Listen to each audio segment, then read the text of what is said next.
Hello, it is time.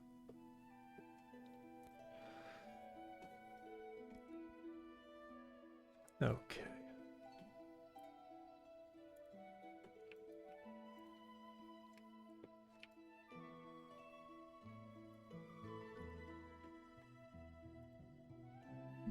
Right.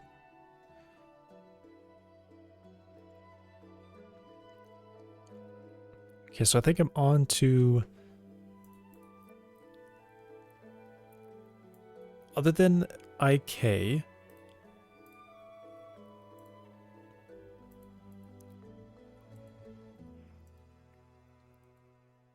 Okay, well, two things I need to do is this IK thing, which...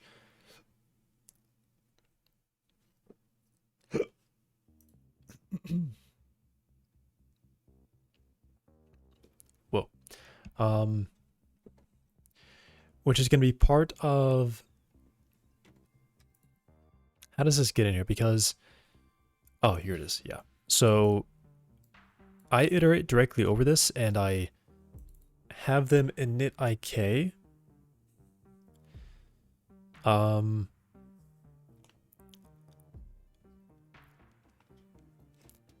and I think the reasoning that I had was I don't want physical skeleton to know about IK. Chain 3D is the actual point at which IK is even relevant. And I want the developer to decide what IK node it gets, and it tells it which setting it's allowed to mess with. So that's what this is. But I guess I wonder if iterating over the chain list like this even makes sense.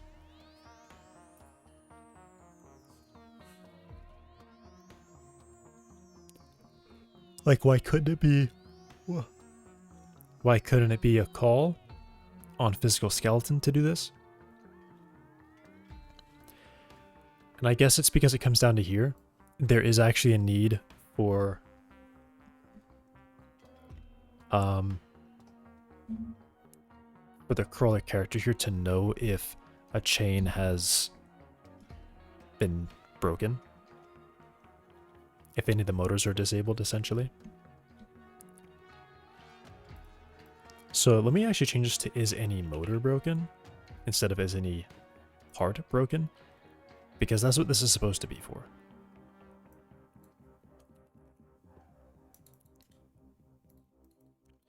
It is supposed to be this.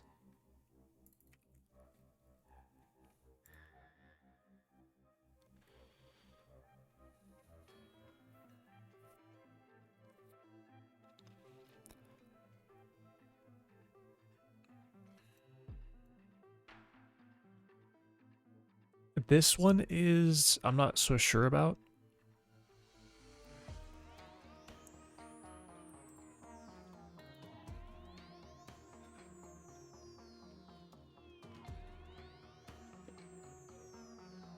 It's sort of a thing where a part can be powered, but it is unable to send power through. So I guess they just specifically, I turn off the entire chain if the first motor is broken.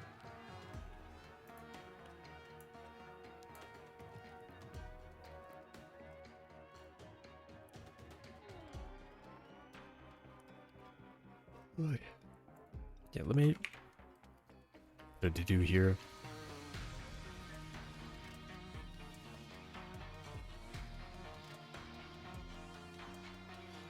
Get a better naming for, it's just sad that everything is okay. Get a better naming. A little too loud.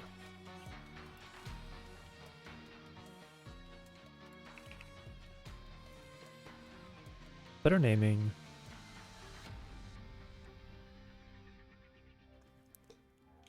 Yeah.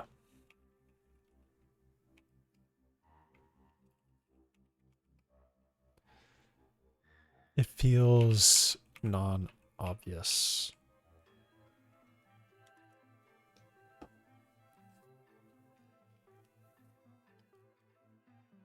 It's like I'm making something up here, right?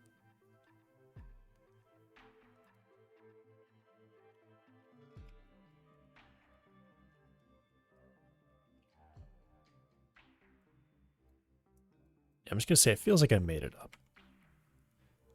It feels, yeah, I'll say like I made it up.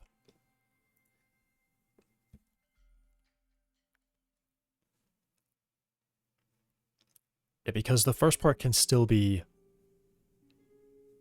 I guess this is the issue, right?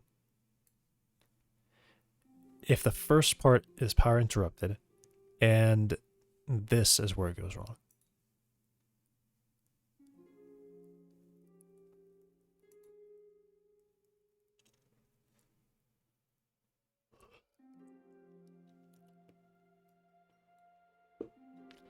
Maybe I shouldn't say is motor broken, maybe I should say is motor active. Because a part could have just no motor.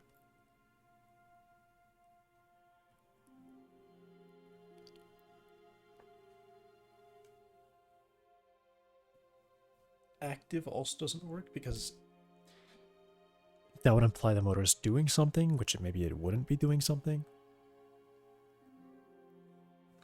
Like it may be targeting a velocity of 0.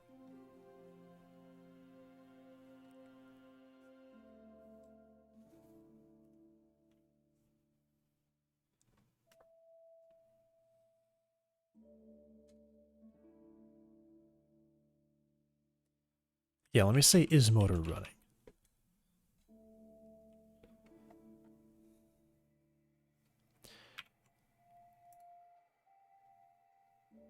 Uh,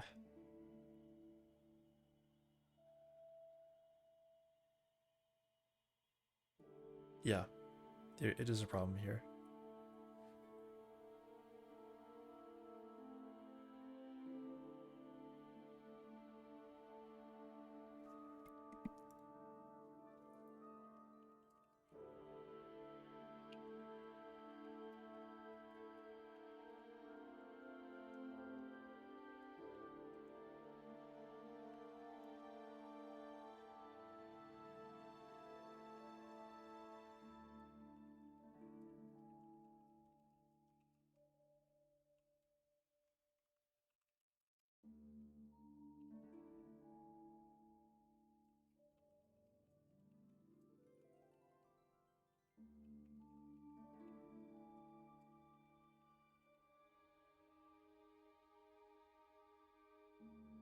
Well, give me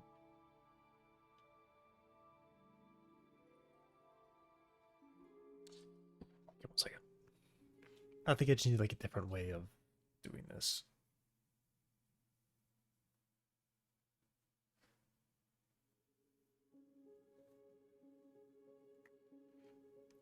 I think calling the entire chain unpowered may just not be worth it.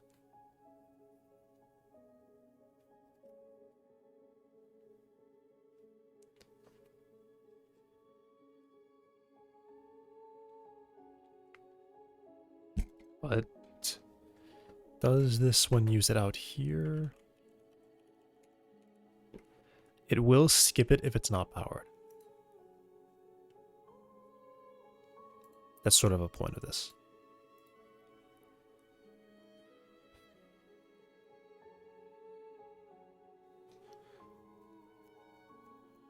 So maybe instead of saying maybe instead of saying is powered, maybe it should be needs power.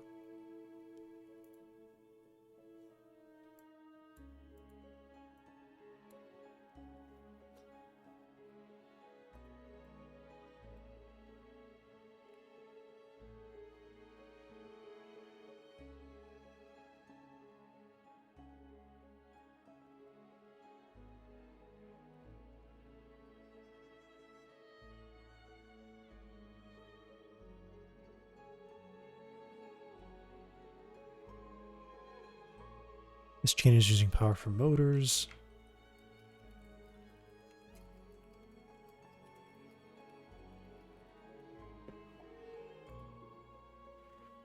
I think that's it.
That's what I'm looking for, I think.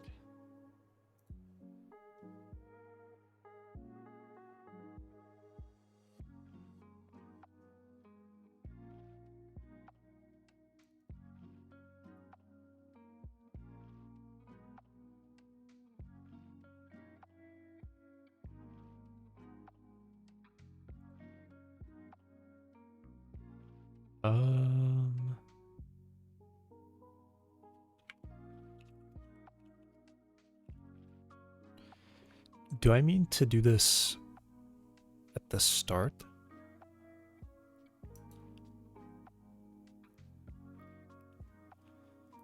I think I do. And then I guess this has to come here. If the part is not powered,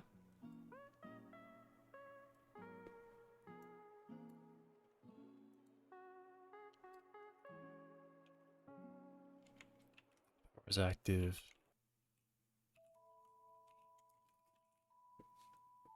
Do this.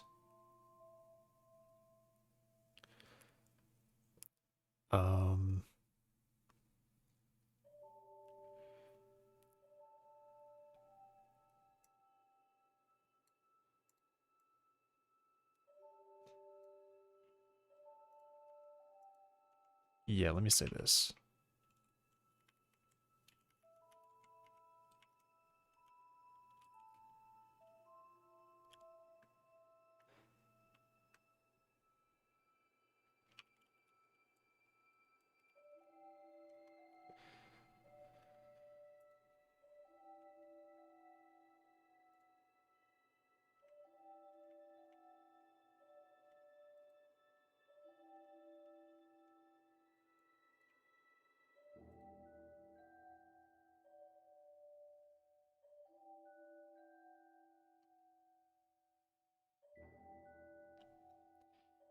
Do the parts still have to update?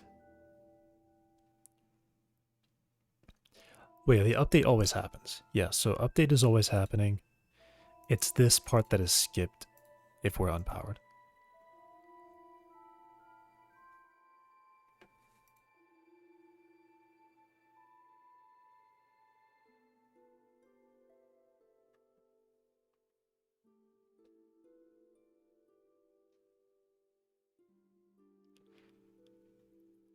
You know, let me just say power is powered equals power active. That'll be so much simpler. Update, and then if we have interrupted, we turn that off. We check if it's broken.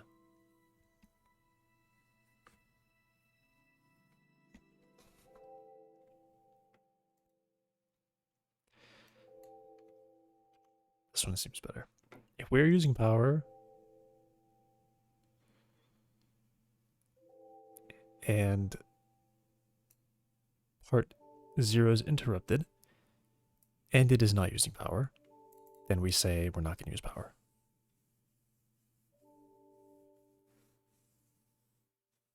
Well, maybe I just say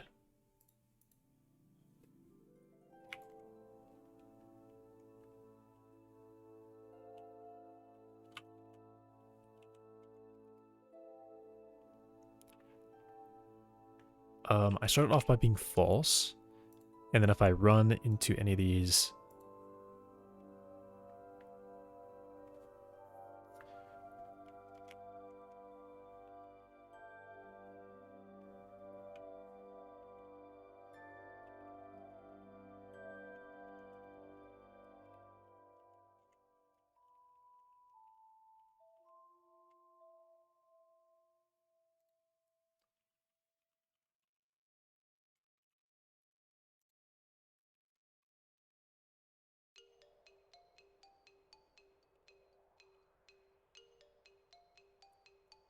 that seems way better.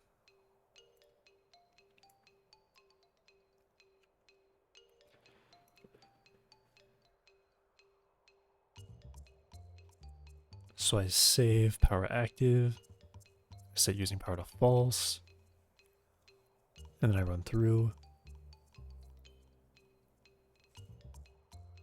And then if no part comes back to say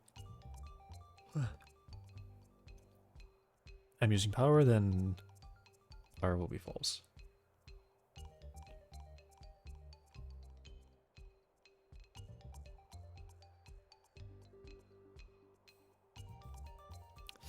Though I think this is probably wrong. This does seem wrong.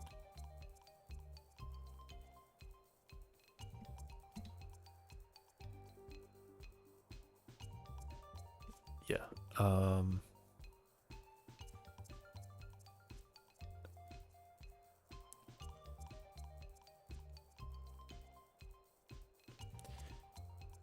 So let's just say power active will be true.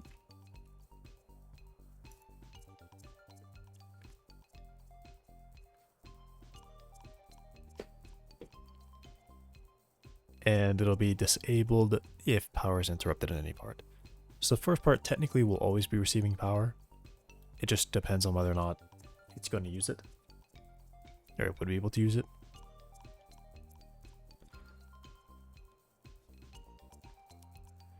And then I don't check this. Well, I do check that, because the first part would be turned on, and then if it is turned on and using power, because this can be true, but this can be false.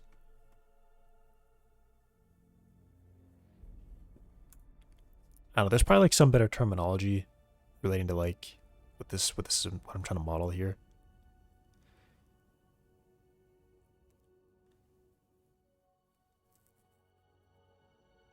Because it's more like power connected. And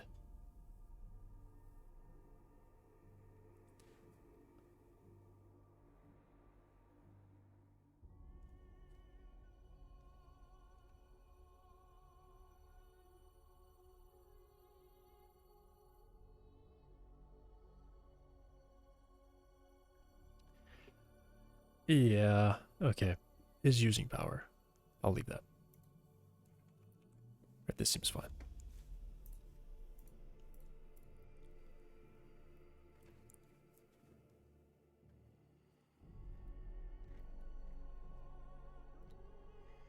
Then I need to pull some of this stuff out of here. I can have whatever setup I want. I just have to create this, and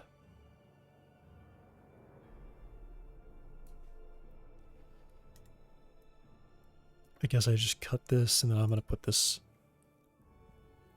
in the build. Well, not really the build.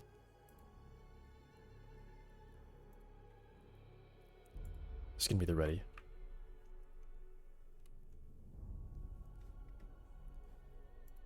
Because this is obtaining them. And then I think I'm just deleting all of this.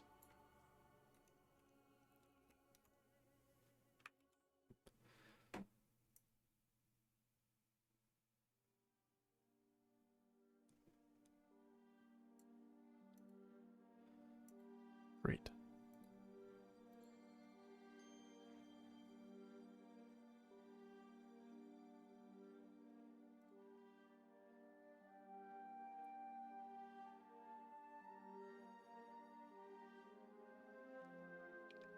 I'll be right back.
I'm back.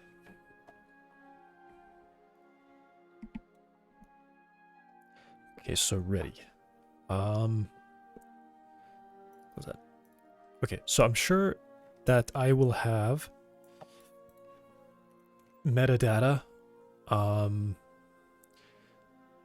to mark these somehow. I need to connect a joint. Okay, I don't really have to do that. Let me think about this. I think anything the joint could do needs to be set at the time. It needs to be set and it needs to be saved. But then, yeah, then there's the issue of loading a joint. Hey, Danon, explain what this is. Vector garbage? Alibaba? What? I don't have a thing open. Alibaba?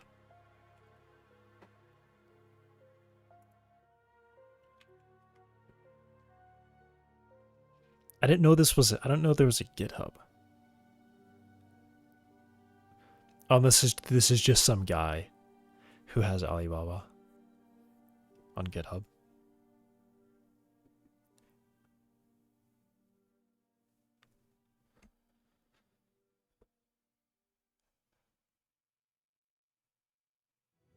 In process vector database.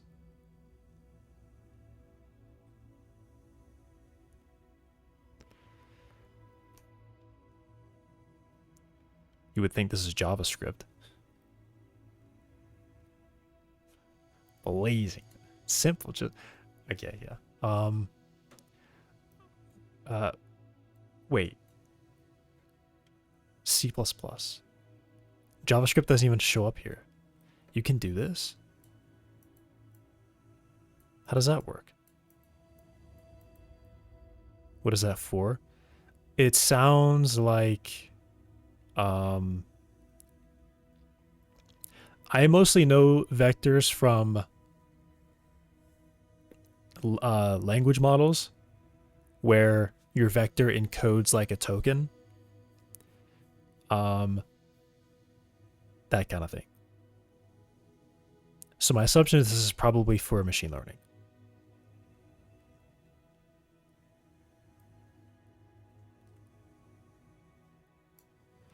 Okay, well, if it's searching, then I guess the idea would be,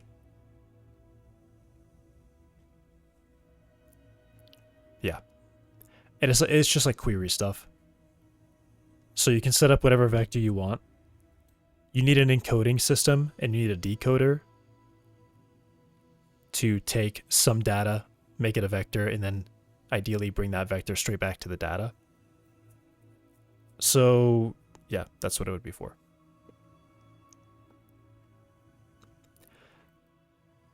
You could use this for like GPS. Just encode like a 2-number value for a location. But I mean, I don't know. This is like, this can't be complicated. It's literally just a big array of numbers and then searching similar numbers, measuring distances. I love it already. Source core. I still don't see any files. Algorithm.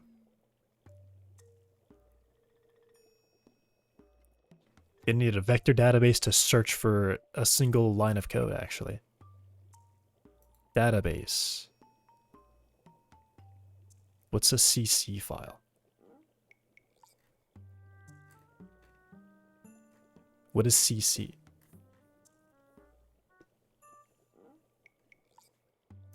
Check this shotgun tech. I'm not looking at that. Also, I don't think I can. I'm pretty sure X is like...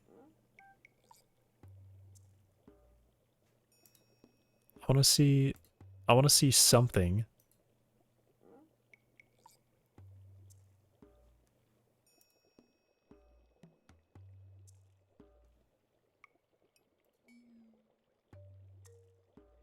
Can I find the vector? .cc. Okay,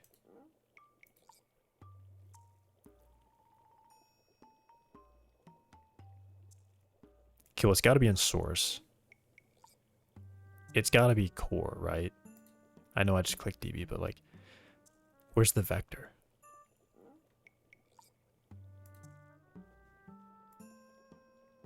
I want to see their vector. Whoops, I just clicked something random. Vector. Show me your vector dot cc. You damned creature, check this. Dude, I'm trying to work here.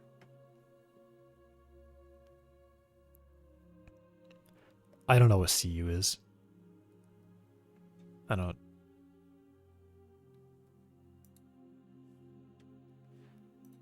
GitHub just cannot search for vector, apparently. GitHub needs a vector search database to search for vector in this vector database code. Framework. Is my internet dead? Stream's still live. GitHub has crashed. Down detector.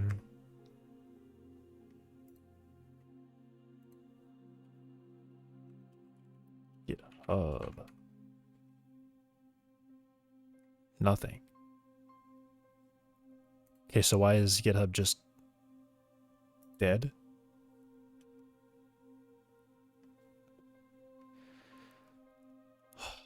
Index. I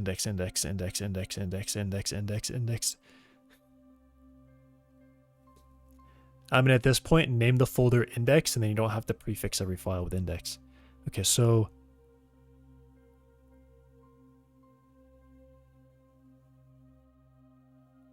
can I find the vector?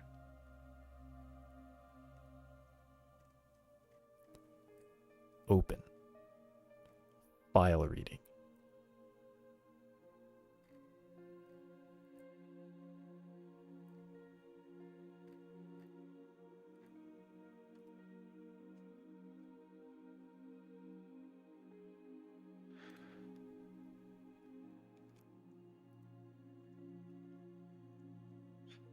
All right, let's go to examples. See, I don't know why they're different. How about I just, you know, add a vector to the thing? How do I just add a vector? Handle error. Create symbol collection.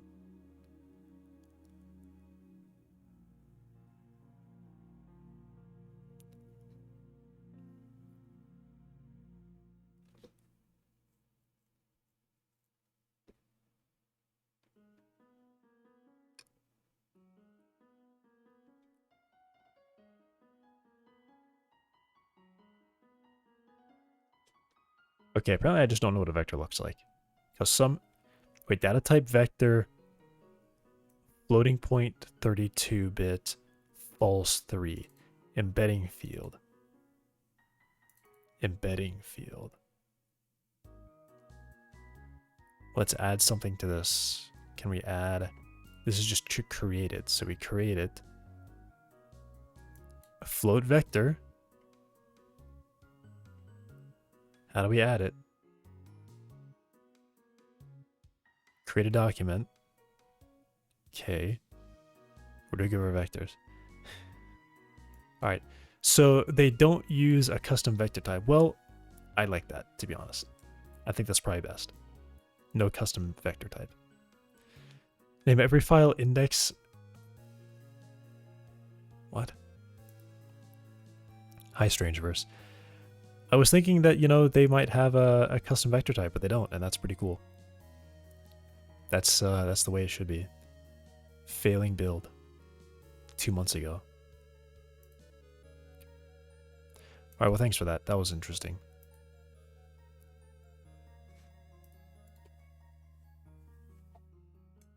The one positive of that whole thing so far is that they don't have a custom vector type.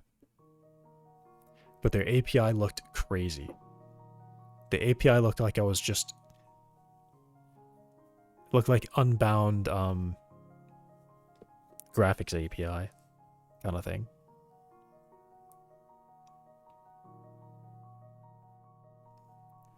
This Godot theme confused me so much. It is the solarized. It's a bit green.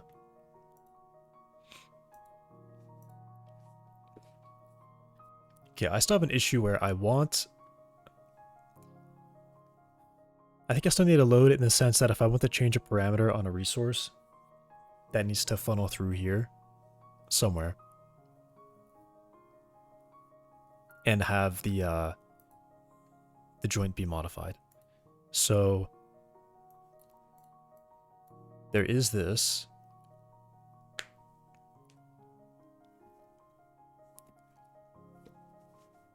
Okay, it might just be that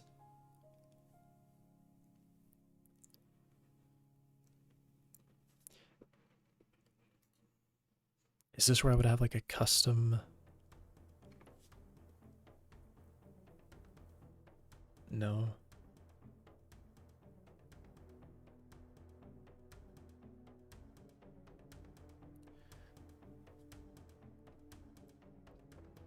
What if the joints are reordered? Or the resource list is reordered? I guess I can't be sure that those are gonna stay in the same order, but it would be nice if I could.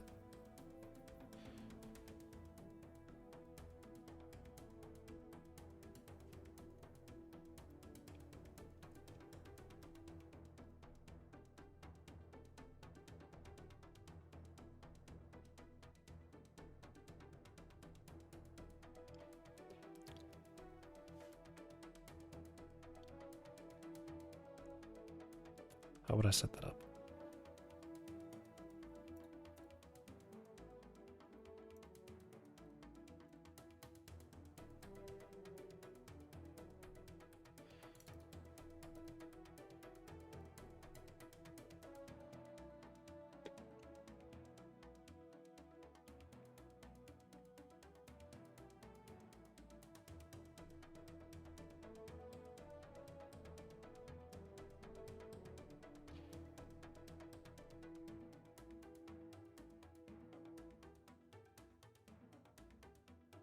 I mean, I guess it's just an issue if I reorder them at all.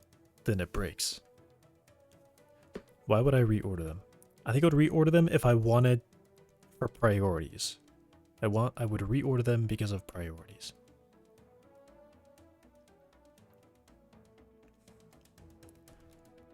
I suppose the part can listen for that, and if any of the child joints move around, it could go into the resource joint list and make sure that that is also reordered. Or if I reorder the list, it can reorder the joints. Thanks for following, Strangeverse. 180. Nice.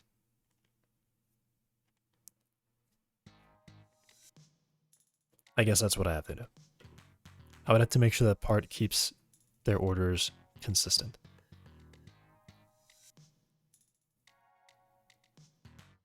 And that would be the point. Reorder them for priority. What are you working on? I'm working on this. My middle mouse doesn't work. This robot. I'm trying to set up so that I don't have to go through all of this stuff in the scene because there's just too many things. I have 18 leg segments, and each one of those segments is like 3 to 4 things that I have to pretty much individually edit, and so it's just too much. I'm making it so I can set up a resource to do this for me. IKL. Well, so far the IK is good. the IKL has been handled. Now it's just organization.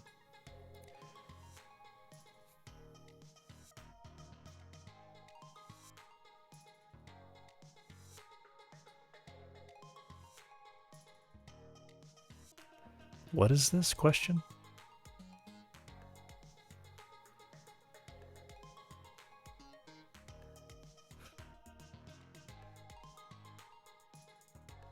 A musician with a pro missing career? What's a musician with a pro missing career?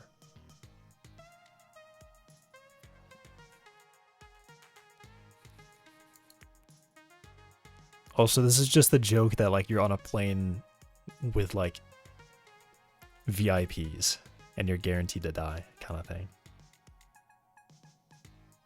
So it doesn't matter where I'm at on the plane.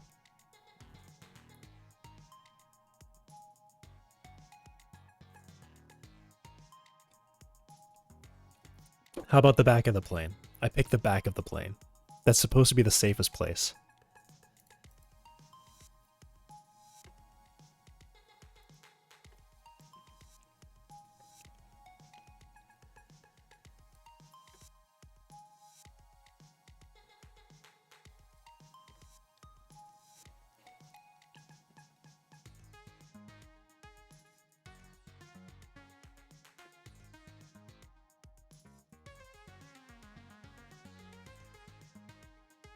Okay, so yeah, I just have to have, I need to have like an index. I need to know that they are custom, and then I need to know what their index is. So I guess I can just combine them.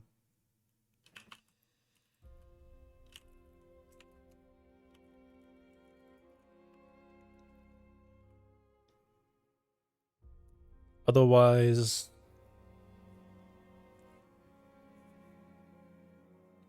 yeah, it's just one joint. A part is just one joint, so I always know that's going to be the only one that I find. And then everything else is a custom joint.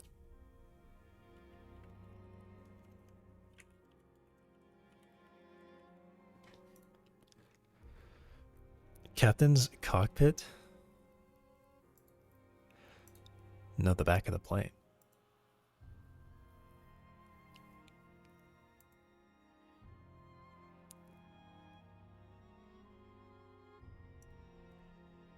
Most likely to survive. Well, actually, I think what it is there's like not as far back as possible. It's like somewhere ahead of the last seats or something, but only just. I don't know. That's, I'm not gonna look that up, but I think that's, I remember that's what I've heard be said. That's where they keep the sleeping child dreaming about a reality so the plane can fly through the warp? What are you talking about?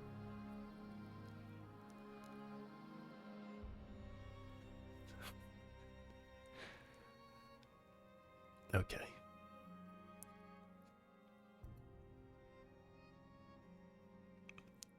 Dan, you gotta chill out. I'm just trying to write some metadata onto a node. Okay, so I am a rigid body. I have joints nested beneath me. I find the joints. The bone joint should be the first one, and it should be, well, the bone joint should be the first. Yes, it just should be the first one.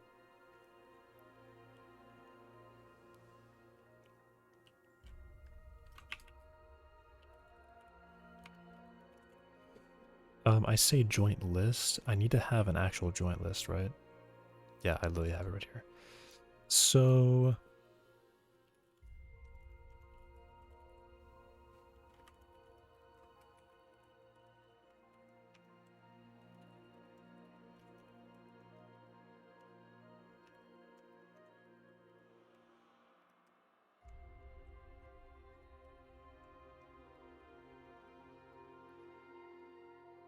recursive? I don't think so.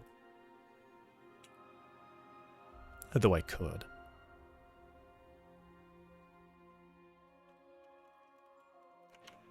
You know what, let's allow it. I can put them wherever I want.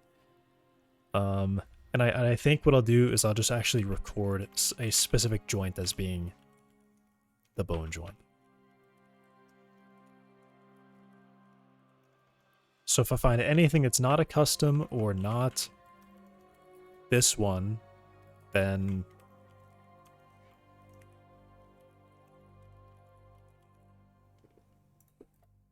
Or if I don't find this one, right?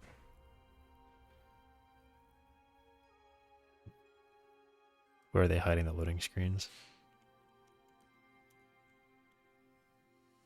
They get dynamic loads.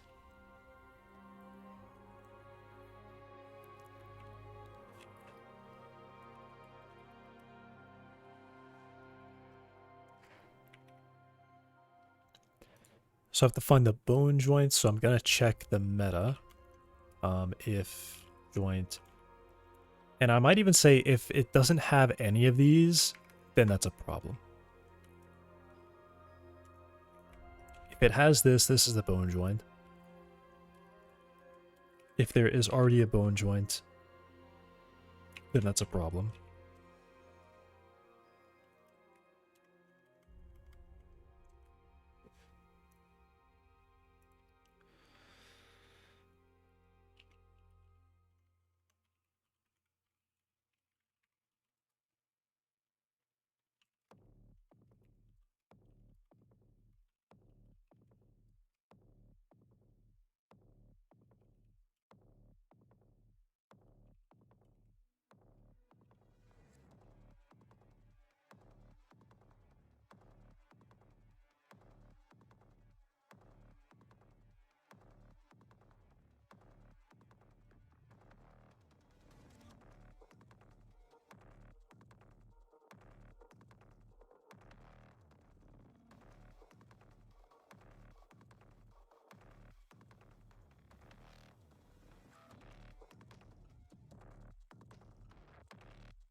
Yes, we get path.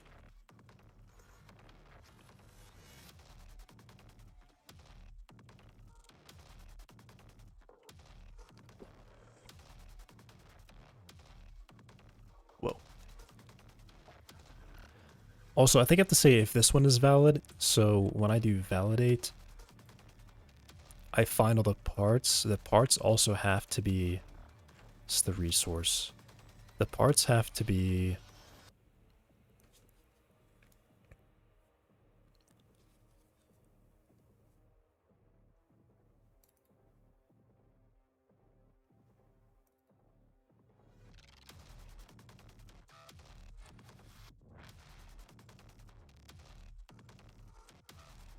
Part index.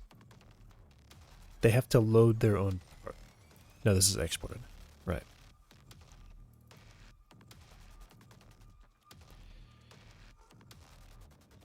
But it should have loaded by now, so...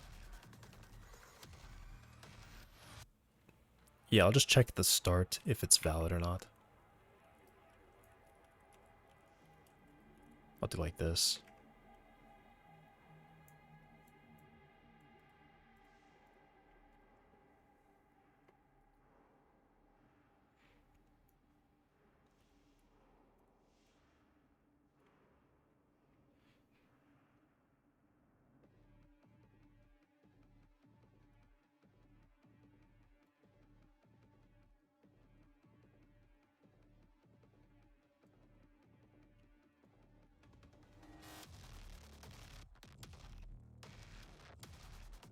Okay, why is it acting like that?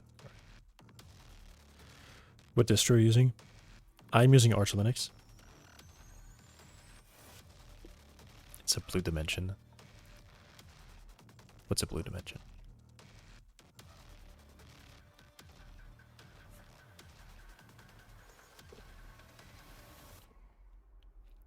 Down.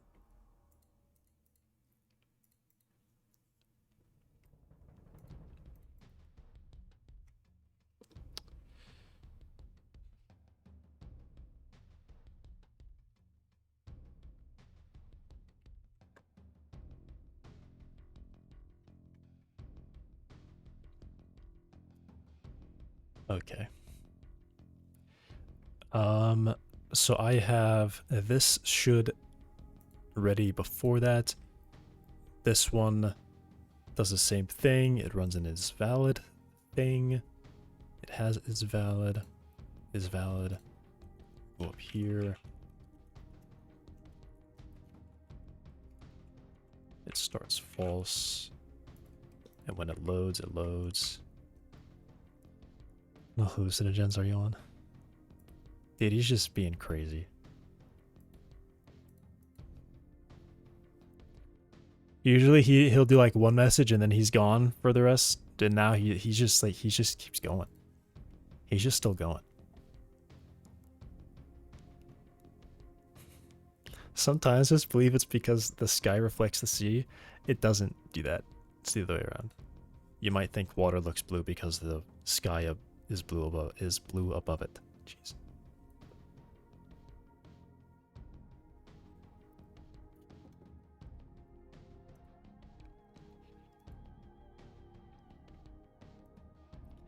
Who started that?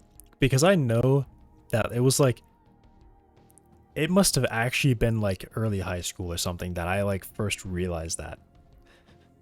Which I don't know if that's bad. It's more the realization of like saying, hey, what color is water? And I'm like, water's blue. And then I'm like sitting there drinking out of a clear water bottle while I say that kind of thing. I'm like, oh, no. It is clear. I'm like, oh, wait. Of course. Water is colorless. Certain colors being absorbed in the atmosphere? Yes. Exactly. Blue light is absorbed less. No, I don't think it's an absorption thing. I think it's more of a...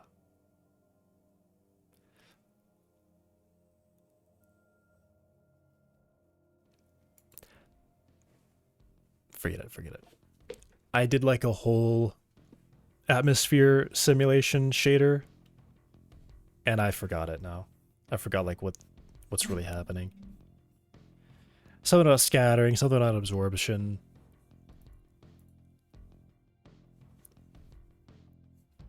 The amount of light scattered and absorbed is disproportionate, causing a sunrise when light is going through a lot of the atmosphere to appear red, and when it's going through the top of the atmosphere it appears blue. You even get green colors in there at certain times of day that you can really see. You get the whole shadow of the earth that you can see. Alright, Daniel, you gotta stop, man. Please. It doesn't look like a joke. It's coming so activated with the sunlight, so the sky becomes transparent at night.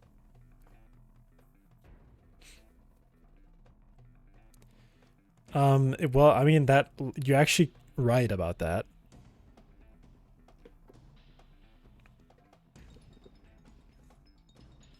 In a way. They'll stop the stream. Yeah. Don't let them kill my stream, man.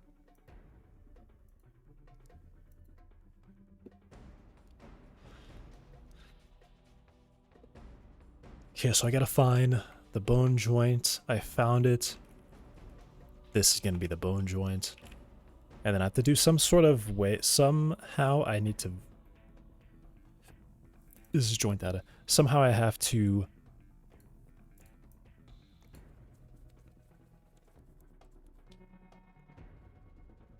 the joint also has to be a generic 6-degree of freedom joint.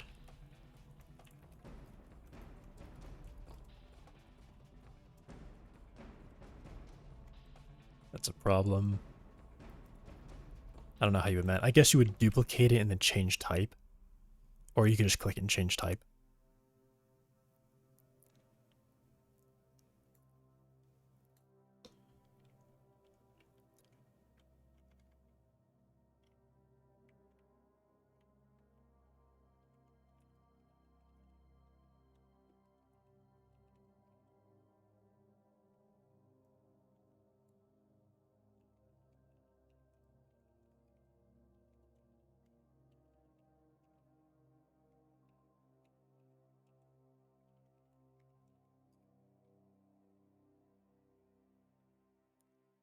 Most beautiful colors show themselves once you get close enough to the singularity. See yourself in 360 in front of you. Okay.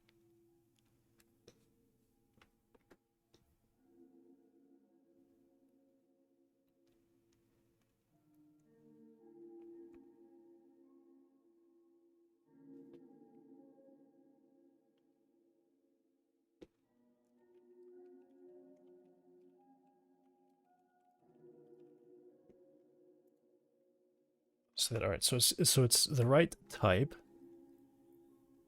and then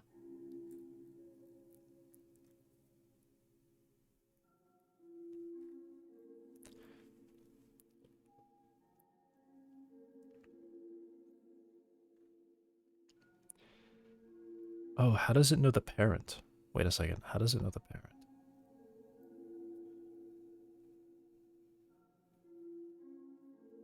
Oh, the parent is just obviously a rigid body that is already there.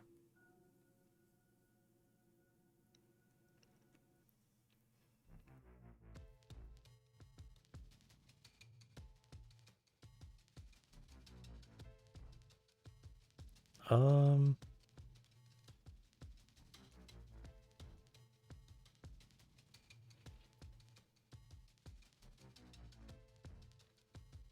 how do I know? How do I know this?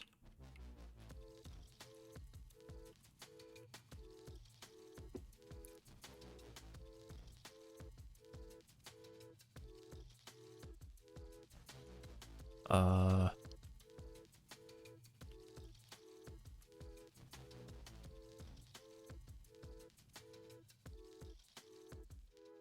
yeah, it is. I feel like that took a little too long.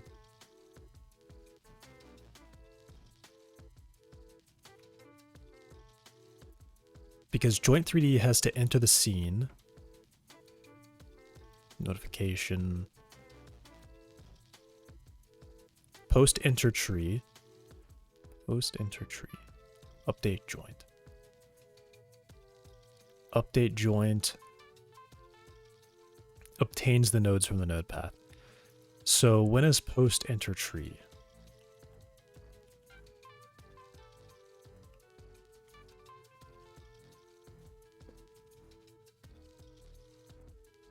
Just before ready.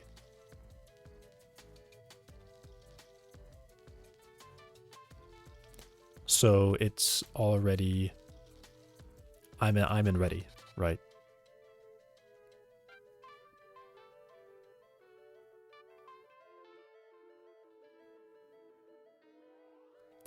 I guess the problem happens if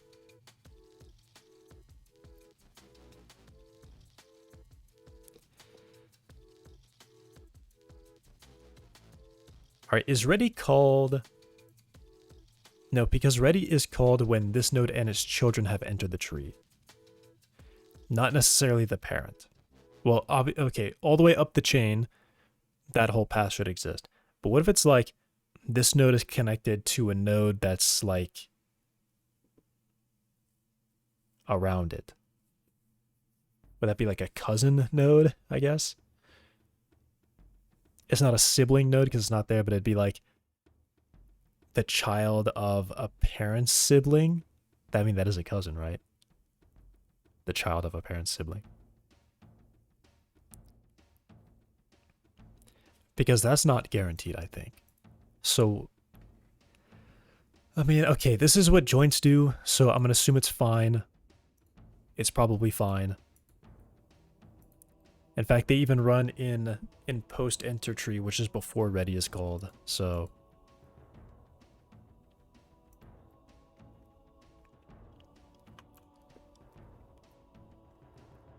yeah, I should be able to access that.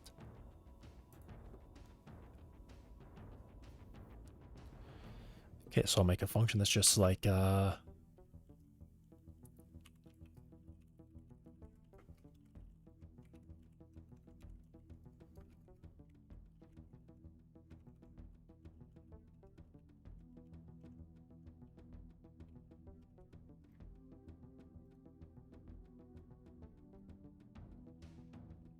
I guess you can just say bone joint equals configure joint.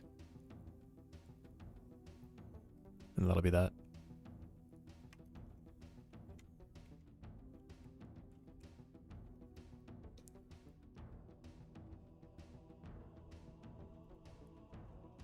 And then I'll just be sure that, you know, something crazy could happen.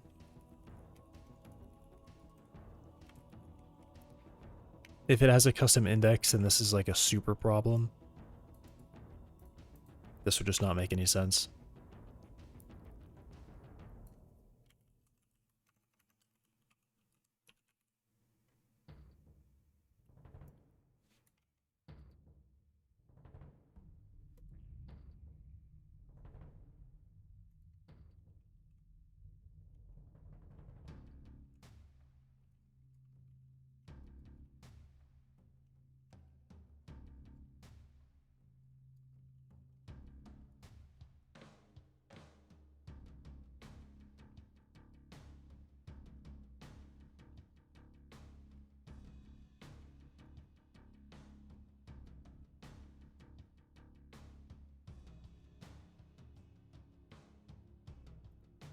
Yeah, I'm just gonna say that. All right, so I can be confident that I'm not getting a custom and a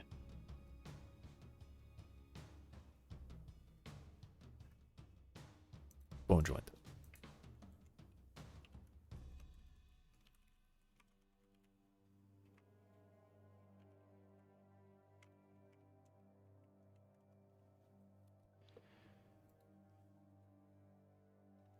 And you know what? Let me say if it does not have this, then this joint should probably just not exist. So I'm gonna say you should move this joint away. This joint should be not here.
It will have to be loaded later. So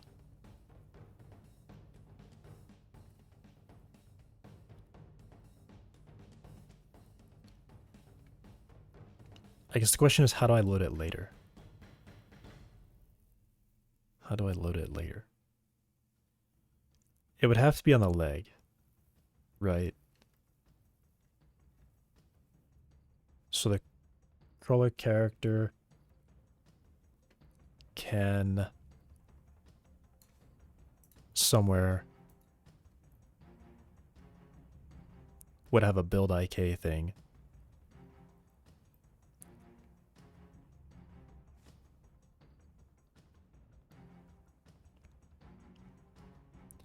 Physical skeleton load chain, leg physical bone chain, leg load custom joint.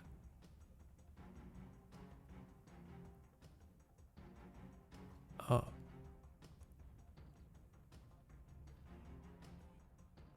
Well, that would work.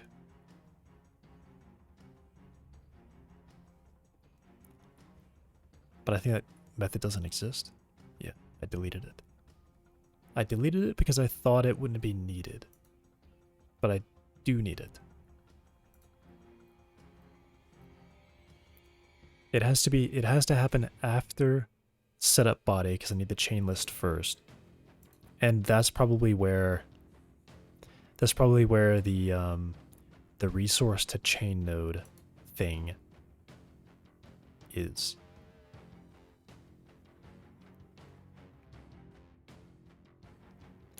That would make sense.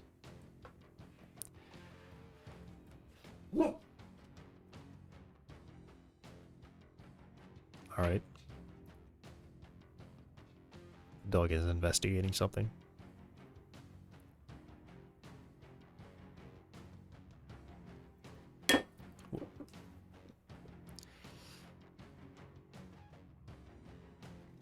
So this has to happen first. This can actually be called, I think, anytime after ready. This might actually be an issue. A Reddit link?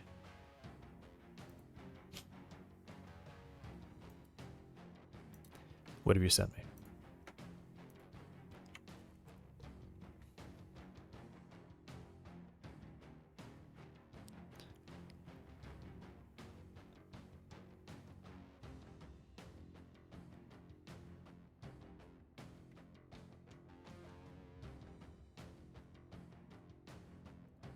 What? I don't understand.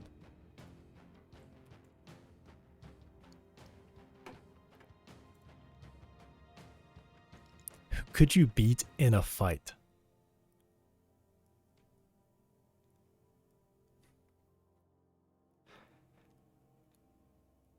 I would probably say all of them except maybe the blocks and these groups here. That's my guess. The blocks and these guys would not. I would probably not want to fight that. Laib. This is pretty stupid, I think. I understand exactly what this is, and I think it's really silly.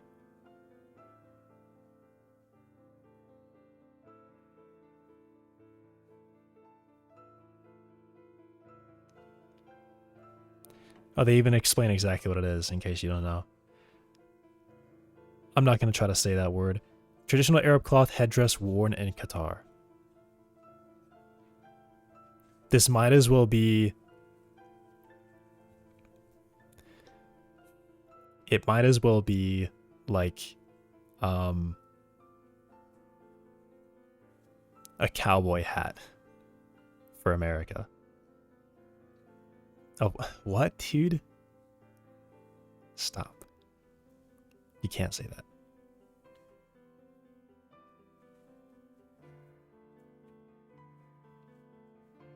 It's on the level of like a cowboy hat. Or like any middle US state. It's really silly. It's clearly a sombrero. Yeah, or a sombrero. That might even be better. Might even be better. A better comparison. Just a sombrero for the Spanish or Spanish. Any locations where they wear that. Spanish?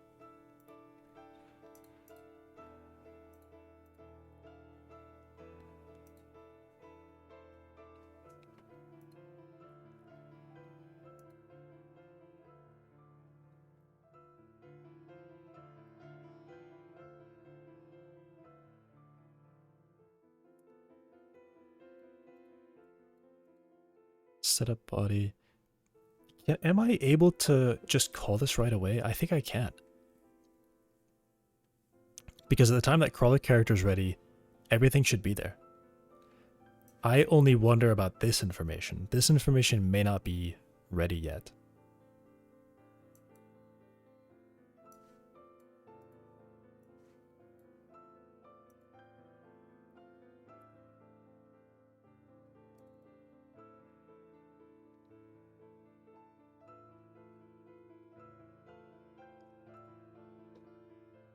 I'm also not sure if I want to call it directly, but I do call it directly. Actually, wait, I already call it directly here in my ready function. So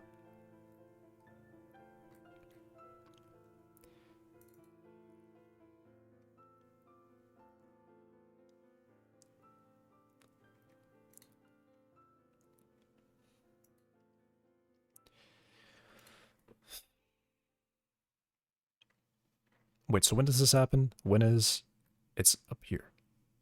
It's way up here.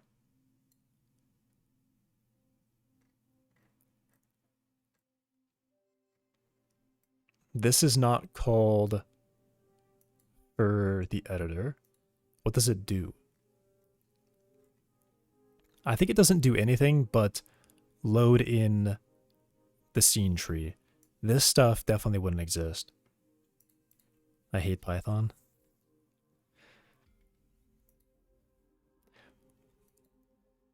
Well, did you know this is actually called GDScript? It is its own language.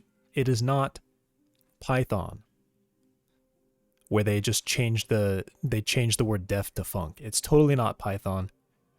And this is totally not the only difference between GDScript and Python. Absolutely not.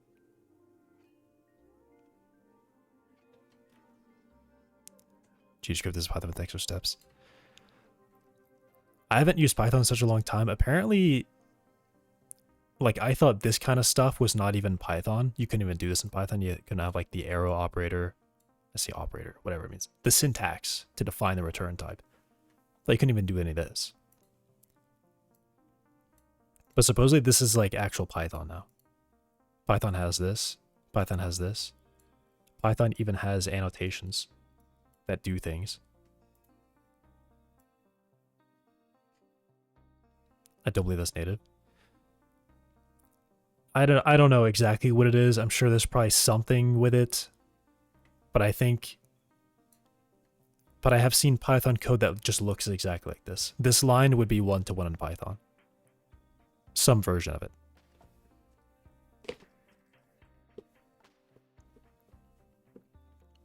Also, the biggest downside to GDScript is there's no such thing as a tuple type.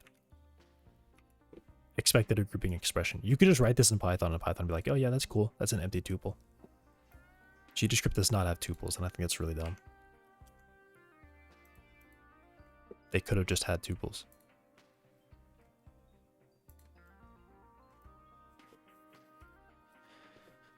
GDScript is less gay. What's the use case for tuples? So imagine I have this.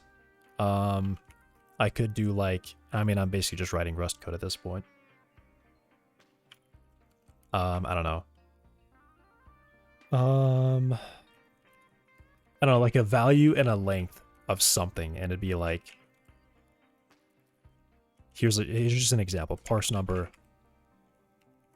that, right? This is what a tuple could do. You can destructure. So I could say I want to get the number, and I want to get how long the string was that contained the number. That's what you would use tuples for. My favorite feature of Golang. I don't know what that is. I do know what that is. It's that. GDScript has it. Yeah.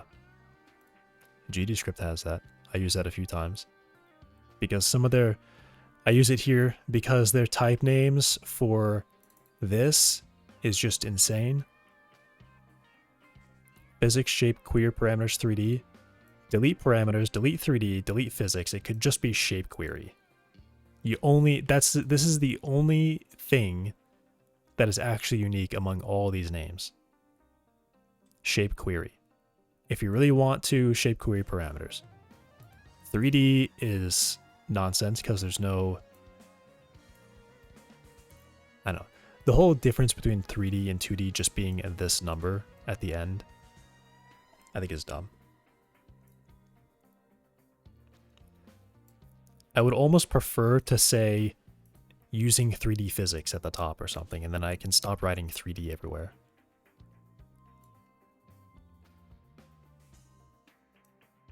Or it could just be decided by the fact that the shape 3D is, or I don't know, like some parameter here would determine that it's a 3D thing. Or actually what I really think it is I'm pretty sure 2D physics is just 3D, but they clip everything on the z-axis.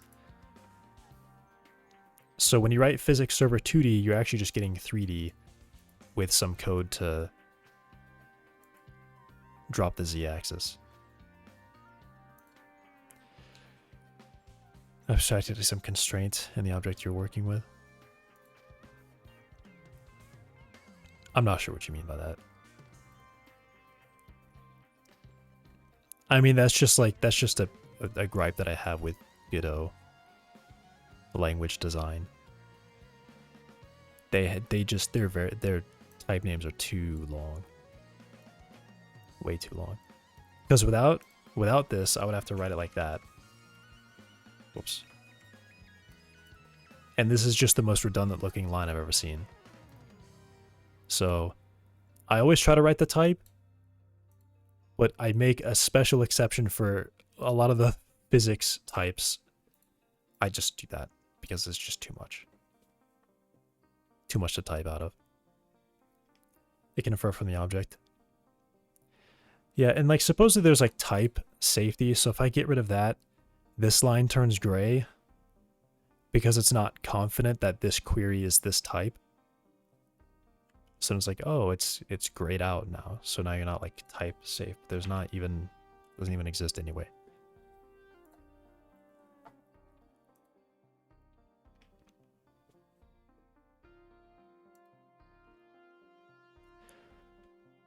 Anyway, silly things about GDScript aside. I can call this whenever I want, but I have to make sure it is called before I can do this. So, but I have to call it in the editor. This also has to be called in the editor. But am I safe to call it in the editor always? I guess if I were, then I would...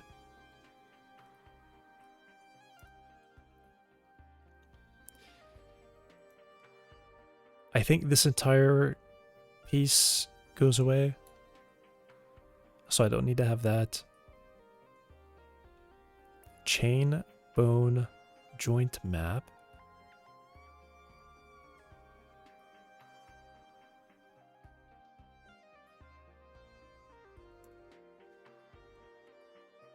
Okay.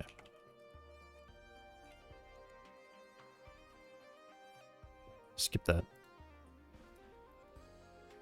Why is global illumination bad? Because no one's done it right.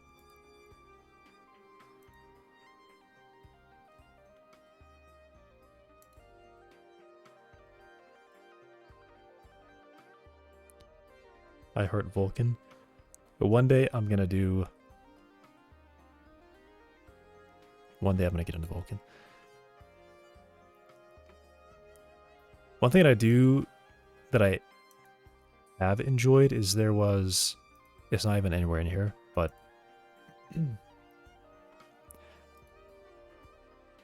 Then why don't you do it right? Because I think that fundamentally you can't. You may as well be simulating, trying to simulate... Yeah, I mean, it's like trying to do a light simulation, but then they take shortcuts that just make it look bad instead of just letting it be a full brute force.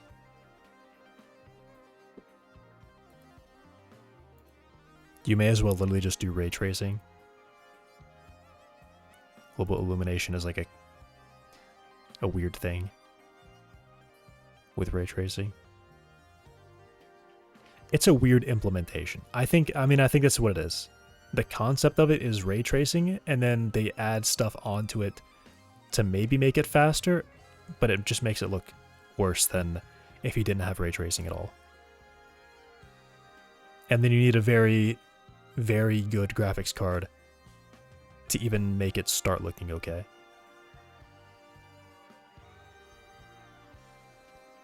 And even when it runs perfectly and you have the best top of the line thing, you're still going to get ghosting. It's built in. Lumen is great with no downsides.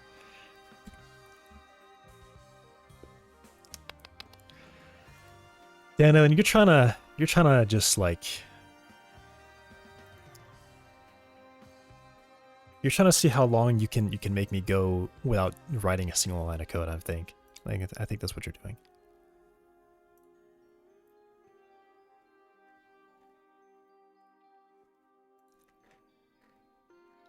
Can I make this? If I made, what do I need from here?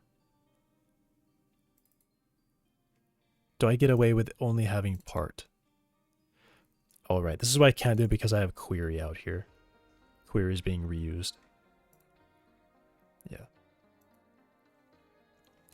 Well, I guess I can actually pass in the query, can't I? I can, but I have to pass in query space.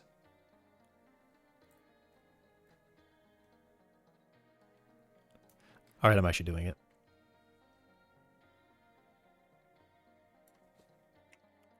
This is all going to go to a function.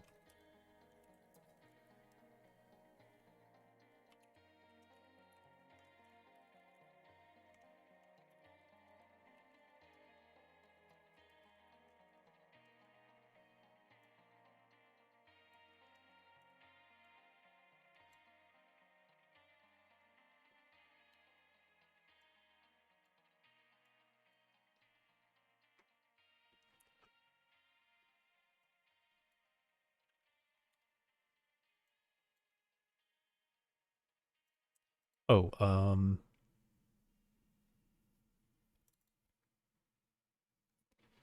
for body, no, yeah, this one is, I do have to have the break and then.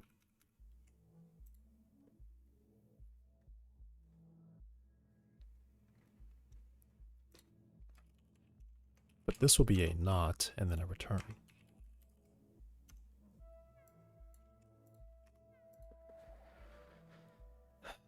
So you're saying everyone should just use colored vertices? Forget about colored vertices. Textures and shaders in the future of gaming. You know what's crazy about saying that? I think I would honestly rather have every game look like that 2D anime style, and those are vertex colored. And they look way, I would literally rather have that than anything that looks realistic. A funny script to see a counter since last keystroke.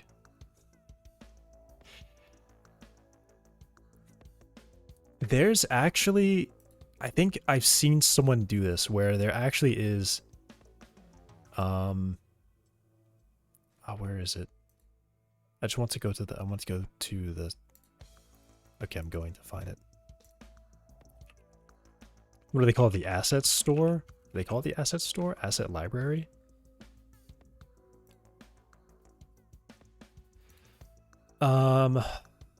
What is it? It's just crazy because it's like, Godot is just so programmable. It's kind of weird. I'm just gonna search combo.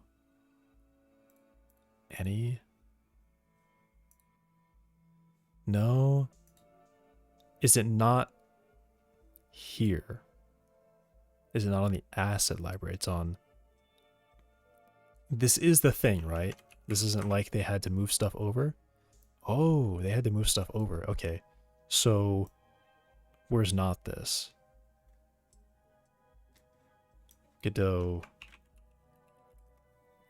Where's not this? Okay, no, they just changed it.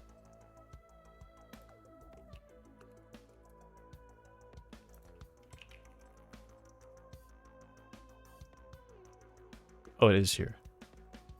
Okay, maybe their search just as bad. Their search is definitely bad if, like, typing in guide doesn't pull up guide.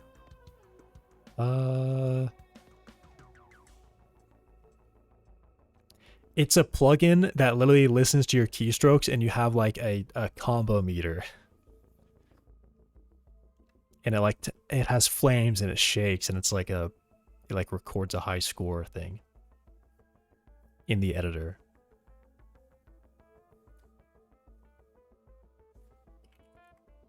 Code? Code. Like, I don't know how to find this. Google search might be better. I say Google search. Godot plugin code combo meter.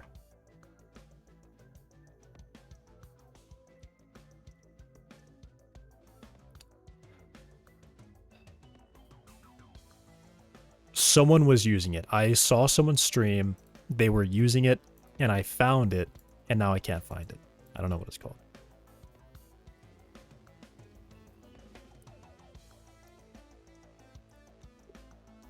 Hey, Yulia. Time to go back to using unlit shading. Dude, a single color and just having a directional light and a good diffuse model, diffuse lighting model, that's all you need.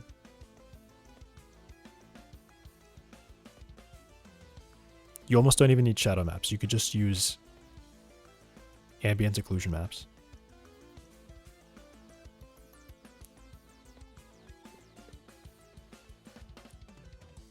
Yulia, do you know what this is? There's a plugin that you're typing in Godot in the code editor, and it's like there's like a combo meter, like of how fast you're typing. I don't know.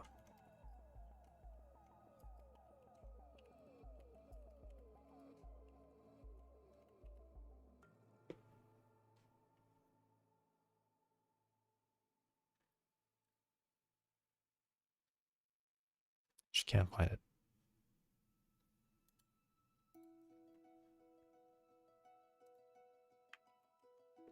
I mean, if it exists in VS Code, then that's... I've seen this, but I'm pretty sure what I was seeing was in Godot. It was like this, but for Godot.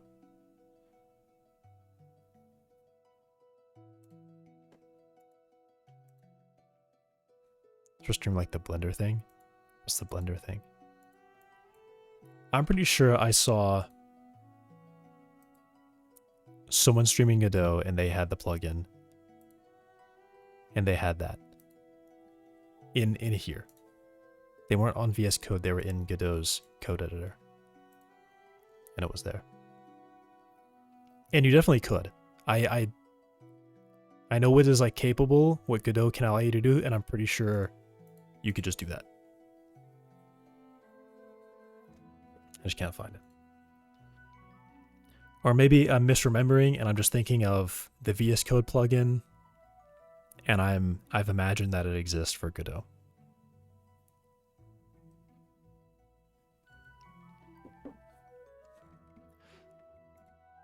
Okay.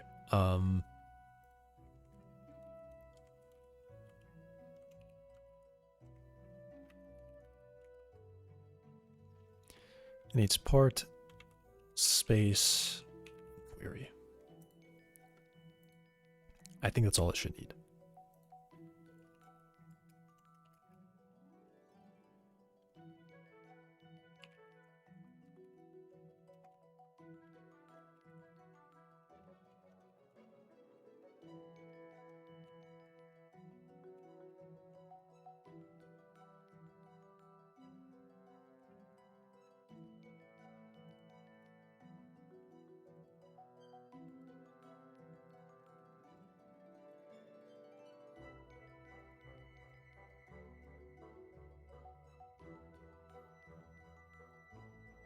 It's main body RID.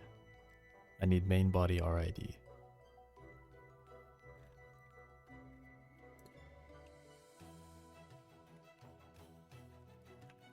I mean, this feels like really...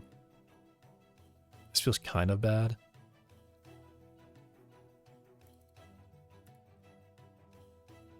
But I think it's fine. Actually, I'm just going to say I don't provide that and I just access it every time.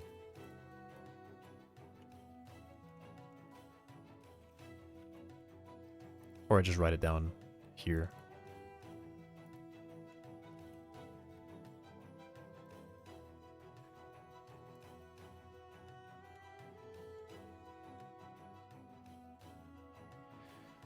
Something like this. Okay, I recognize that name. That's probably who I saw it. That's probably who, so he made it himself. No, wait, no. I'm not thinking of, no, yeah, this is who I was thinking of. This person. Yeah, this is what I saw. Definitely what I saw. This is a bit much. Yeah. Definitely what I saw.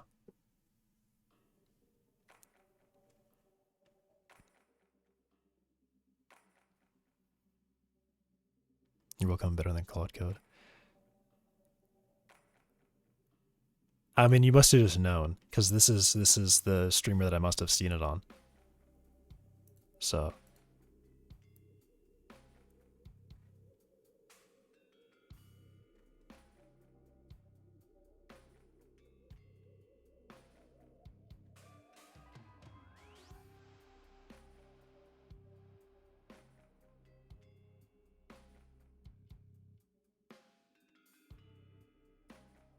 Or maybe it was him? Because it's also, I think I remember, I don't know, does he stream? They were using it.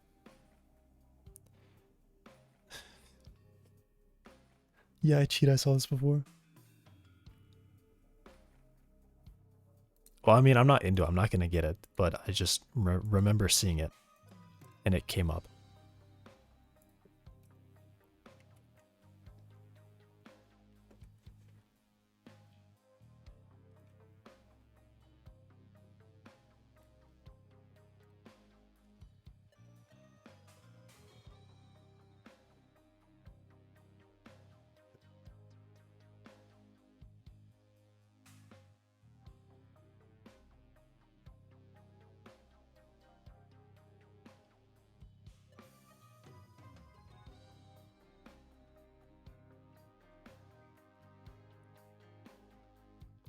Actually, the human brain never ceases to amaze me.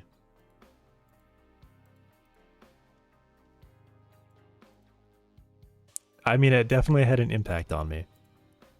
Because that was like cataloged away, and I never thought about it until just now.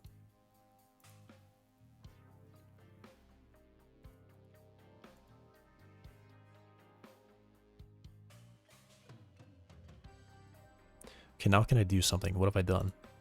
If I've been doing anything, then I forgot. I made this function because I thought this looked silly, and it was silly, and I was better. And then I have this. And then what I would like to do is setting priority seems fine.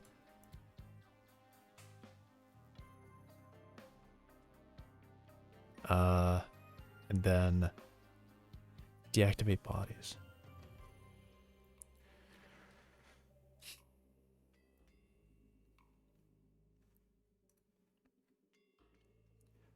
I think I would prefer to not do that.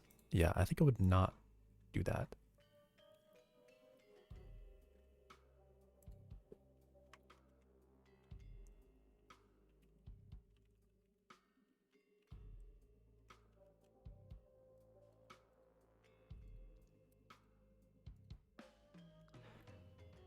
Has bodies true?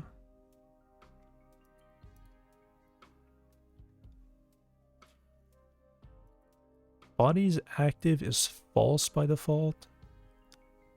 I would call activate bodies, which would kind of not really do anything, I think.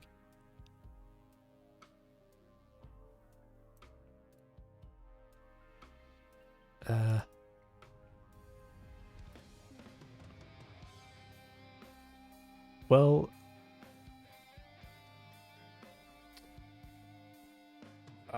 no. What do I need it for? I need this to get the chain list, and that's it. That's all it has to do. So I think I just cut it off there.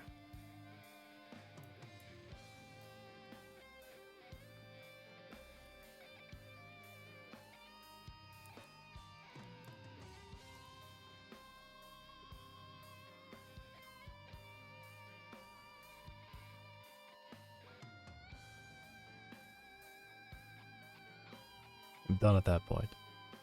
Has bodies will stay false, which will cause any update here to just go through this and then do nothing.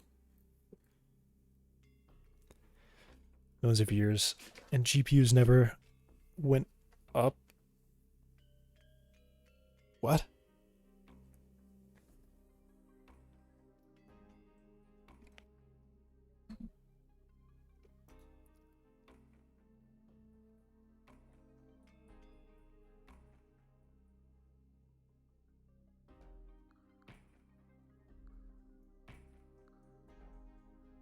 What? I don't understand. So this dumb key jiggle thing online? Maybe Yilia knows.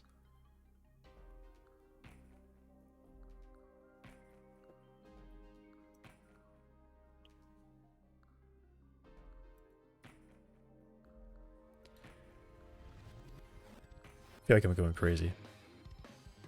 I don't understand what either of these two last messages are.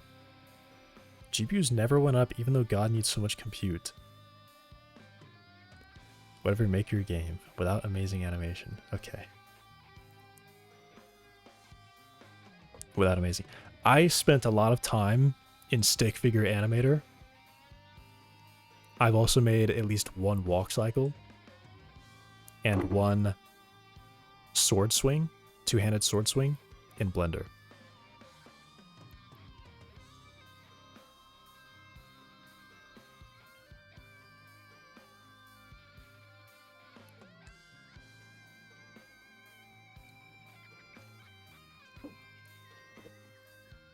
It's now lurking. How'd you do that? How do you get italics? Okay, I'm just so crazy. Is it slash lurk? Oh, okay. Cool.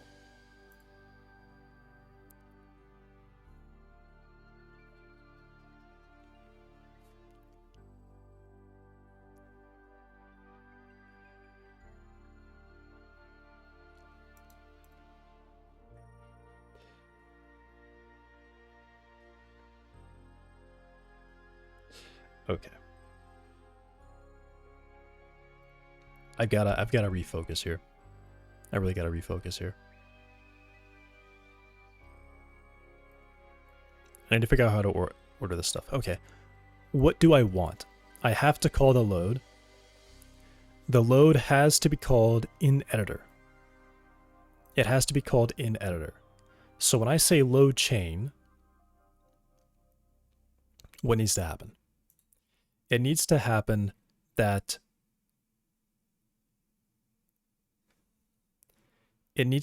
some of this stuff actually drops out. I think, you know what? I think that's what it is. I think some of this stuff needs to drop out of here, and it needs to go into the ready function. And then I can just check this stuff before I run. I think that's what needs to happen. And in fact, the ready... yeah, this is a node. It will get a ready function. That's what needs to happen.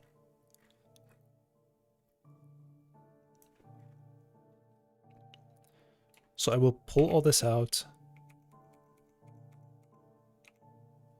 I think I let it run get skeleton though. Or do I provide that really early? I provide that really, really early. But it's also not in the ready. So it won't be there yet. But it will be here. Here.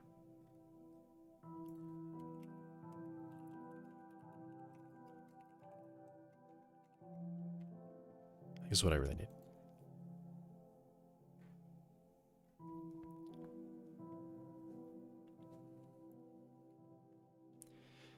And then I think I would like to put this into just like a setup method instead. So I'll just put that there. Because I may want to have other things in here. I don't want a crazy big ready function.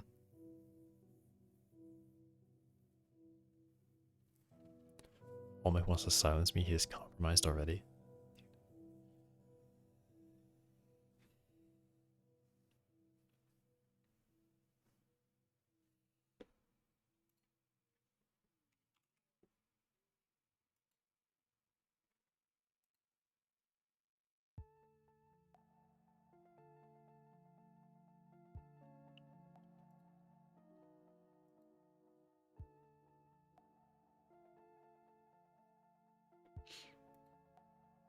Okay, so it's just like when you write out my name, it's all red.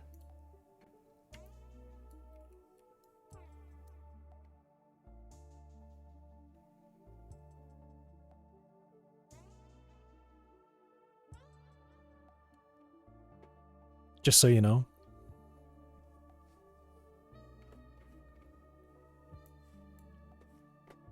Just have a big red, bright red cube over here.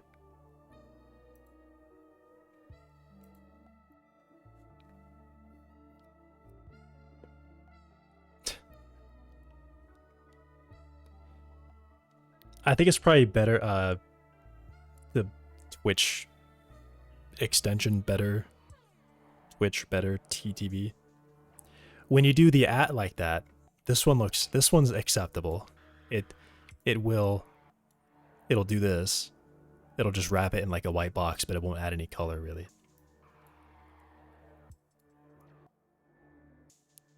I mean, if that's me, I don't know. Maybe I just need to do that. Maybe I just need to make it so that if that's the extension, then it just shouldn't do that.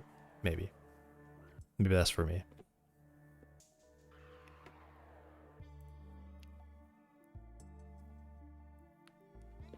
Trump DS. Jeez. I need to just stop looking, but I can't. I have to look.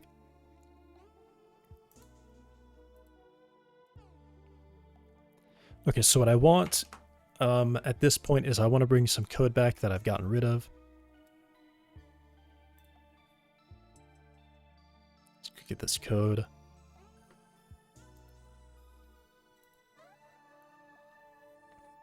No. Add-ons. Here. Physical skeleton. History.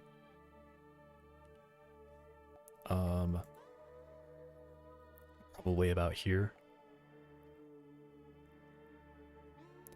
Chain node map. So chain node map uses this meta chain resource ID. Which, how does that work? Generate unique ID. So the chain resources store a unique ID on them.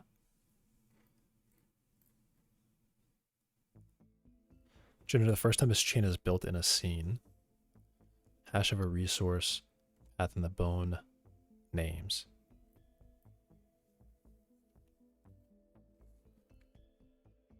I guess there also needs to be some randomness in here, right? No, I think the resource path handles the... it does not, because...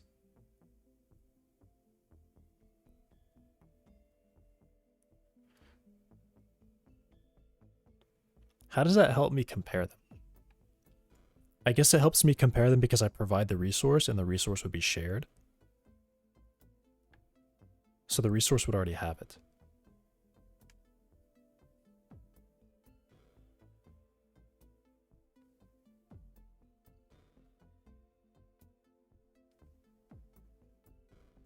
Yeah, I think it might just be the extension that I have doing it. I should probably just use that. But I've seen that other streamers have that set up too. They just have it red for the name. I mean, I guess the intention is that, like, if you're typing the streamer's name, you probably intend them to read it. So it's helpful for people who don't maybe know that. They don't know they have to do, like, @ to be sure that they see it.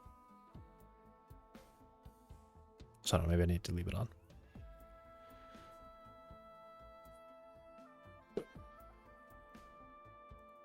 But I guess it's only relevant if you have like if you have chat that goes by really quickly. Which I don't. This does not need randomness. This is good enough. Or this is exactly what it should be. Not good enough. That's exactly what it should be. This needs to go through setup. It needs to do this chain map. I'm just going to copy the whole thing and paste it right in. Where was it? It was right above build chain and below chain node root. Right there. And then I have this meta that is now gone. I'm like positive that when I deleted it, I said on the chance that I need it back, I can just go find it. And I do need it back. I need it back.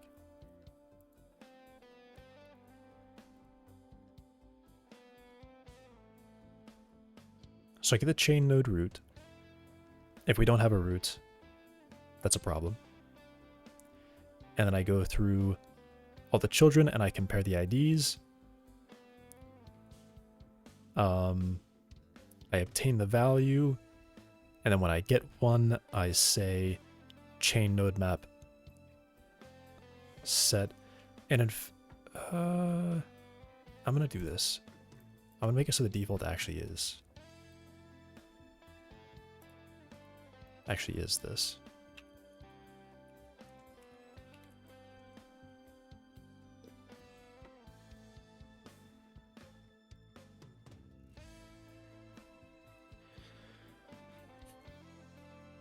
ChatGPT is the best. Check Discord. You said that earlier and I didn't look. Or no, I did look.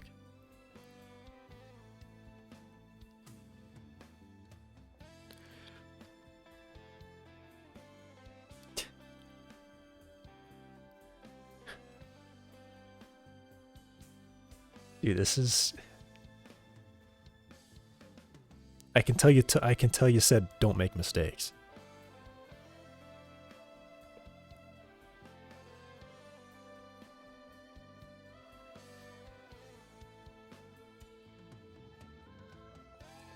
Though it did make the DS look grimy for some reason. Bit of a mistake. There's a huge bit of dust on the screen. On the bottom screen. The DS has police lights? Wait, why does it have police lights? So, okay, some of the stars are the wrong color, different colors. That is one thing it kind of can't figure out.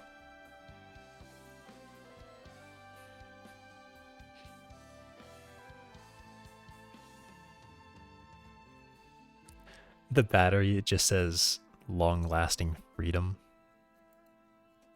And then the lines aren't straight on the battery for some reason. Trump DS and a Trump DS Mini. I found the mistakes. I was able to find them. There's no way that they would be showing, someone would be putting down their used dusty DS with dust, with a big patch of dust on the screen.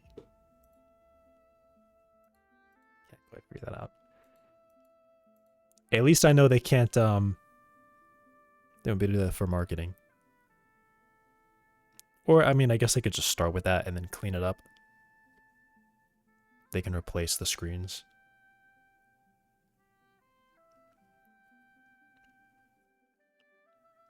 I mean, they already do that, I think, right? Like iPhone is always CGI or something. Or wait, is it? Hang on. Hang on. I remember seeing something about how they do their promotional stuff, and it was either that it's always CG or it's never CG. Or like the phone is not CG, but everything behind it was. Or the screen. Like, whatever. Something like that. I'm so distracted. Okay, I've got a chain node map, and in fact, it seems like I deleted that function without deleting the variable that it writes to. So that's funny.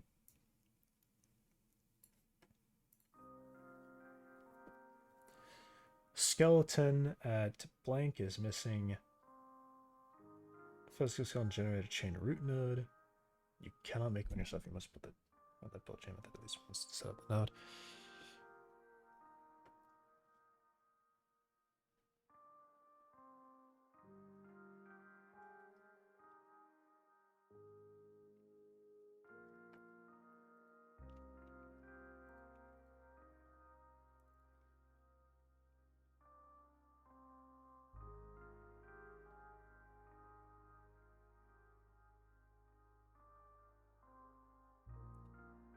I am saying it has to be a direct descendant, which I think...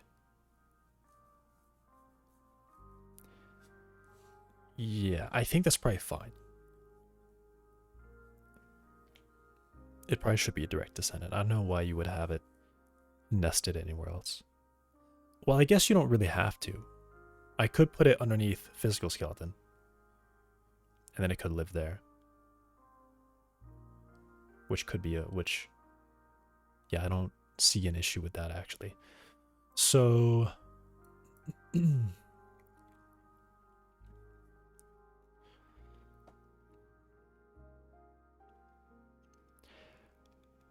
I mean, yeah, if it's loading...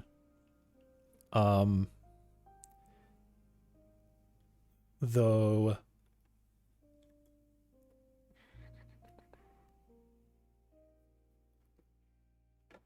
Yeah, let me say this.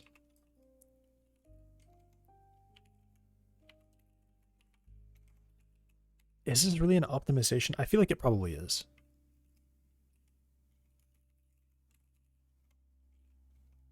Because I think typically it's going to be out here.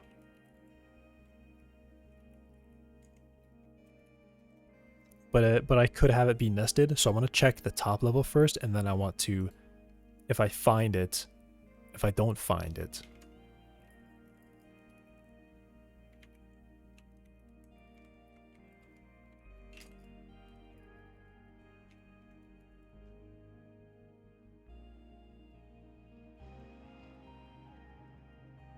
at this point I would just do the same thing.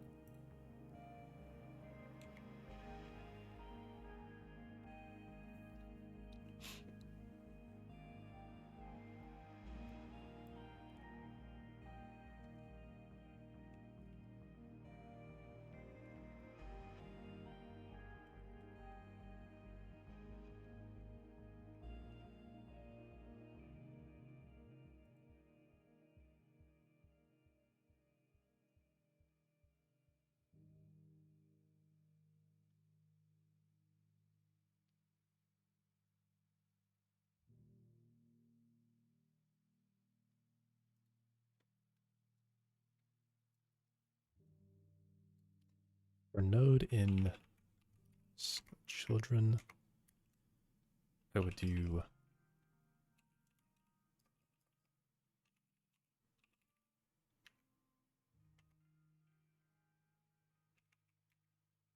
this will just give me everything.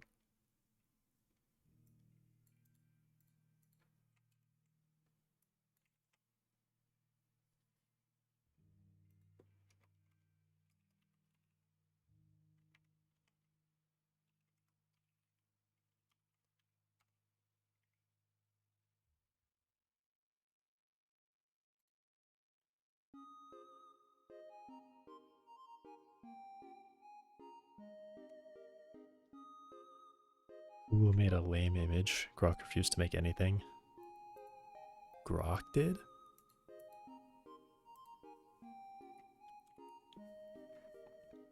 Okay, so I can put this node wherever I want. Load chain node map. Could not be called anywhere right now. It's not. And then setup. We'll then just run this. Load chain node map at the end. Which creates this, which is a resource ID, which I can obtain from the provided resource, and I'll just find a chain node. So I call a physical skeleton load chain,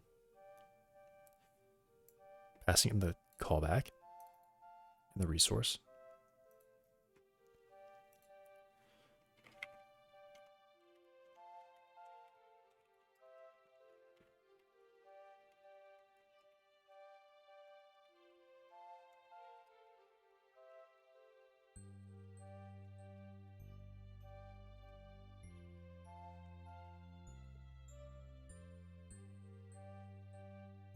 surprised Grok refused. Rogout awoke. Check again.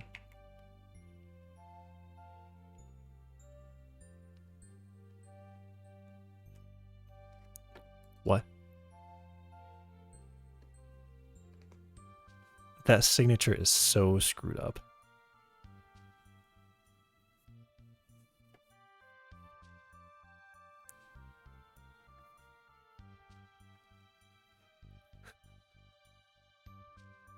Stop. Stop. I'm being AI'd. Hello, Blackwater. Gator Studios. Load chain should be... It needs to match... This is going to be a resource.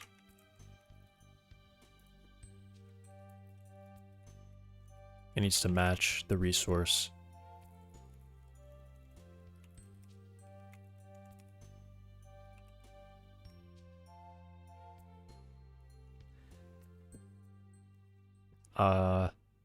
Well, now I do feel dumb. Why am I doing this? Because I can just... Okay.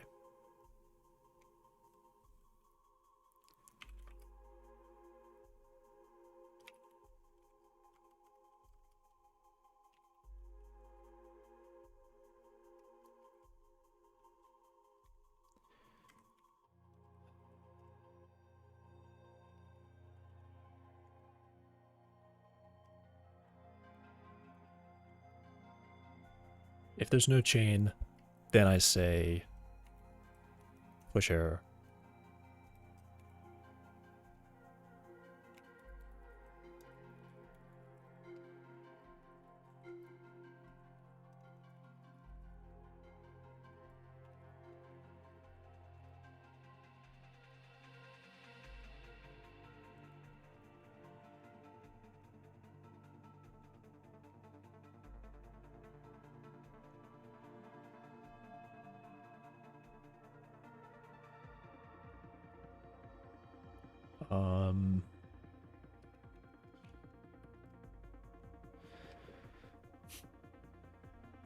The rules we distract Gingerman from working.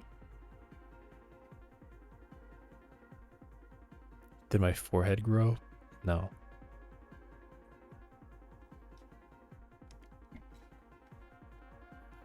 I don't know why it would. It's big enough already.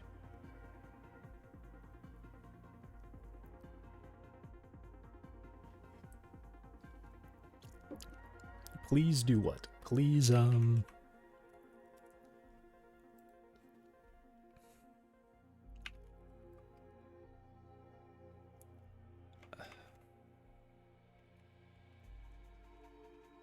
I'll say like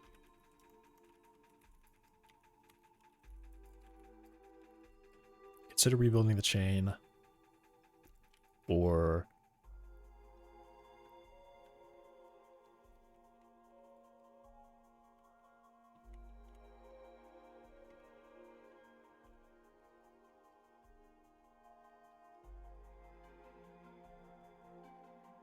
remove the load of this resource. I think that's all I can really say.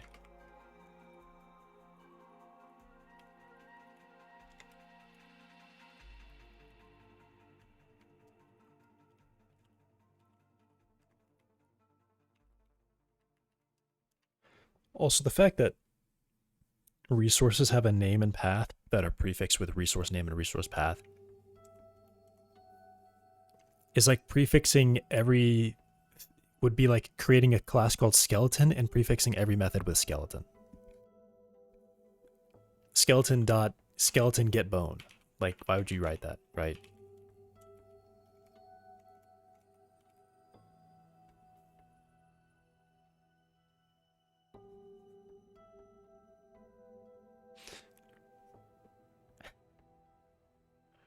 And yet, skeleton has a signal called skeleton updated, which is really funny. Skeleton dot skeleton updated.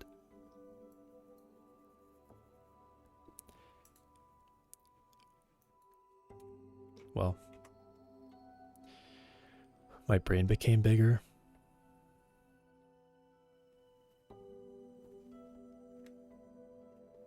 It's a Friday Rust.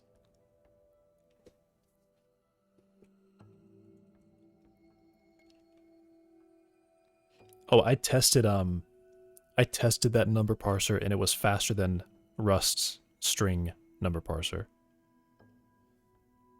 I also found that the average speed over 10 million like 19 digit, like parsing 10 million 19 digit numbers, changing the measurement from a nanosecond measurement to just a second float measurement, just only changing that, which means like in the release build, the saving the start and the end times would change from either like a float conversion or converting from a float to an integer or something like that for the print. Just changing how it was printing the result disrupted the test by like 100 milliseconds, a tenth of a second. To the point where it kind of just calls into question if mine is actually, whether or not mine is slower or faster for single digit cases. For 19 digit cases, mine was faster. When I measured with nanoseconds, there was a smaller gap. When I measured with seconds as a float, the gap was wider, just because of how I was printing it. And when I went down to single digits, it was either like Rust was faster if I measured with seconds, and mine was faster if I measured with... No. Mine was one of the two ways. It changed the result of the test just by measuring it with a different clock. It was kind of crazy. Which...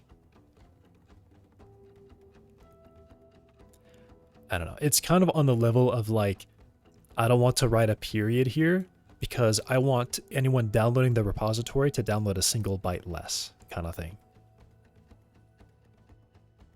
Like I feel like at that level it's at the effect of writing my own parser is just to save a period, a single byte in like a very large thing.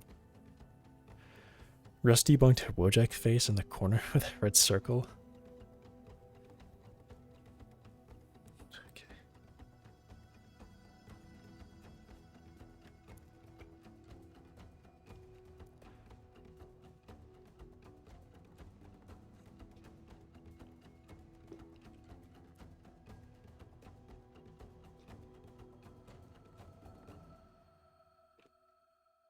Also, measuring such small numbers in like the nanoseconds is just really hard to measure those accurately.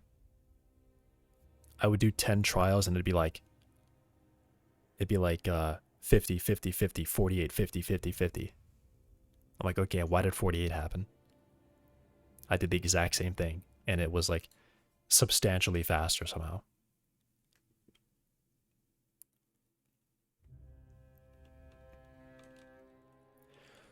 Okay, load chain. So I have to chain, and then what I would do is I would just call chain load nothing. I would have to call chain. There's chain build. There's not chain build.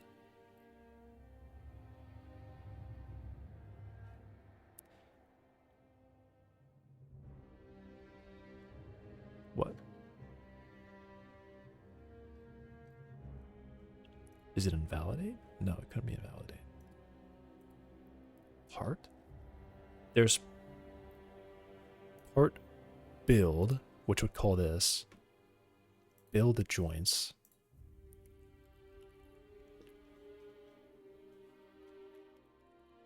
Okay, so I'm going to call that yet. So apparently chain doesn't have load or build yet. Chain needs to have load and build. Where could I put that? Where is it here? It's before the update. I'll put it before the update here then.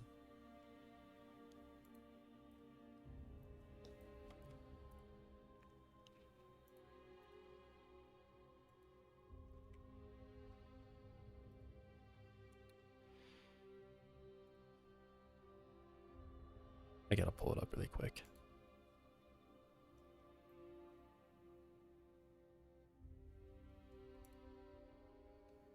I said really quick, and now it's gonna take me a while to find it. Though I think I actually know where it is.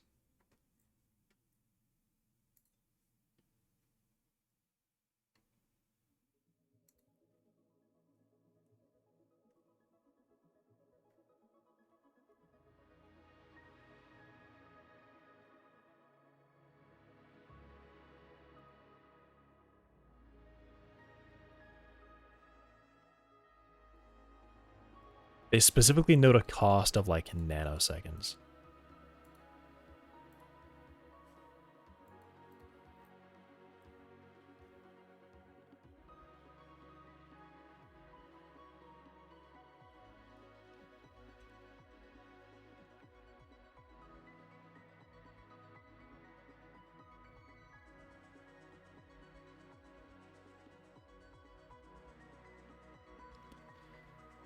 Oh, where did they do it? Is it really not here?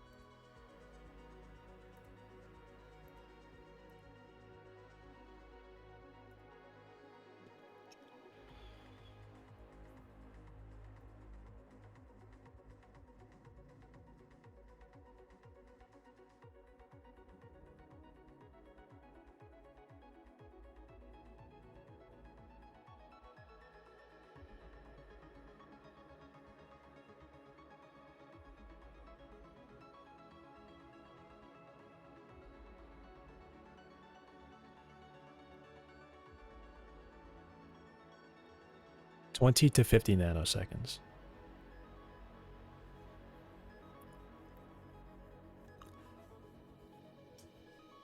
Actually, you know what? Wait, so benchmarks actually run... They don't use that?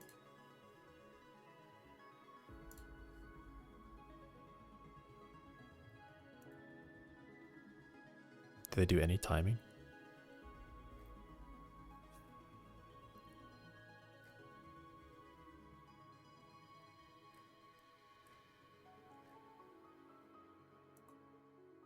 Wait a second.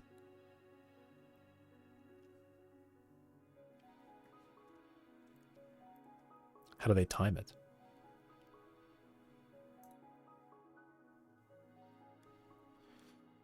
Okay, well, yeah, they cite 20 to 50 nanoseconds. I have a deviation of like 100 nanoseconds over the entire test just by changing the clock that I measure it with.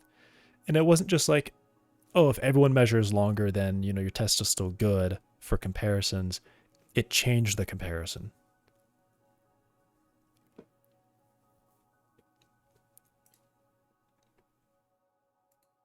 Like Rust's built-in thing for a single digit would be faster than mine in one case, and if I changed the clock, mine was faster.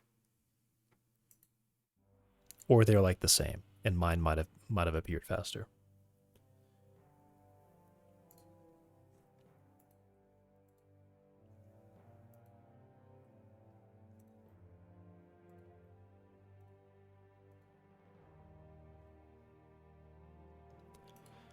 Either way, I think it's just insane.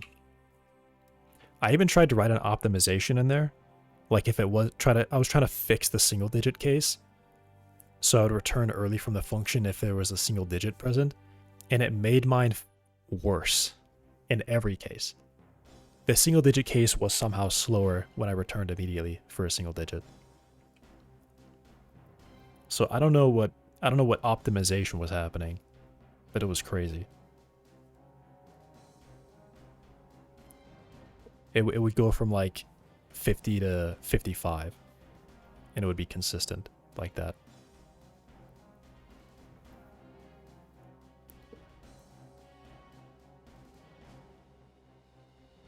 And then also the whole fact of the parser is that you're not parsing an infinitely long digit, an infinitely long number. You're most likely parsing 1, 2, or 3 digit numbers.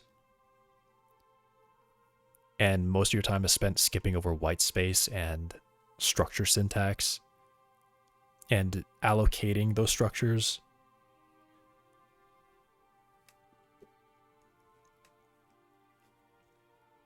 So there's way more time to be saved doing all of that than there is in doing a single, doing like 2 fewer multiplications or something.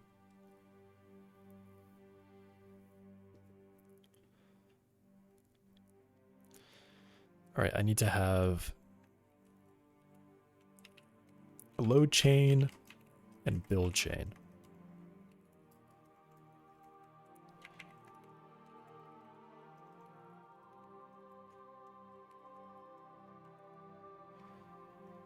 So chain contains a resource on it.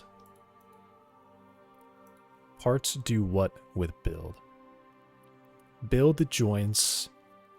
Yeah, so far, yeah, so it doesn't need the resource, it would just run this. So the chain doesn't need a resource. The chain only needs to have a custom joint loader, I think, is all it needs.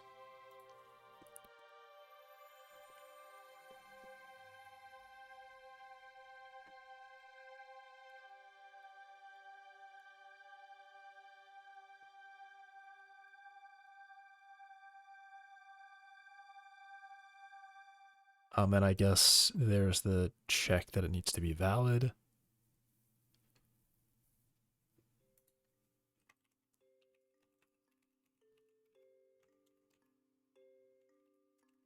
I'll do the check that it's valid.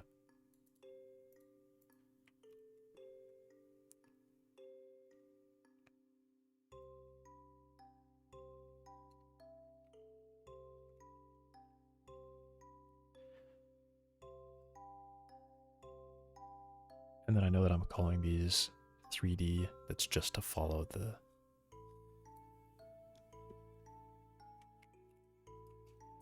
Just to follow the convention, I guess.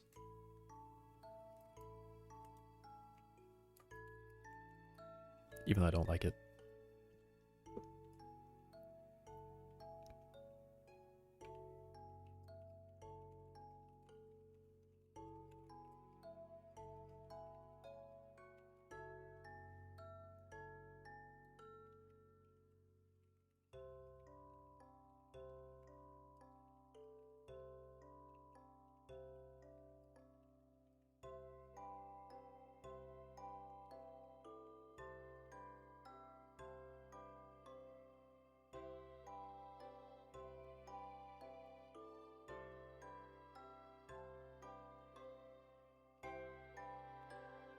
I don't know why it's being... Yeah, it just wanted to pretend like there was a syntax error, I guess.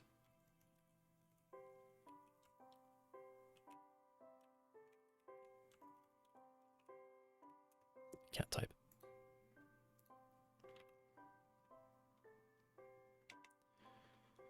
Chain, load chain with a custom joint loader. And what this will do is we'll go through the part list, do parts. I think parts, yeah, I think I plan to have parts validate. So parts need to be valid.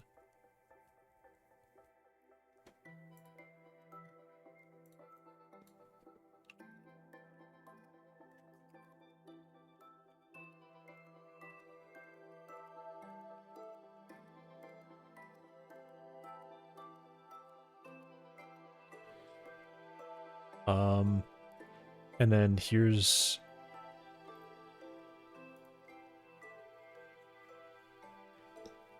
the other thing.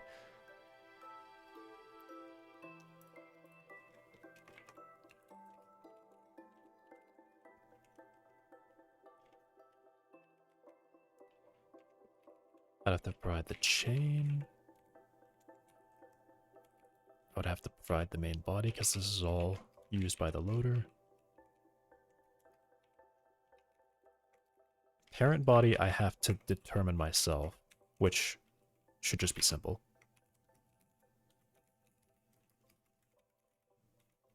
Then I provide that. And then build, I think, has to return a Boolean. Load does not. The load does not have to. Load probably should.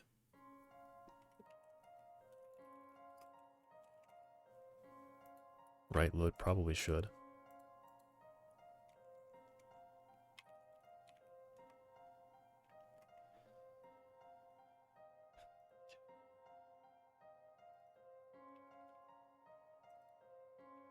These must return booleans if they fail.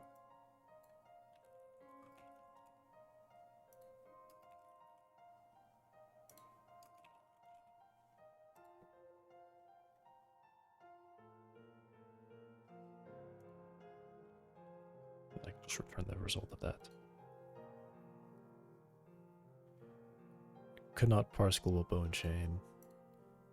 There are no problems here. Load chain returns void. Right.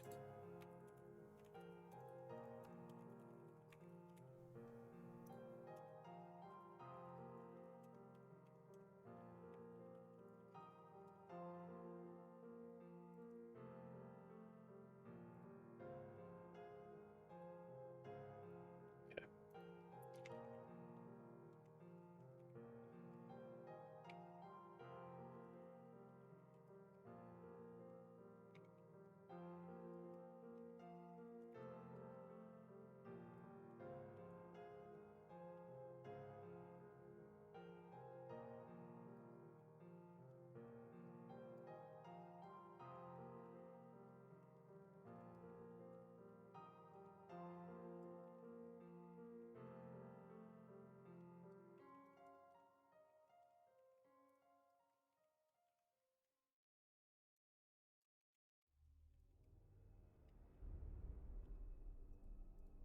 That is kind of it.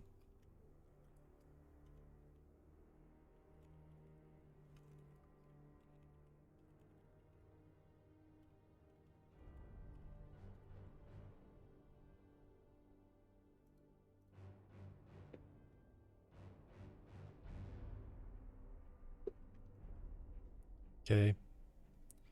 And then parts need.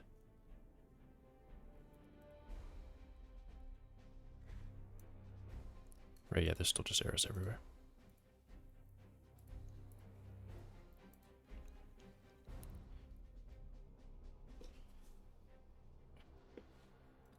Parts need to be given the chain, the main body, and then the parent body, which I guess that's the only thing I really have to worry about. The chain doesn't know about a main body, so this needs to be given a main body, which should just be a rigid body.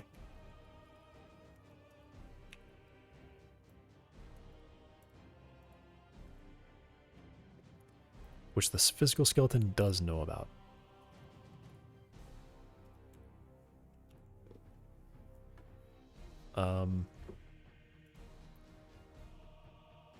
And I'll be sure that main body is present at this point. Call a character calls load chain. Main body has not really been assigned yet, but part of it is that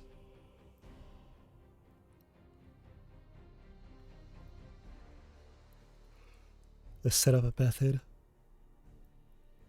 Oh wait, this is ready. Okay, so yeah, main body definitely should exist by this point.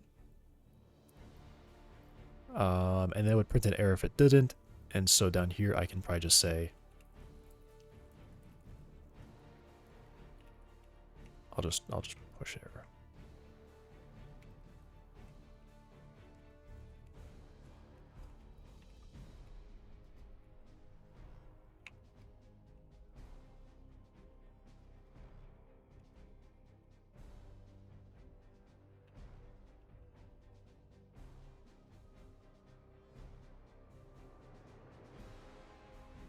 And then this should be, yeah.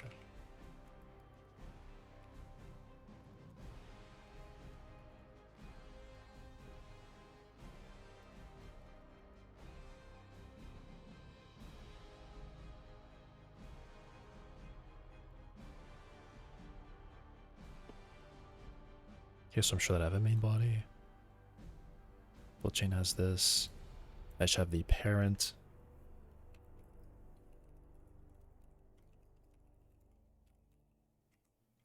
So parent body will just start as main body, and then it changes as we go down.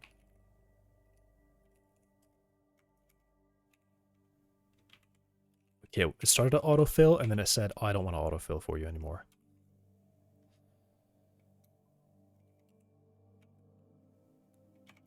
Like, why does it do that? It's just annoying.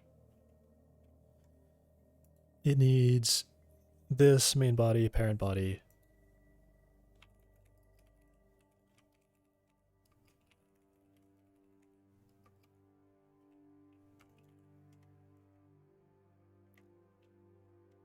And then I say if not, if this fails.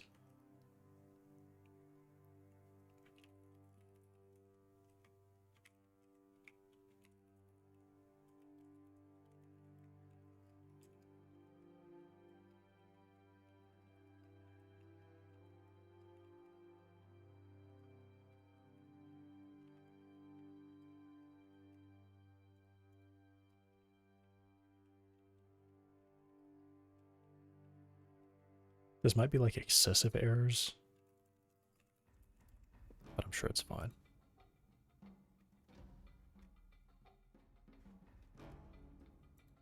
I don't need to print an error there if that fails.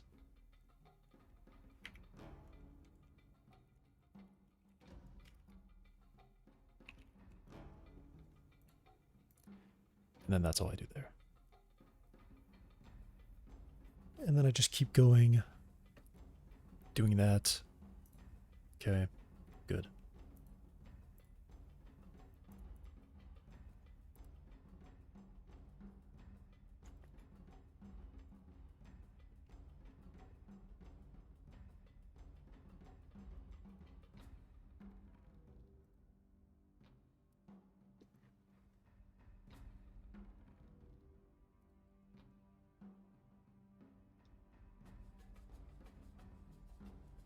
Okay, so load joints happens later.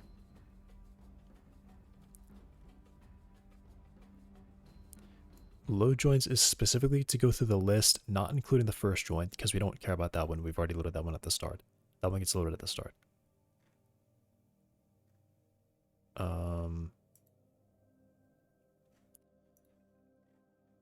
don't know if I like how this is called validate, because it does do some things that's extra to validation.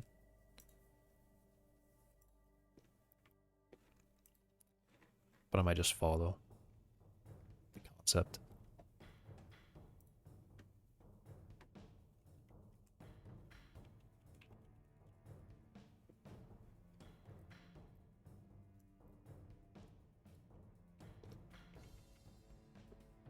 And then this would all... Oh, the ordering feels strange now. Why is there just a pass at the bottom?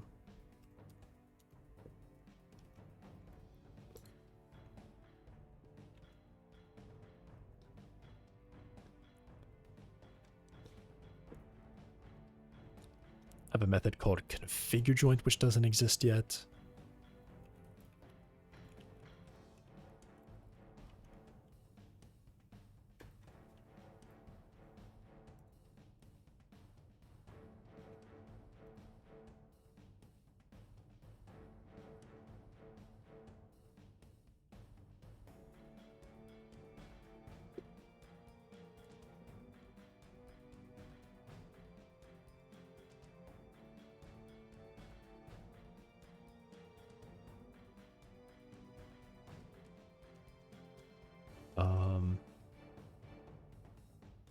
So I can get parent, and then I can do these don't have bone IDs, so that just goes away. Body, the body is itself, so it doesn't need that. The joint is just the joint.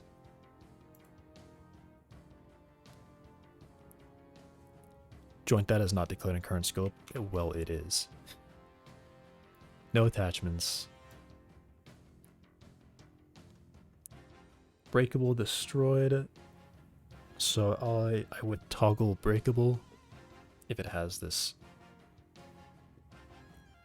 thing on it.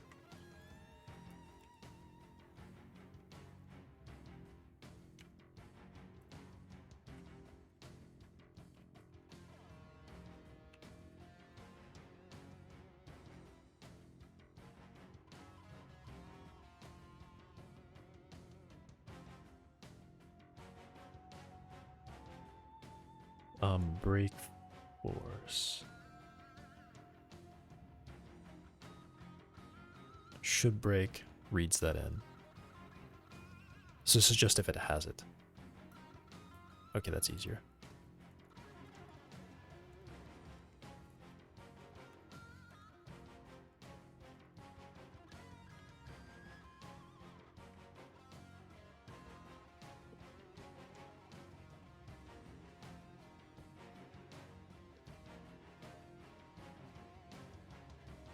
The parent should be our ID.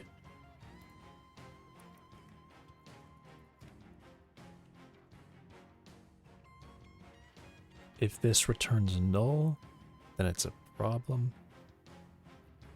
So it needs to be able to return null.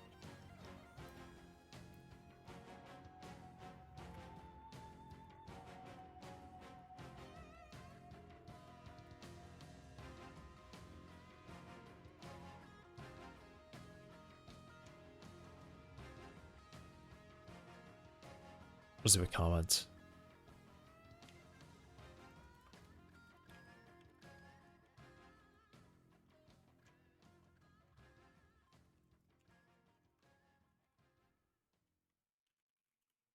I just return on the spot.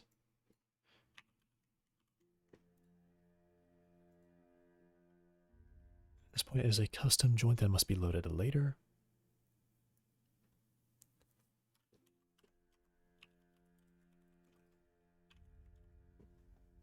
That set is valid to be true. Joint node list. I think I want to keep in only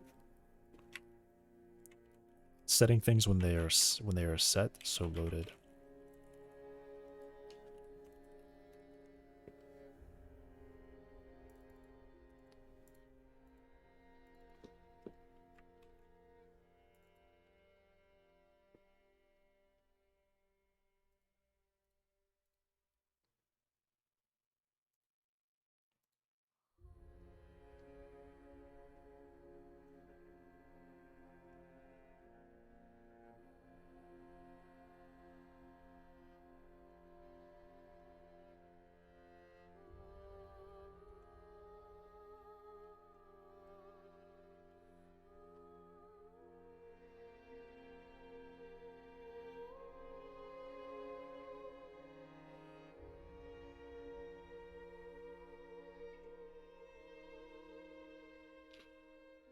Okay.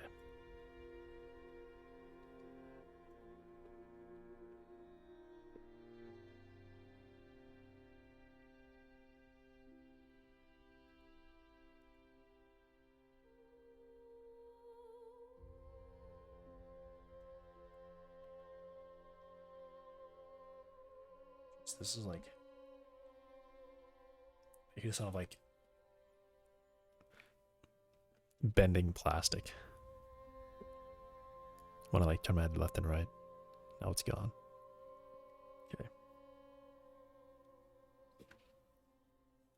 Wow, I'm like getting struck with just sleep right now. I keep yawning and rubbing my eyes and everything. I don't actually feel tired. Just my body is like, we gotta go to sleep. It's time to sleep.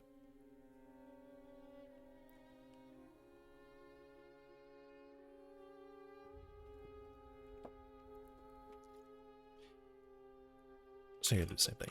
Data.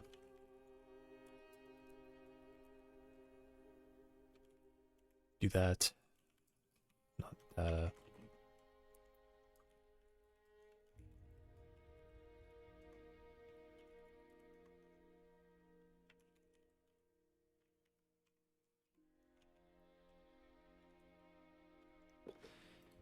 Add it to the list.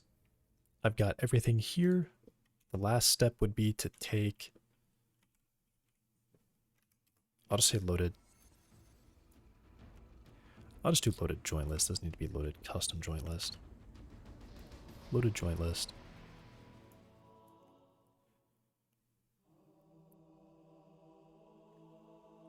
And I can just make sure that whenever I obtain this one, say loaded bone joint is that one. And I would say loaded joint list, insert, put it at the front. That. So it'll always be the first time in the list. Set if equal to true. Joint list will be equal to that. And I'll do joint list. Make read only.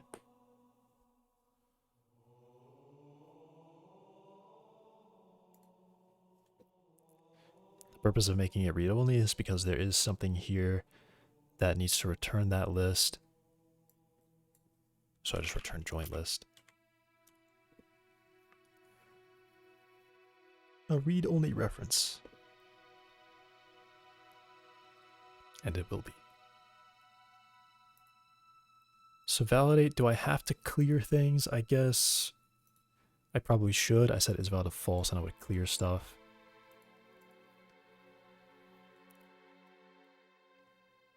Load resource joints. Yeah, okay. I'll just do this. Joint list is just going to be dropped to an empty list. It has to be. And then, because I've made it read-only probably.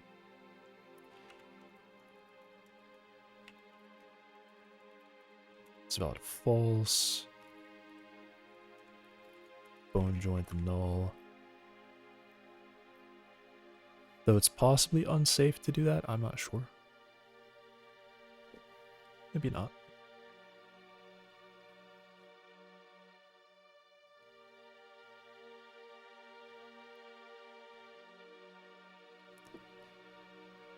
I don't think there's anything else.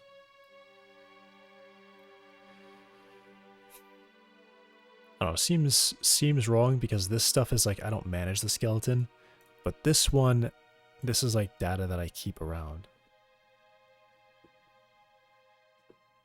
Though it just contains a reference to the joint, so it's not, it's not like it, yeah, it doesn't own it.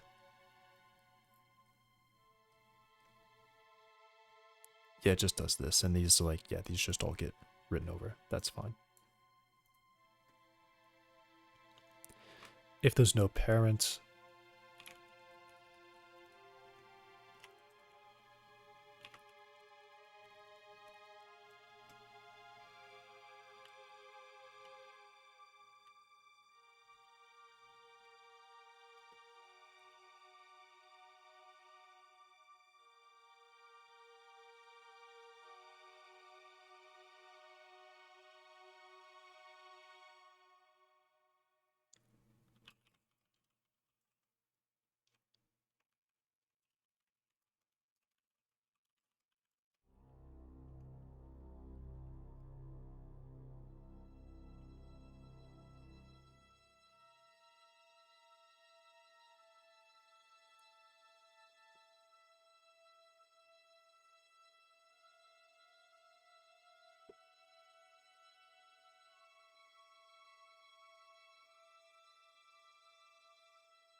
one body that is just this body.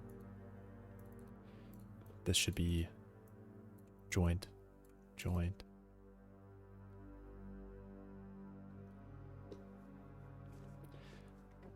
And then what else do I have to set? I set parent, RID, I set relative parent, relative body, I set joint.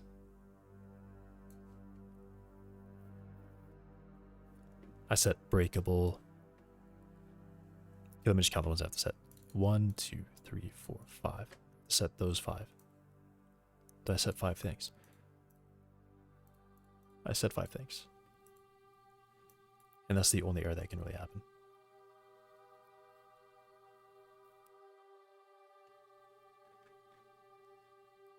Okay.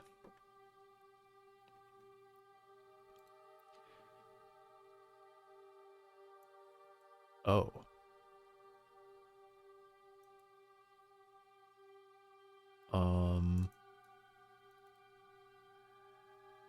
Right. A read-only ref.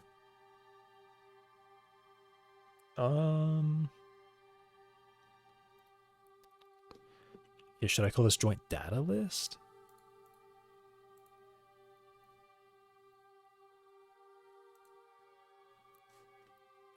Yeah, I guess I probably should, shouldn't I? Call it joint data list. And then the joint list would just be all the individual joints.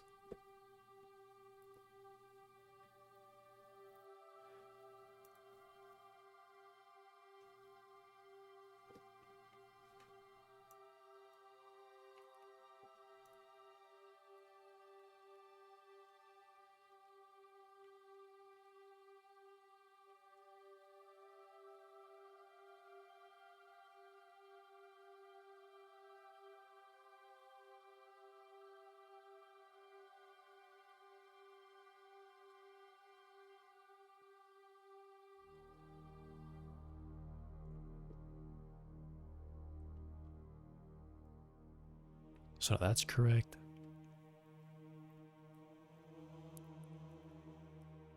This should be joint data list.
So I could have actually copied it and then fixed it.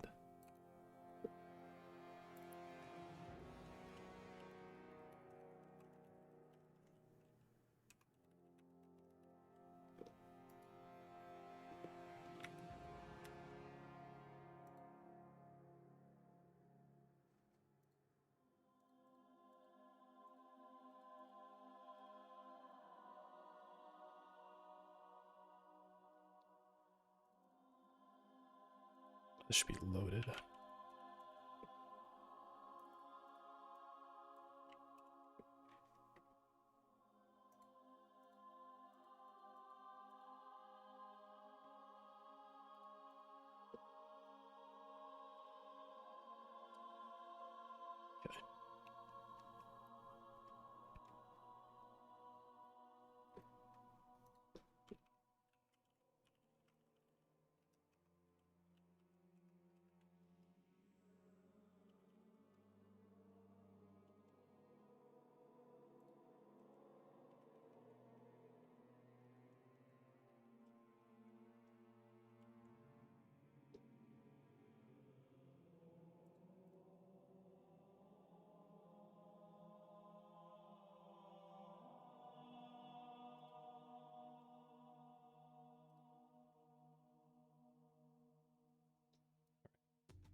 So now I would just have load joints, which will...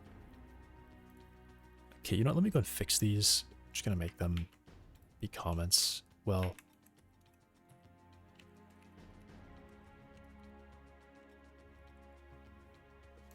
I'll use that.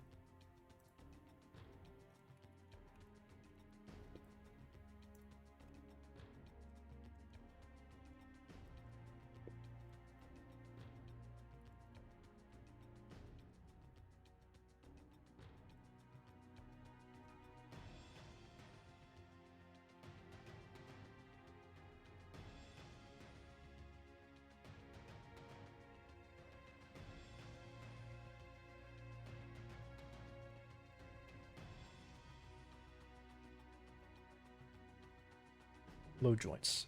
So load joints, the only thing...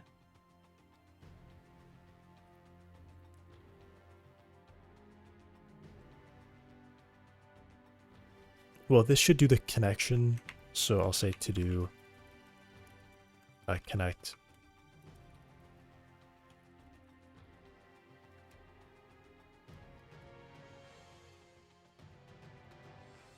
So changes are copied.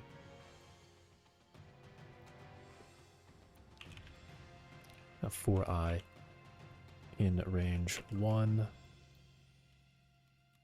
to joint data list size.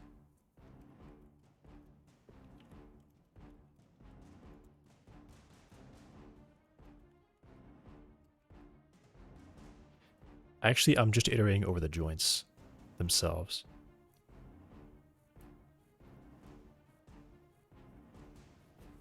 Oh, and then the expectation is that these have the same order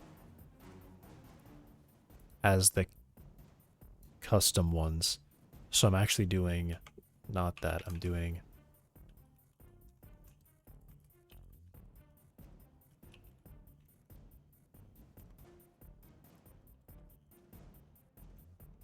check this.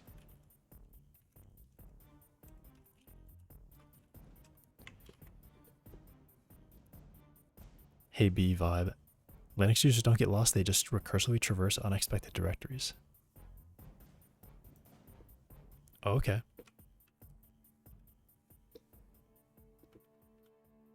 Yeah. This would be... I need to know... Okay, well, okay. Hang on. I need to give...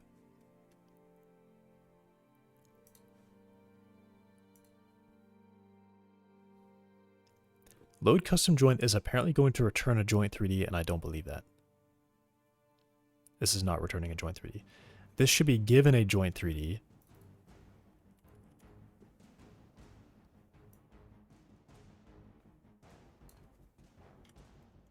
Return false.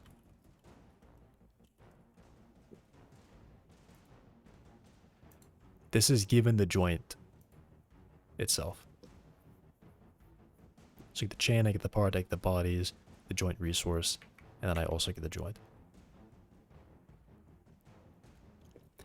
Oh, actually, if the joint contains the resource that's meant to be loaded, then I only need to provide the joint. I have to provide the resource that the joint is loaded with. Okay, no, so I do have to have both. I hit enter, why did it delete the...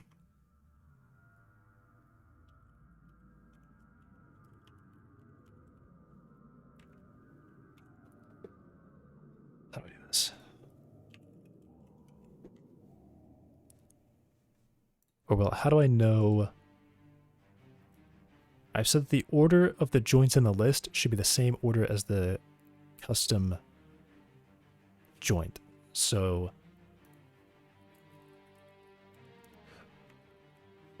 I want to do this.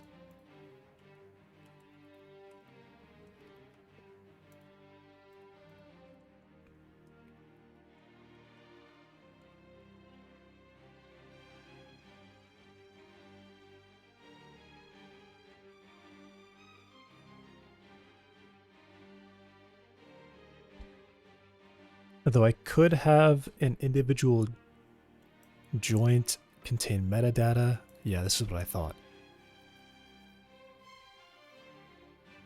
It would say which index it's supposed to be.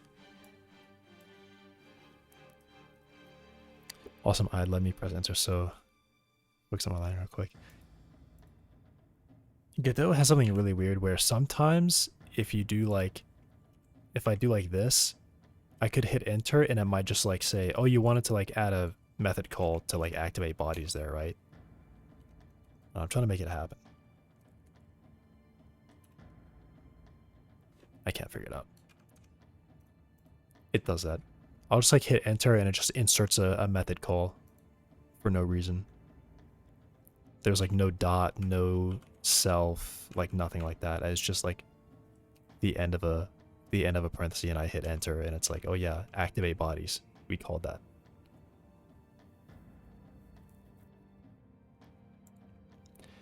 Okay, so I don't expect joints in the same order. So, yeah, I do just go through the joint list.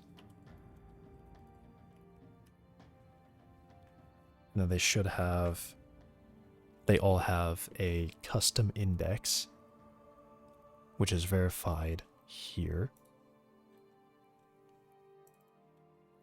Here, they have a custom index. So I look up that custom index.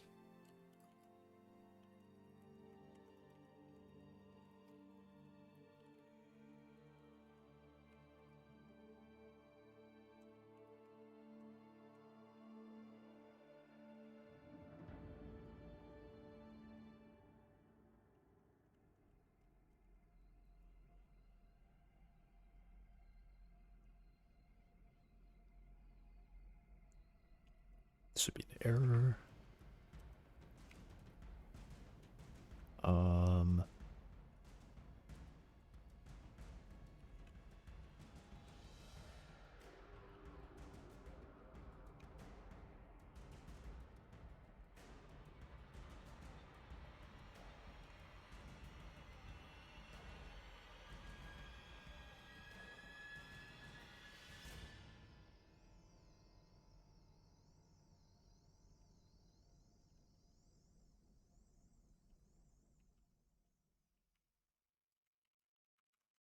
That's all I can really say.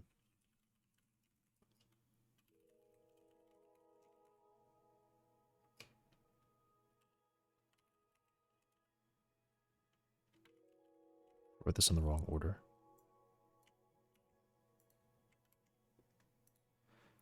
Path, joint, chain.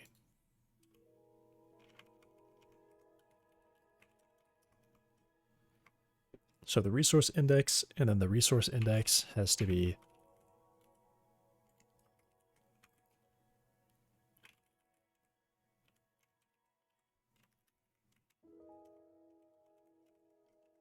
within this range.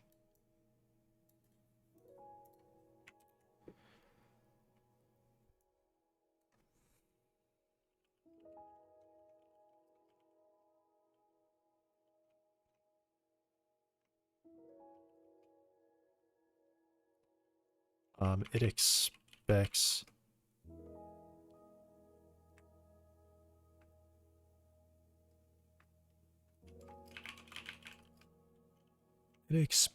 a custom resource at index blank.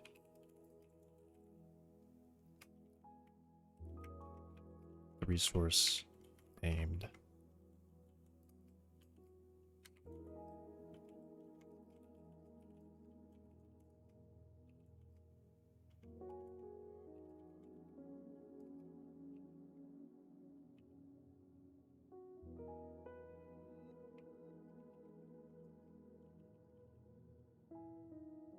please add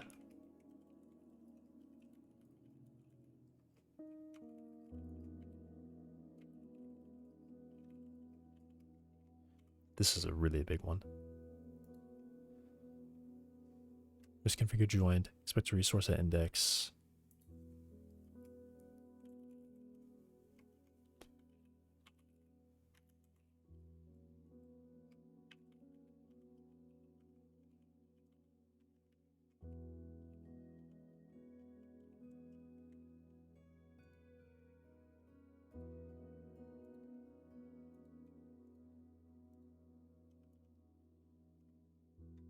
Okay, so it has an index, and then I would do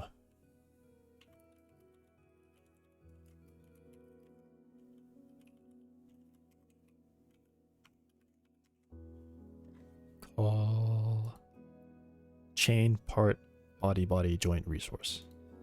That's just so many parameters. Chain part body joint.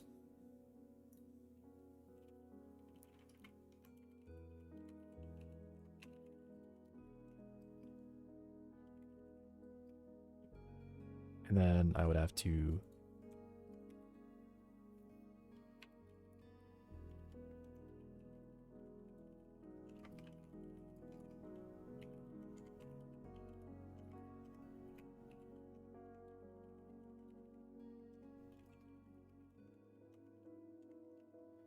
I'll be sure not to provide a null. Oh, jeez. It's probably gonna be something like this.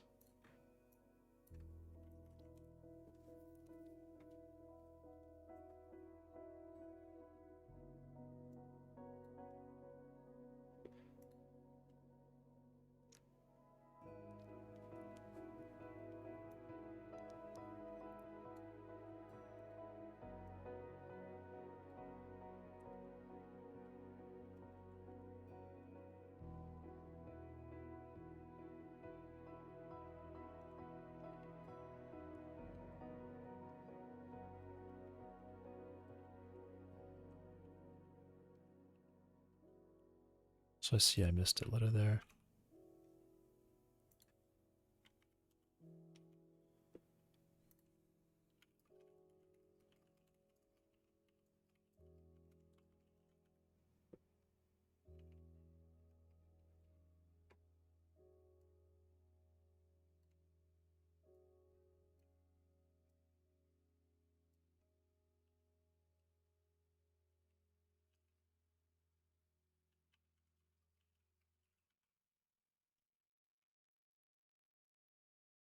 Um,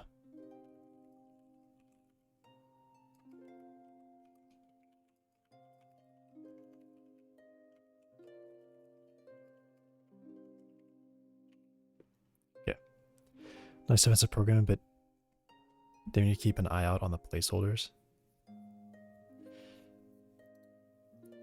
Yeah, I mean, I'm writing it to be like an add-on, and there's just so many.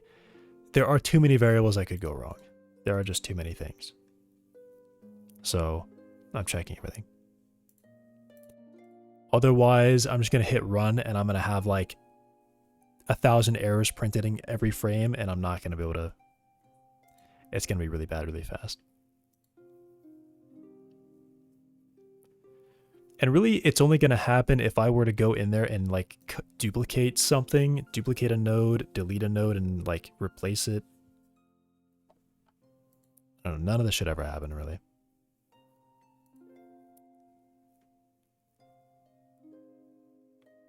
But you know, it's always good to have it. So when I do something bad, I'll be like, oh, well, that's wrong. And then I can just fix it right away.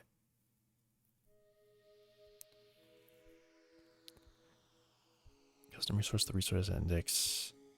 The index blank is null.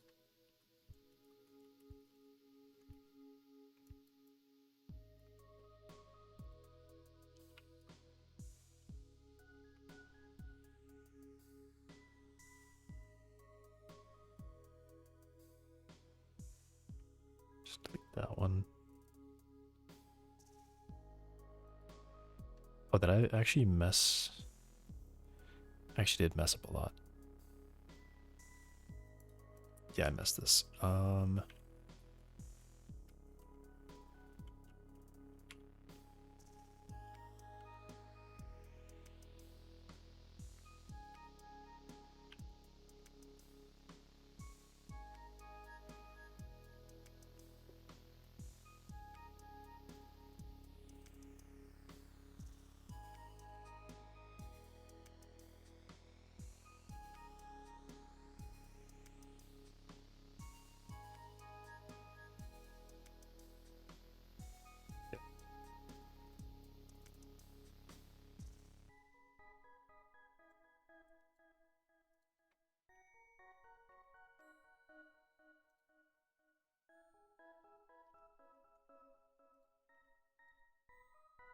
It is just so much stuff.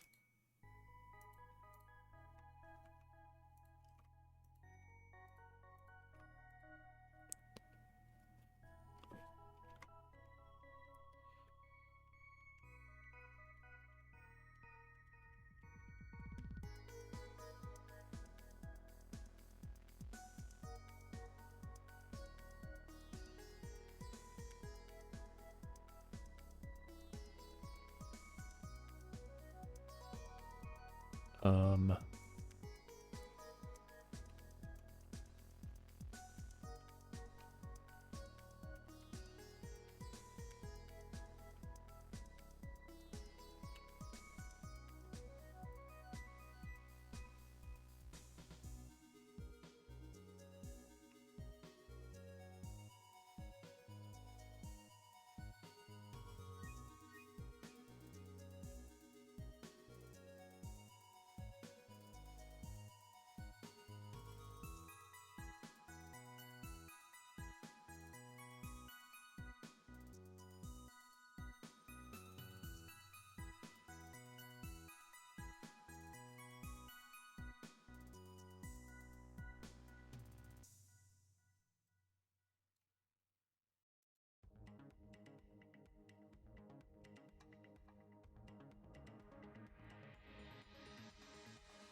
please fix any errors.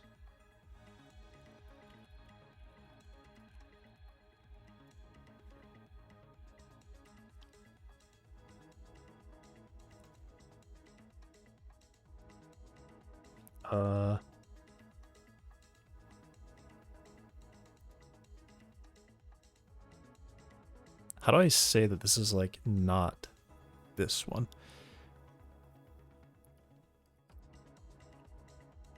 Let's just say received false return value.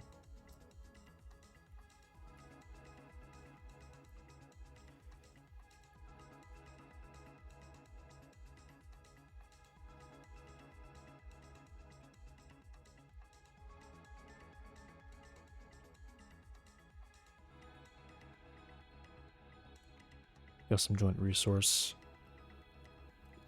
It's named blank at blank.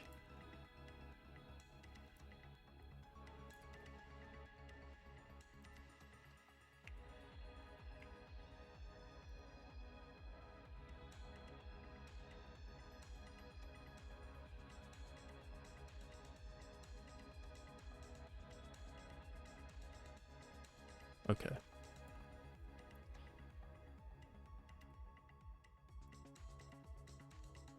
This would be custom resource.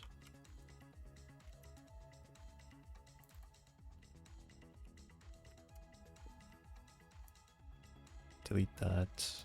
Okay.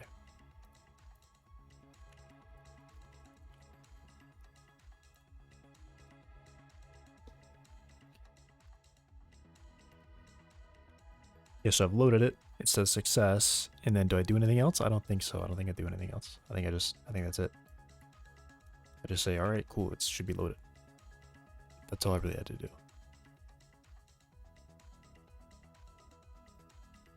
Because the idea of the custom resources is that the loader will set up signals on its own.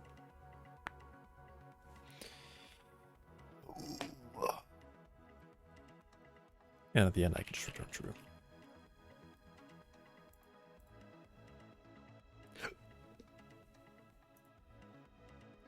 I think the custom build is already there. Because it has to create. It'll be creating a joint.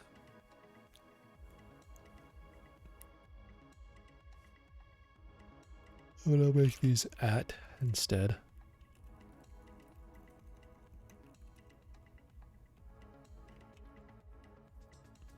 Builder failed to create a joint for the resource named blank at blank. I also need to make sure that it's not null.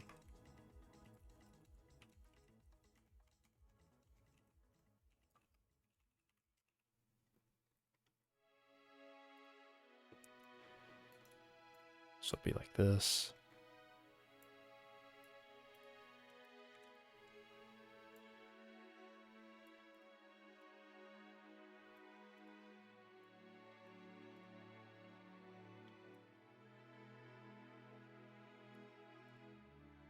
And then I guess I should just do indexes. Yeah, because I definitely need an index because I have to assign it specifically to that index.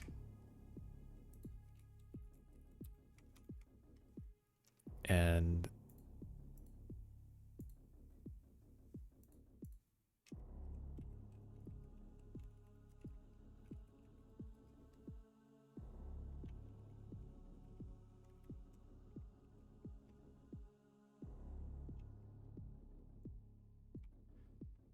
Is it missing a custom resource? The index blank is no. Please add the missing resource removed from the list and rebuild the chain.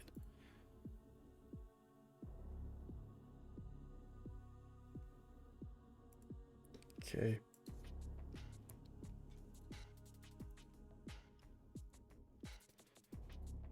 Then I make the call. Actually, can I just put these in a line like that? I might prefer that.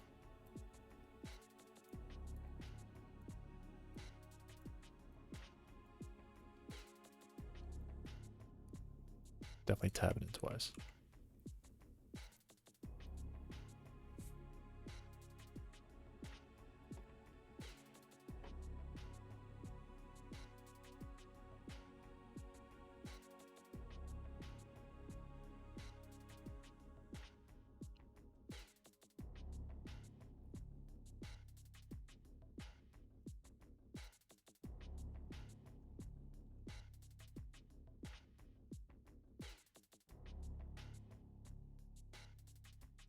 Oh, and I don't know if this is a valid callable as well.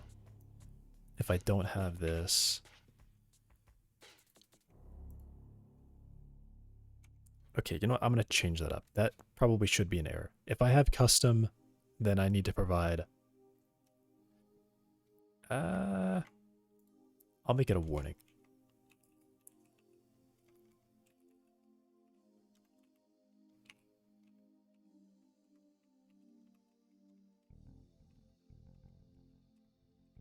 It's not really a failure, but it sort of is.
Place meta.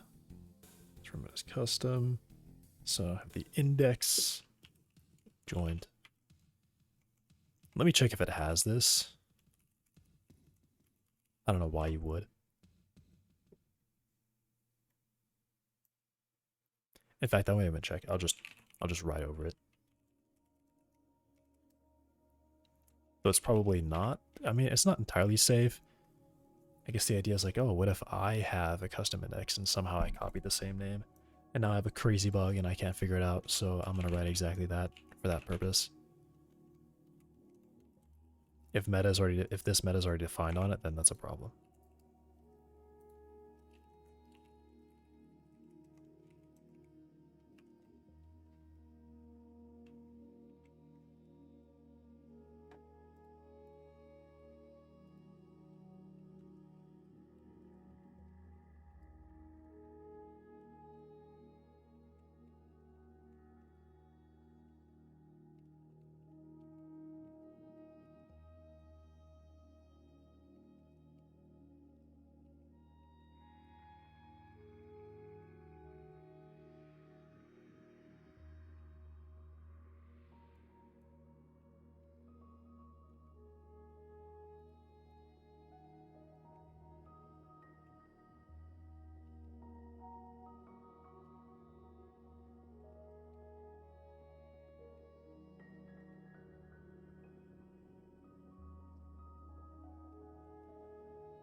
All right.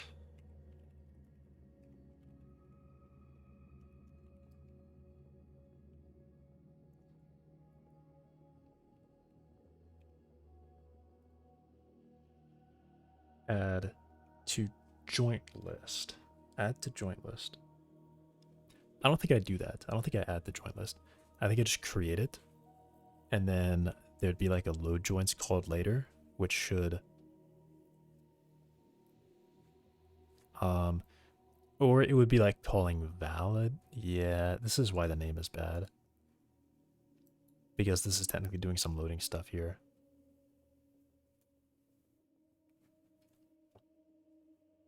It's a bad name.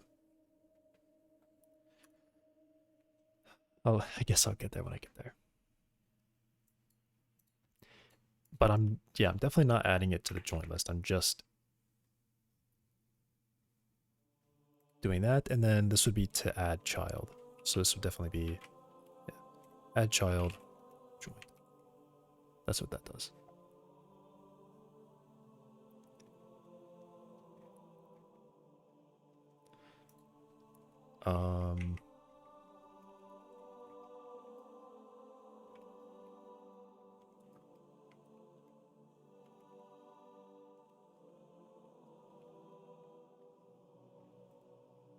Yeah, forgot to do that.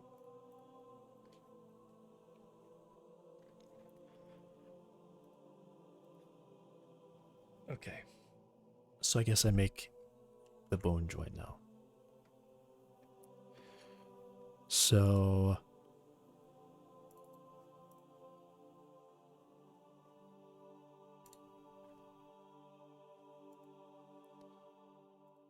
this one has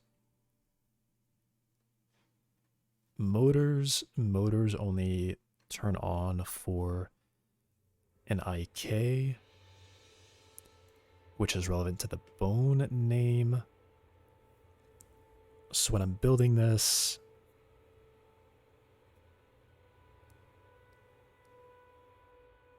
I do have a setup IK thing, but I actually know all of it here anyway, because I have the resource. So I can just make it all. The motor would be enabled for the rotation axis of the IK, and that's the only one. All right, I think this one should be pretty simple.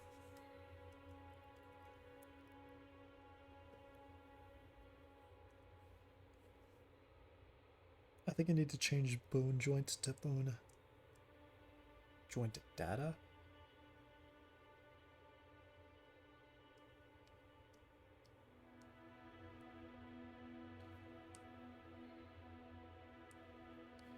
Because I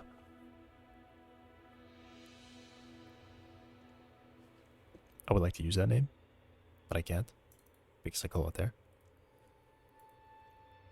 And I can't really use joint, so I'll just call it main joint, I guess.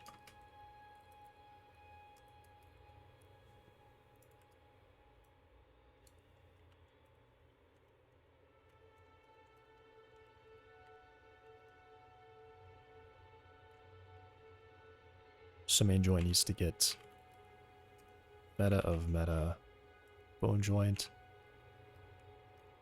Just make it true. And then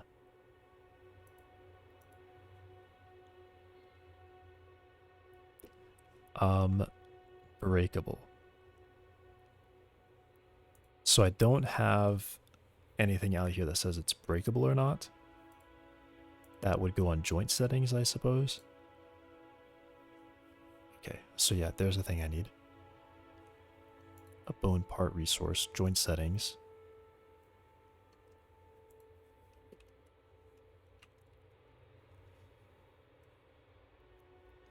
Yeah, this one needs to specifically say if it's breakable or not. So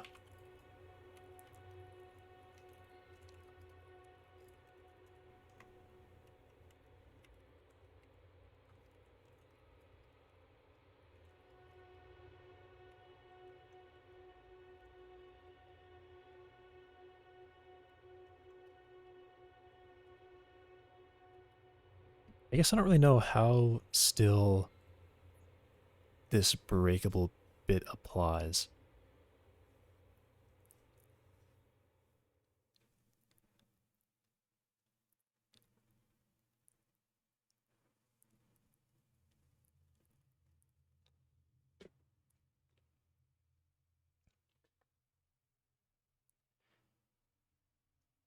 Because what I'd kind of like is to have something a bit complicated where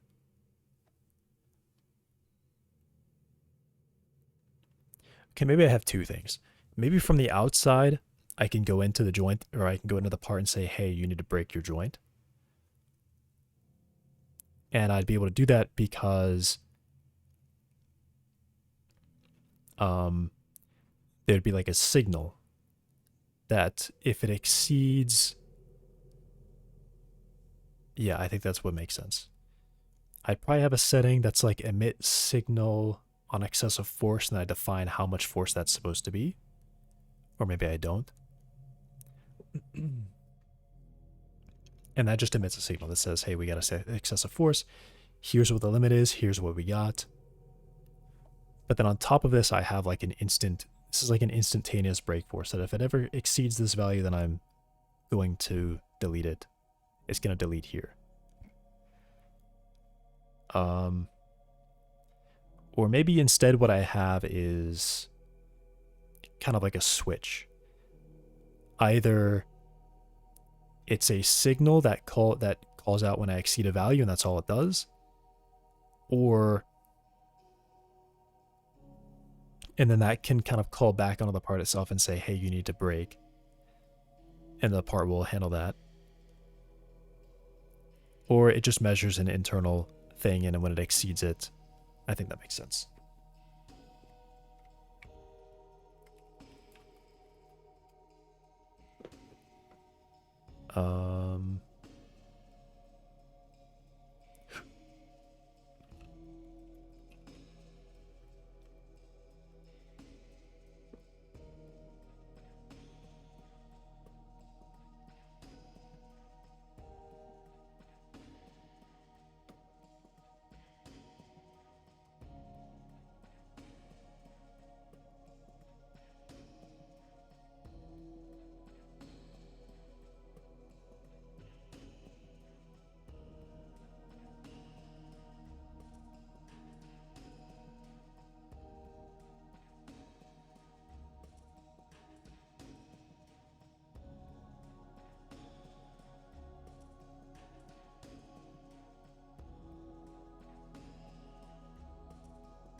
Okay, let me make it a group, I guess.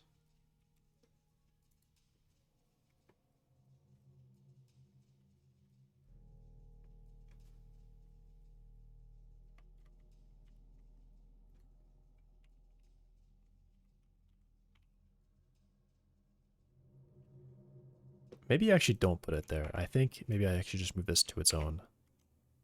It's not really a joint setting, it'll be like a brake setting. Physics, IK settings.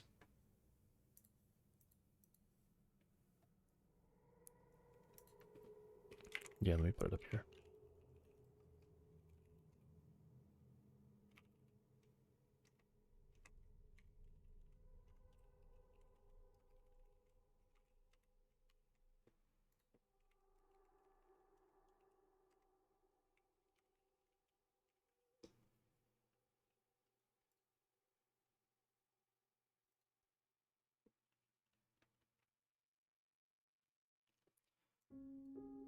And then I kind of want that to be there.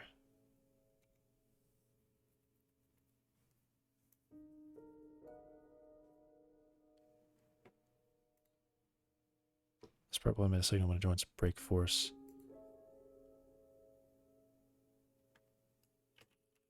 Is reached.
It's like 5,000.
Like use break signal.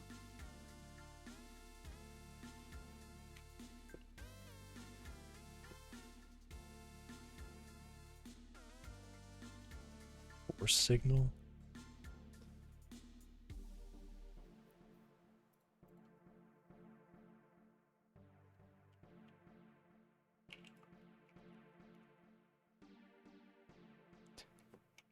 Am I using the wrong break?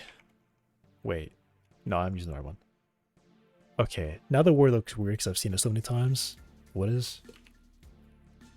I just gotta make sure I'm actually correct. Why does this word look so strange now?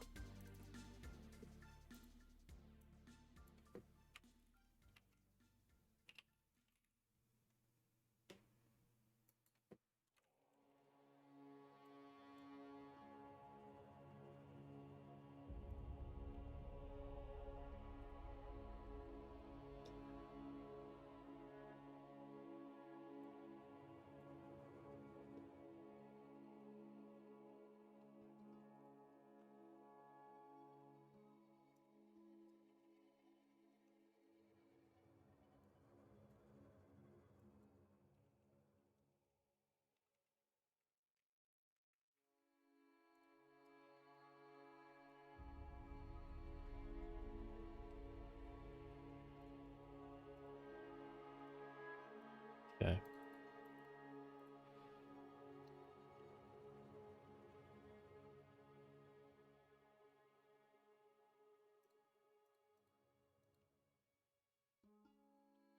Why did it not show up? Do I really have to do this?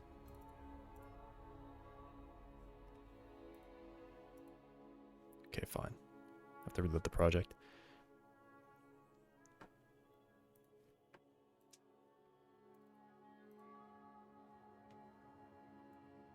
What? Why is it not here? Why is it not showing me? This is a part. Physical bone part resource. Physical bone part resource.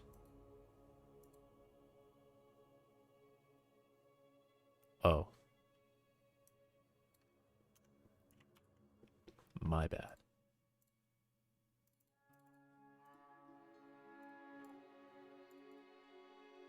I mean, I guess it does make sense to go into physics, but I'll just leave it out here. So I would turn this on. I would say use signal, and I'd probably bring this down to like 500 or something. Right. So that would be the idea. And then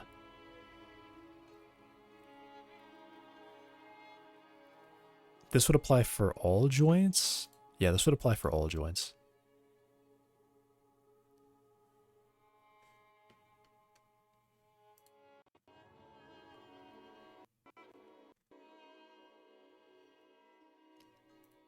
I'll leave.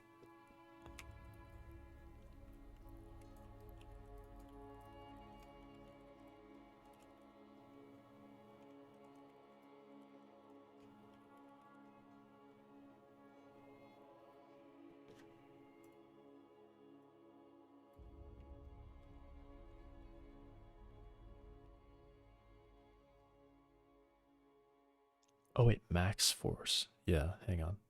No, do this. That's not on an individual. It is on an individual part.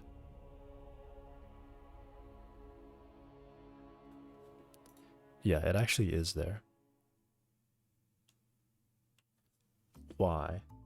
Because I have to define it, right? I have to specifically define it at creation on the resource.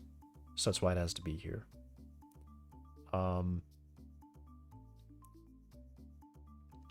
But for custom joints, I'm actually, yeah.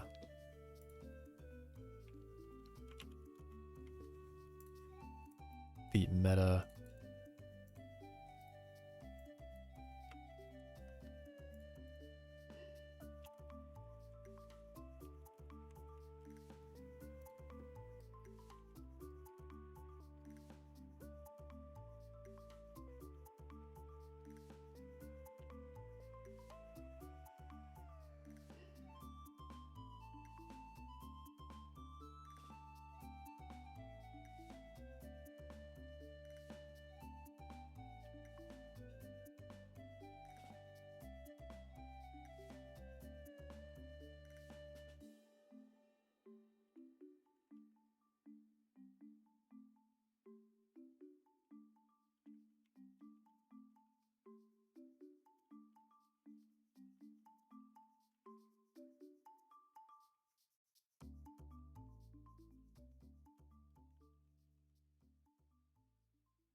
Does this make sense?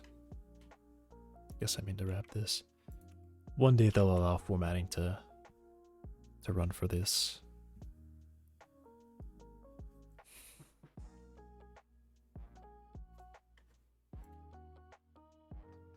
I don't know if it matters to do that.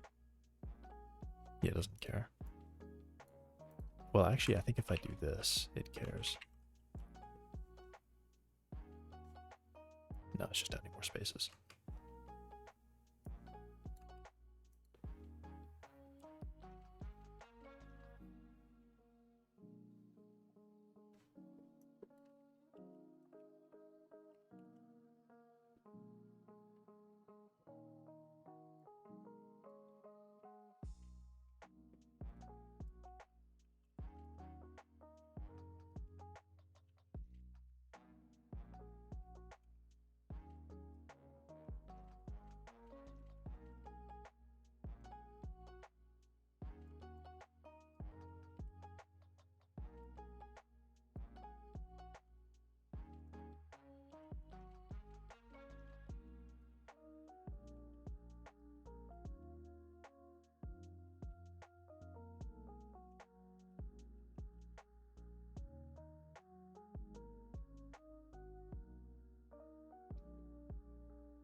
I've got it all explained.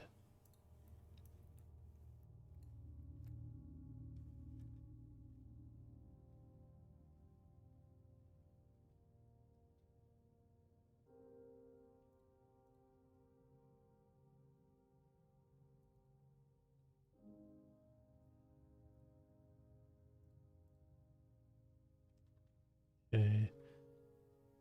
Load joints, I think, is nothing. Doesn't need to be changed. And then here, I make sure it doesn't have that. I don't care about the build there. It should just be set. And then it'll be loaded there. Oh, right. Then the build here, meta bone joint true. If resource break enabled.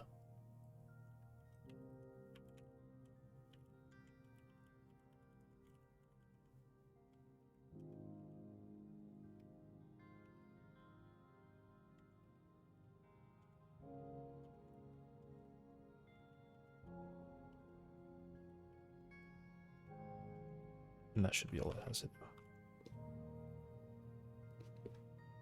Dog.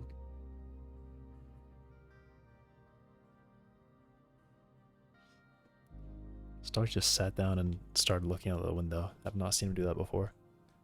He always stands. Okay, well, it's time for me to get food. So I'm gonna go grab food and I'll be back.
I'm back. I've got food I'm going to eat.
I'll be back.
I'm back.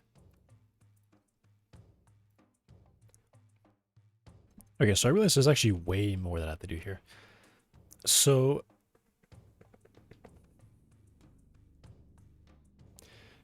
instead of saying build joints,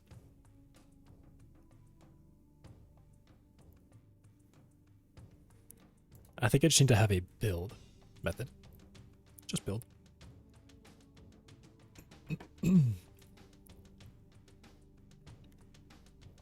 Instead of calling load joints, I'll just say load.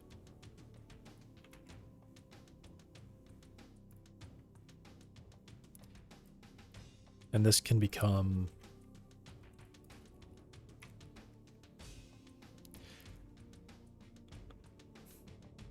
I can't. Annoying. That's really annoying. Load is, of course it is, a built-in global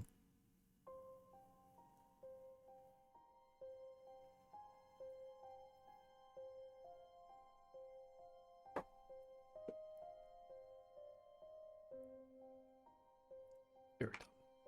So I have to say load part instead of load.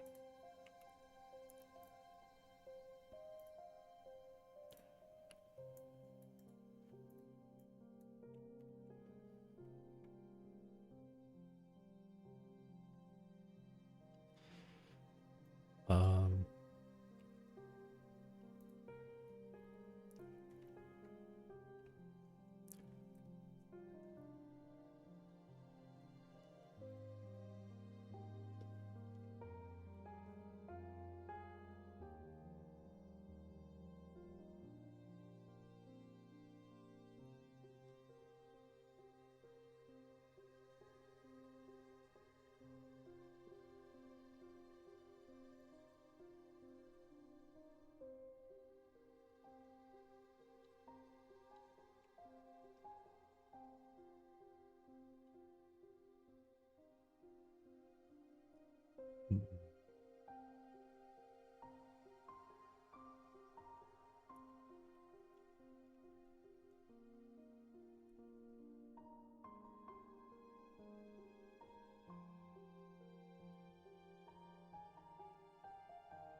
Okay.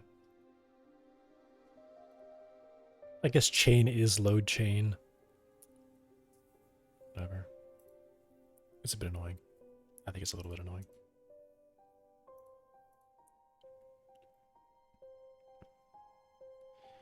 Alright, so this is to build.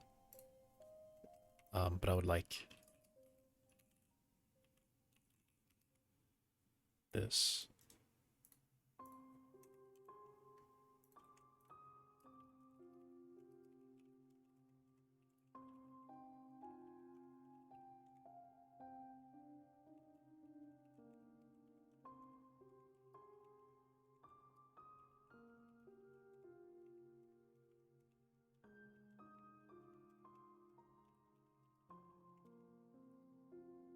Should I just say return?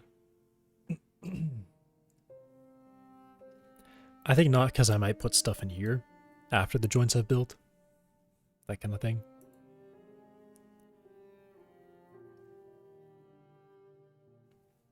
Alright, but up here,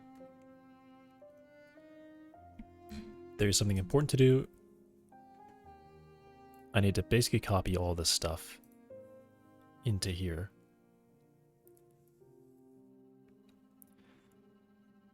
So, what I might say is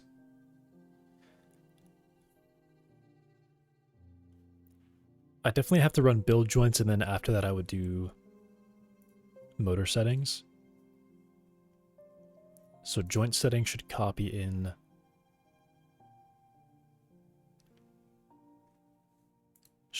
this stuff, right?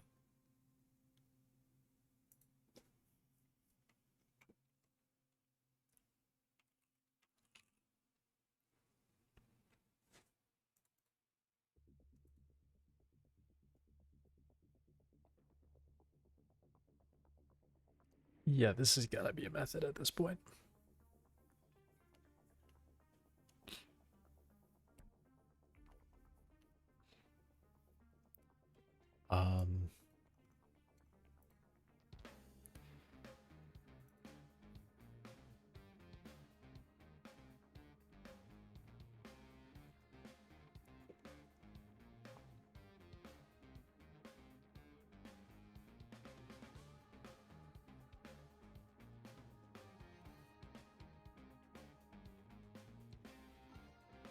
Yeah, this like this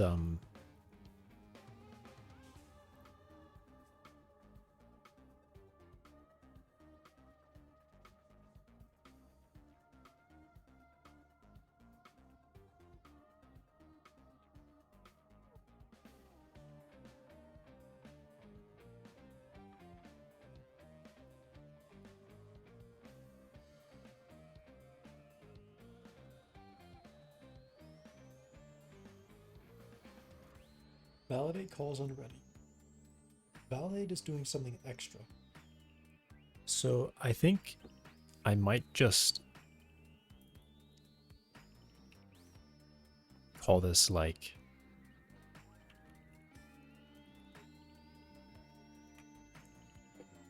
reload part instead, and just have that be what this is meant to do. I'm just changing the name, but otherwise all this stuff stays the same. I'll do the same thing here, because this is doing more than just validation. It's loading stuff.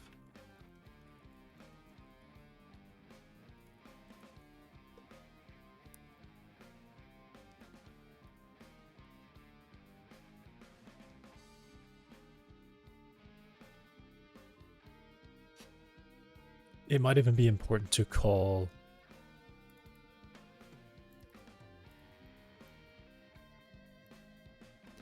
reload part.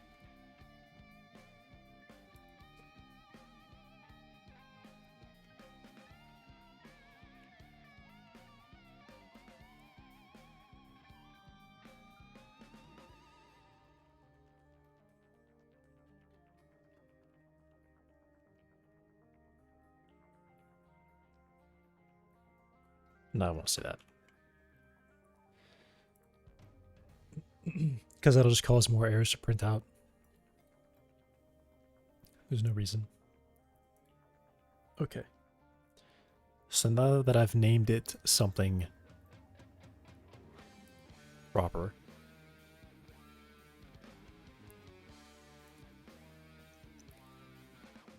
in build joints, I can do this, do all this, and then at the end, I should call reload. I should call reload.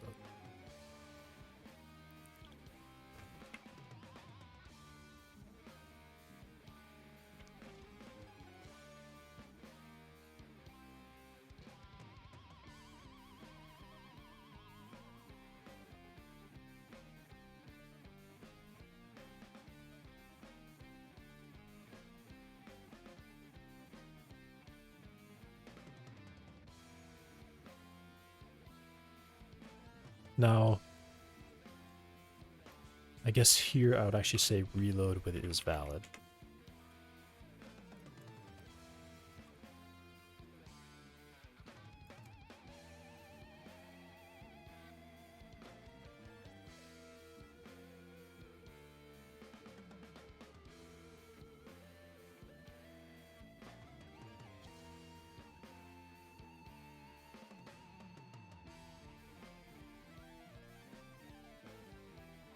That's good. That's good.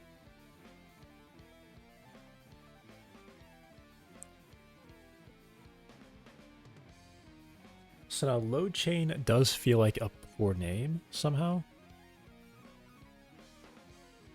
Maybe it should be called for part and part list, load part. Load. This is called by physical skeleton load chain, which is called here. This is not, this doesn't feel like a load. This should probably be like setup or something like that. Because what exactly does it do? It goes through each part.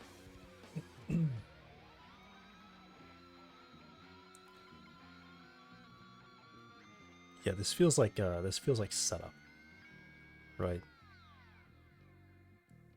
Though that also sounds like build, so maybe not. It checks if parts are valid.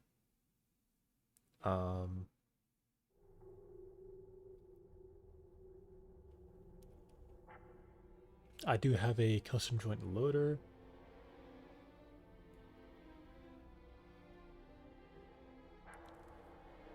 But I guess the word load doesn't seem right here now. Okay, well, what does a part do when I load? For now, just calls load joints. Load joints. I mean, really, this whole process is just to get down here. Just to get down to this call.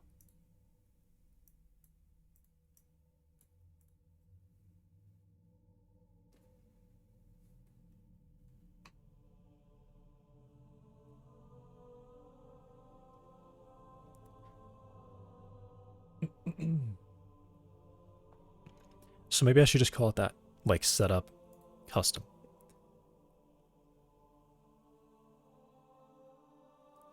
But then I also think the load is meant to do resource type stuff. But I have said I don't want that to happen. When I hit build, it copies all this, pastes it in there. If I change it while it's running, it needs to be connected and watch for those changes. So this is very specifically about setting up signals. Is exactly what this is for. So I'll name it that. This will be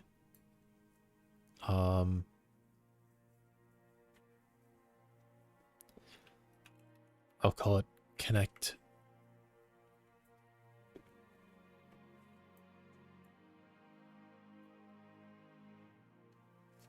chain. I can still call that loader.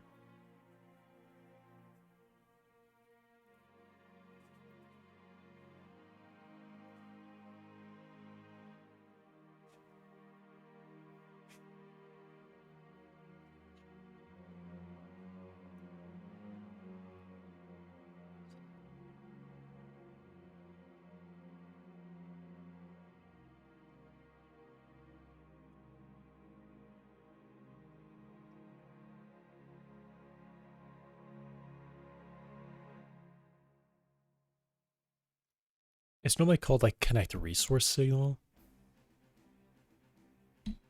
Connect chain resource signal. Connect chain signal.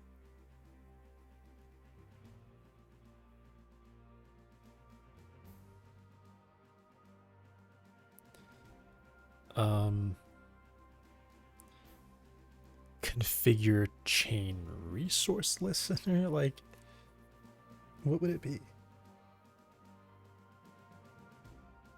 Configure chain signals. Connect chain signals.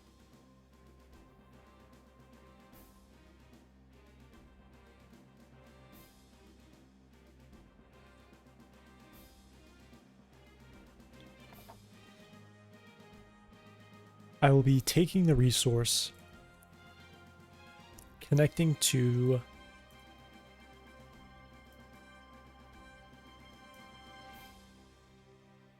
ooh.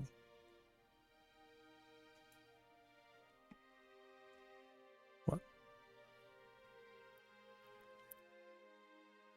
Okay, this one actually doesn't really do anything.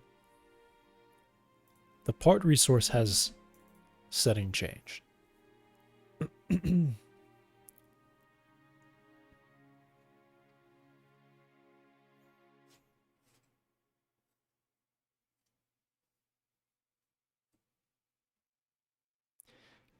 Setting changed.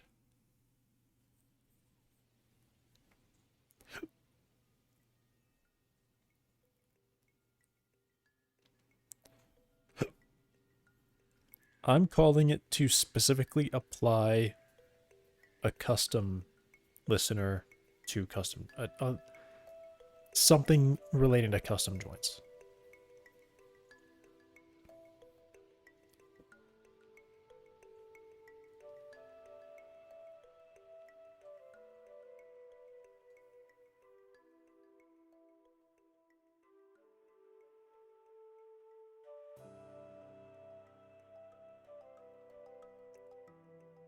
Hey CS. Hello. What should I name it?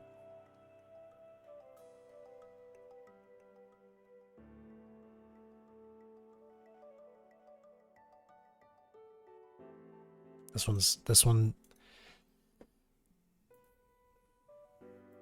load is wrong. I know that. I think the word load entirely is wrong. Connect.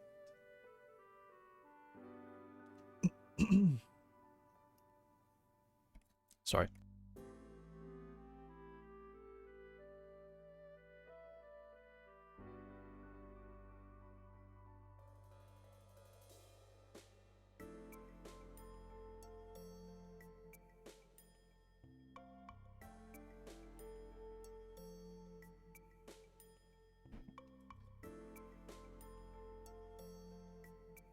Connect chain.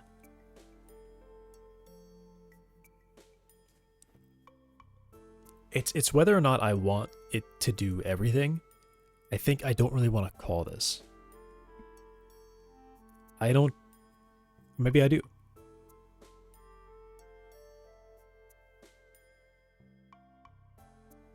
Maybe I do want this to have to say connect your chain signals.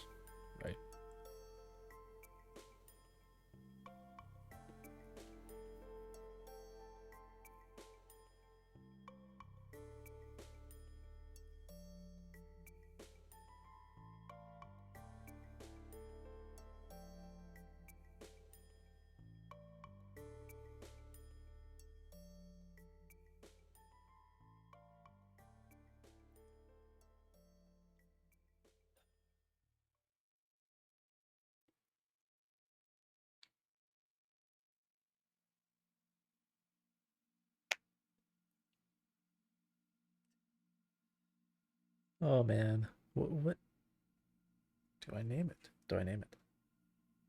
I need a good name. It needs to make sense.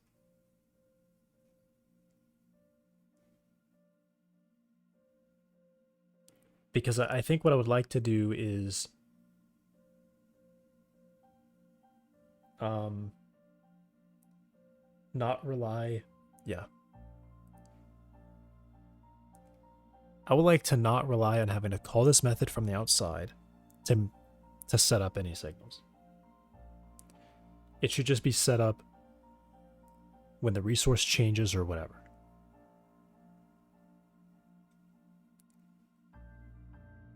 Which the resource actually won't change. It'll be add to the scene tree with a resource.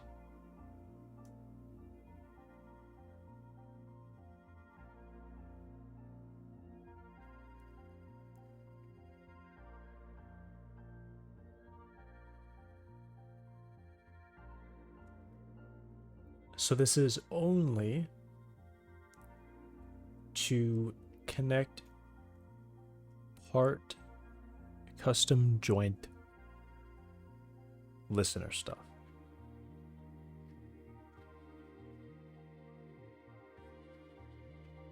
Somewhere I have to call in and say, here's the method that will be handling that.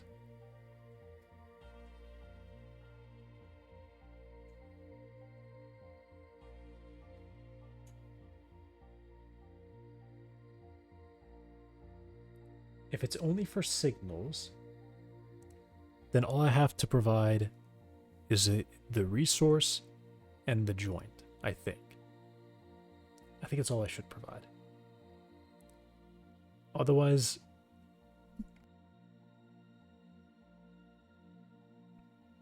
I might be allowing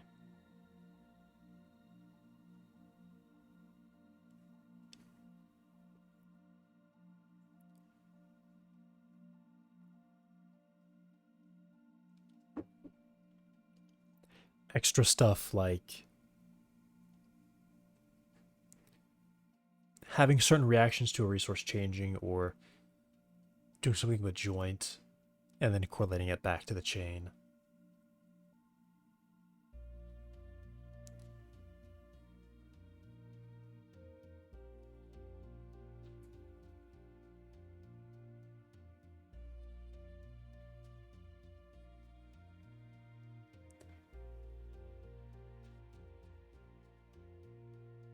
Yeah, it should purely be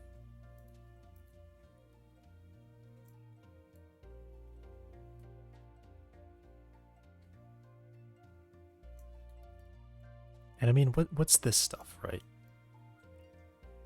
What's this for?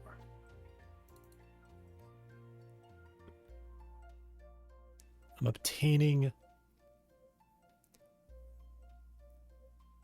I mean, I guess all this is fine.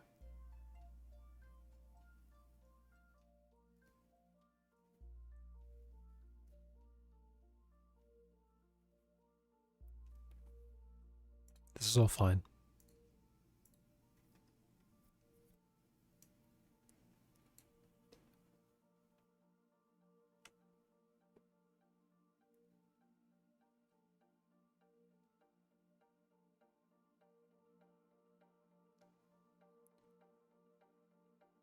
Connect signals.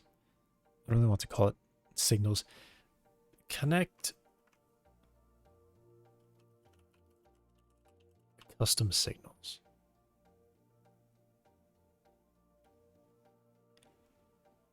Though I'm not necessarily being given signals.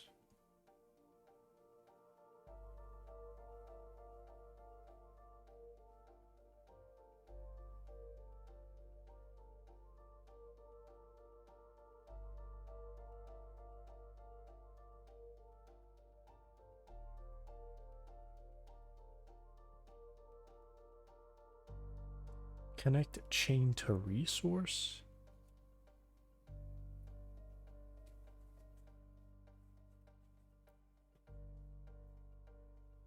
Let me try starting down here. load joints. Let me start here. What will this do? It's not really... I'm going to guess it can be a load error. Callback for...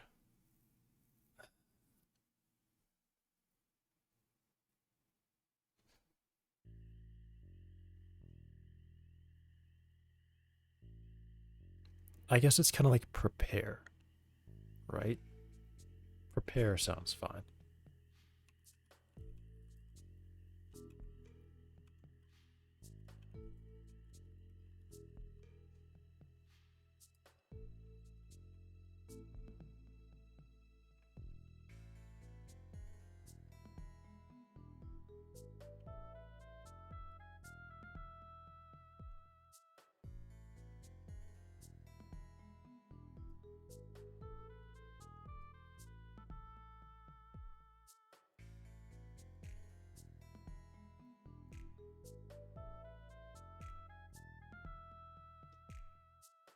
So I think it should only be given a joint and a joint resource. I don't think it should have anything else.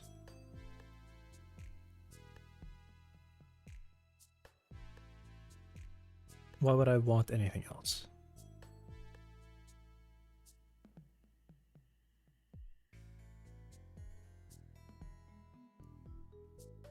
I am only doing this to connect a resource to the joint parameters, basically. Am I doing anything else with it? Any setup for the joint has to go here. Anything on the node has to go here. And then this...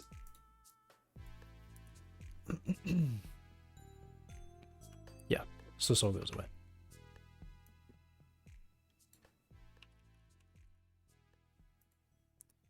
Prepare custom joint.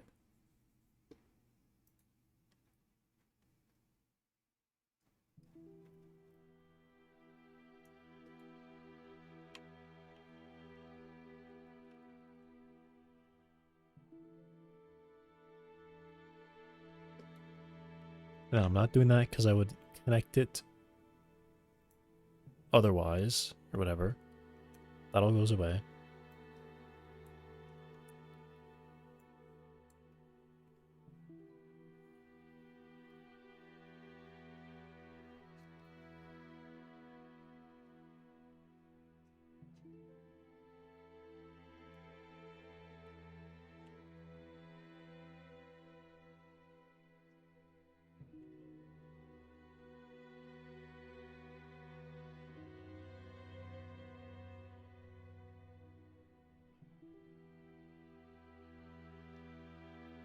So this should be valid, I think. This should be valid.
We already have these.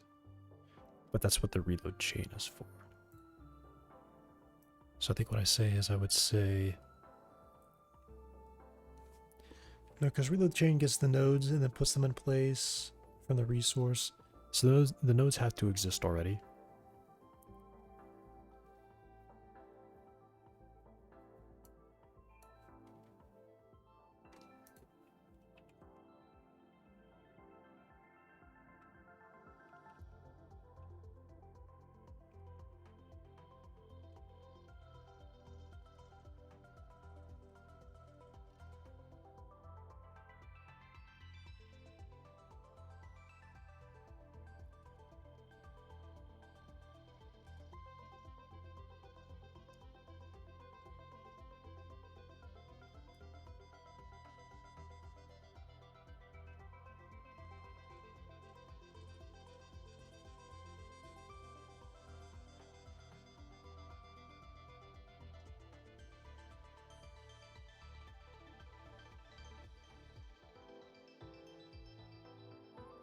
And this should be doing like get bone list.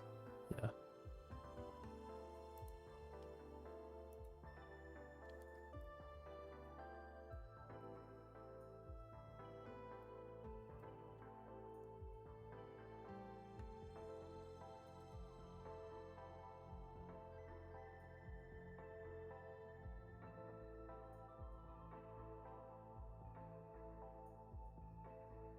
No, the parts don't need to know what bone they are, so that actually doesn't matter.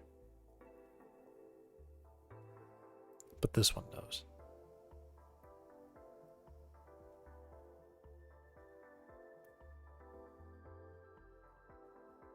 So the chain...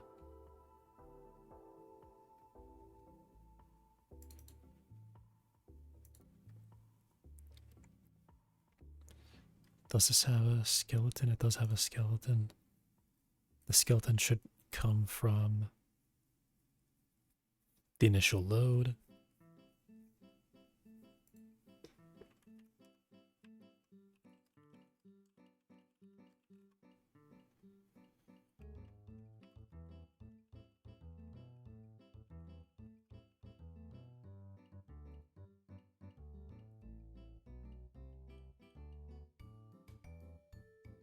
I do need this because when I make the parts, it will just teleport them to where the bone is at the moment.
Yeah.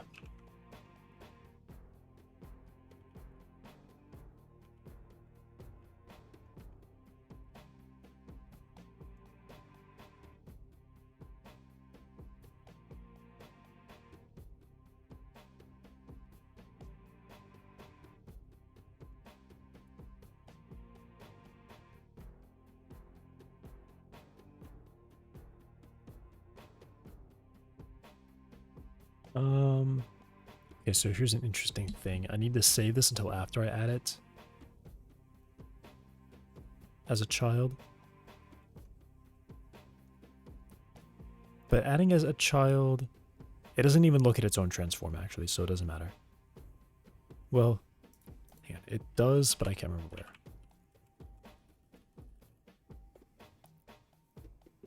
It's called an update joint, but that's not. Yeah, that's there. This is in configure joint, which is part of reload. Okay.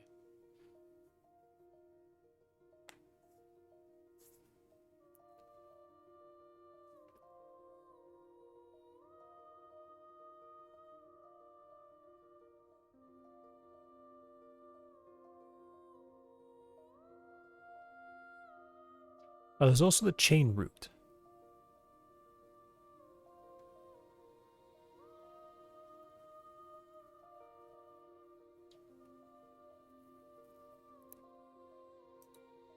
Okay, so I think what should happen is it sets the transform. It has a global transform here, and then part.transform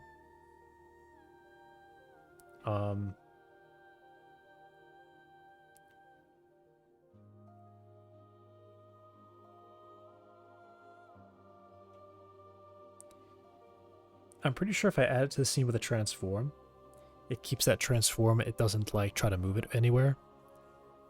But typically what you would do is you would call global transform after adding it. But I need its transform to be set up before I add it.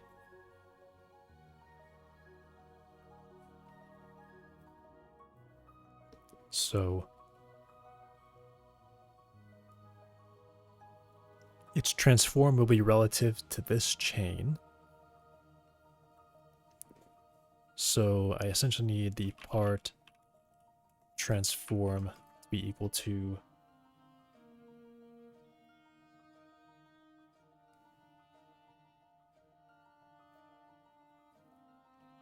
essentially it would be like its global transform would be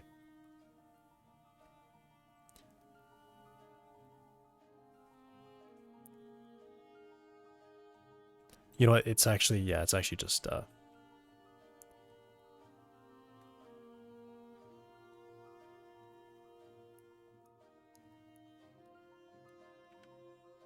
if I get the bone transform relative to this chain node.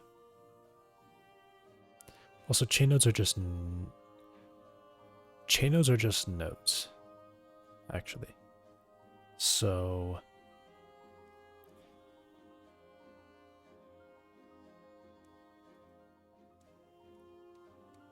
they also have to exist at the chain root node.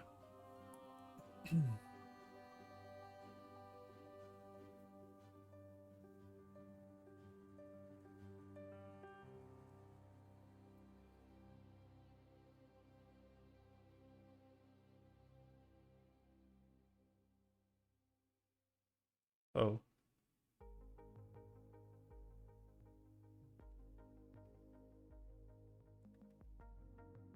There's a bit of a problem.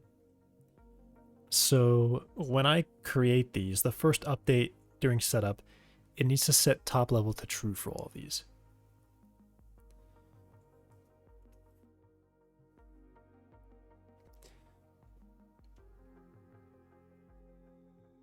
I can't have top level be true here.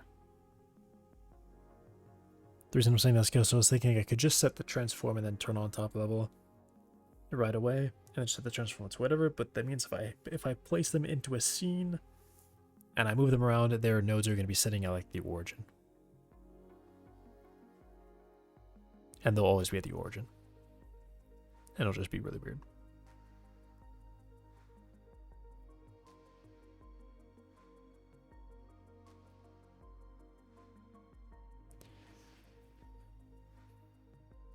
But I have no transform to work off here.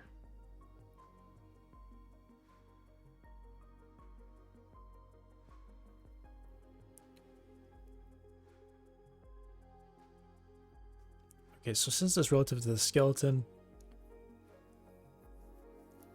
I'm just going to assume these nodes shouldn't have any translations. They should just be relative to the skeleton. So it'll actually just be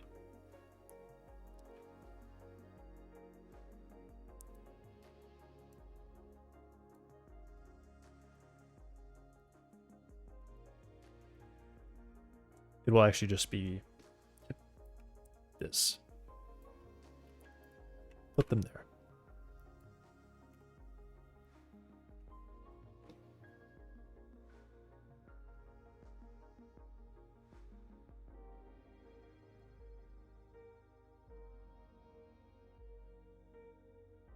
I mean, I guess during building, I can actually...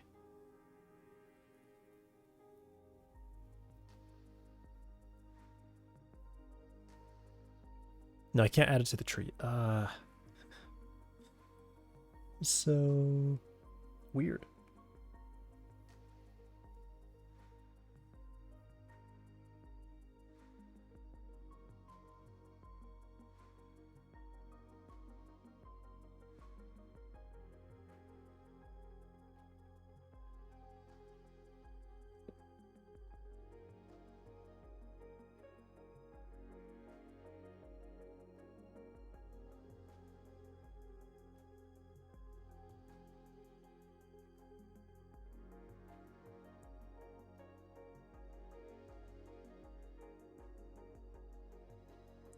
This only has to work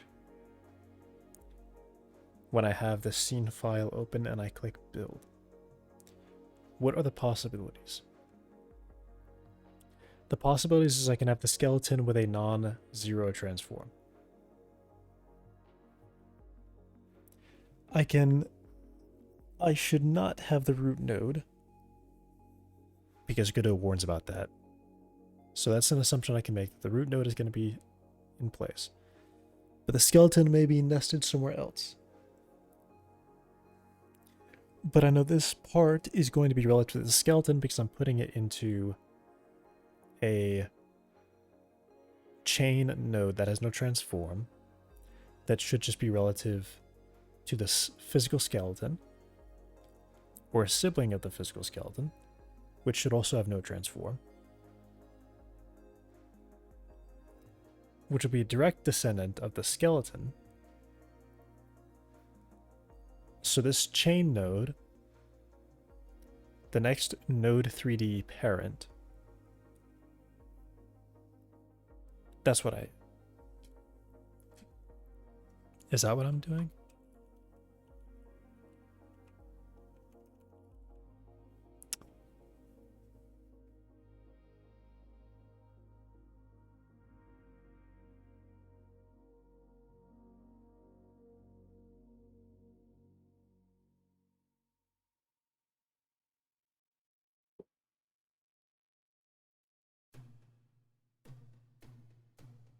I just need it to be that when I add it to the tree, it's in the right place.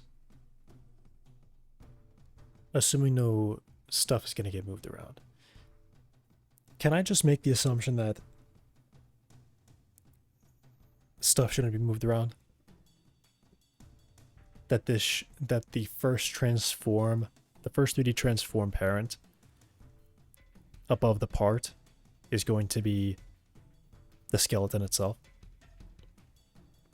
So then I don't need... I just assign it to the pose, the bone pose. I think that's what I should do. I should just make that assumption.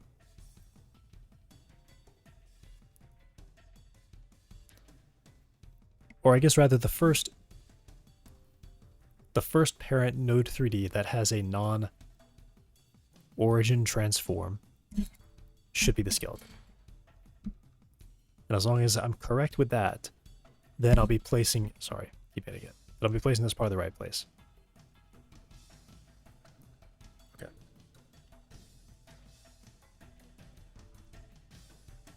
Alright, that was hard.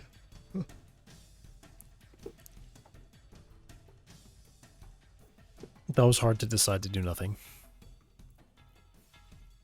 Alright, so... very funny.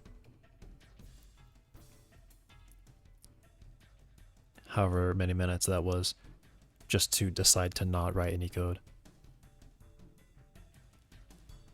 Okay, build chain, parent body, part needs to be given, some stuff. Part has to be given the resource that it's made from and the part index.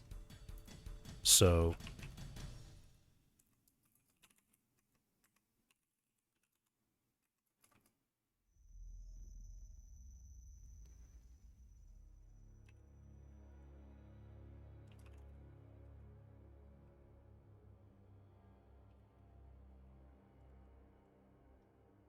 right.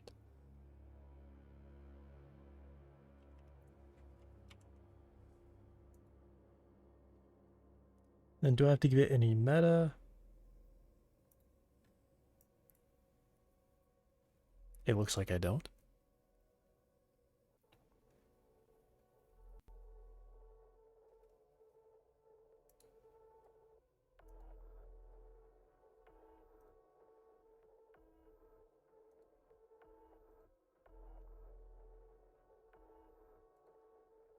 Set its transform, set its resource, and then at that point I would call build part and give it all the stuff.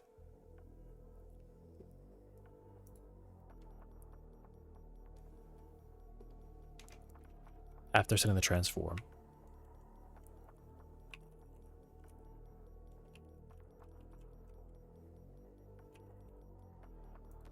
It's self main body.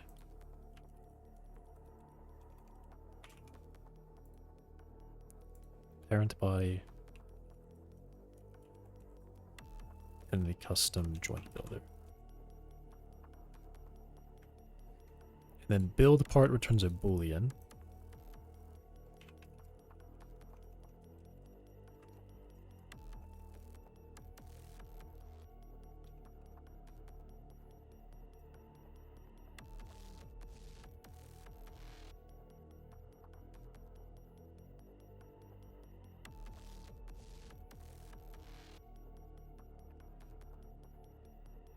I'll stop writing error messages. I have to write so many. Okay. Prepare custom joint.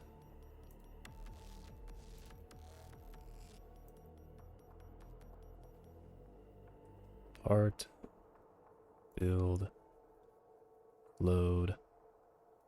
Prepare custom joints.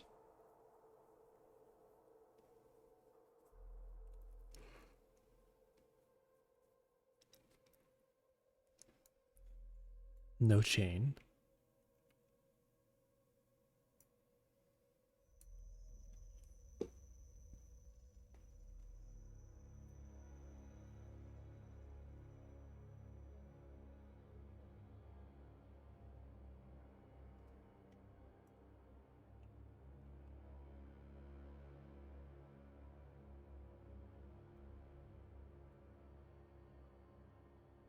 I'll just say please rebuild the chain.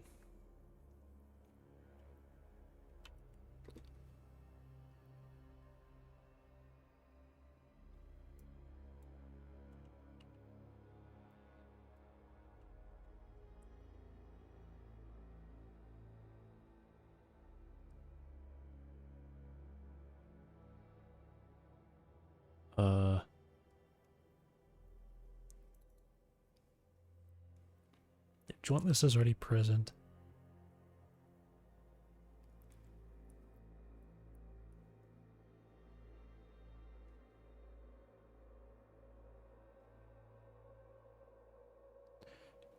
Oh, and I know it's like something I'm doing here. I have to skip the first one because I know that's not the custom one.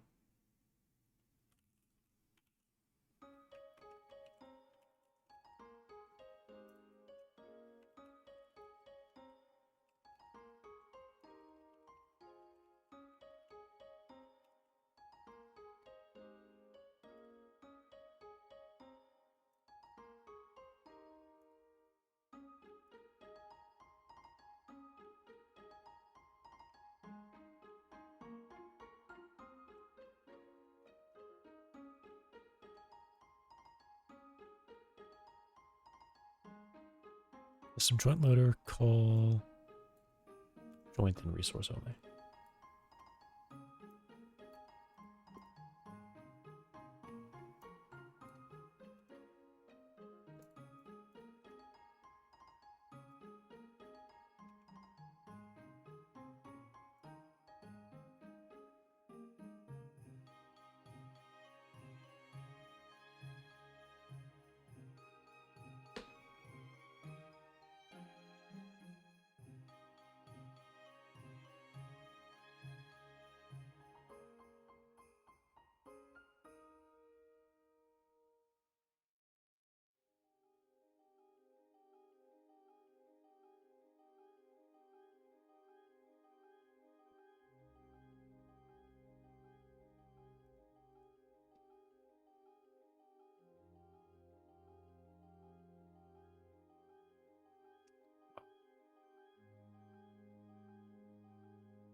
All right, I'm going to take a break for a bit. I'll come back. I feel like I almost just like fell asleep. Not like feeling tired. I feel like I was just a little like on my way out for a second. All right, so yeah, I'll come back.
I'm back.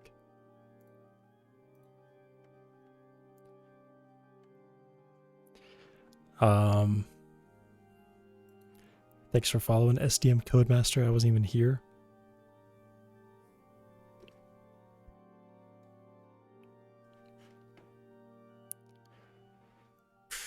Dude, like, lunch knocks me out. Like, dang.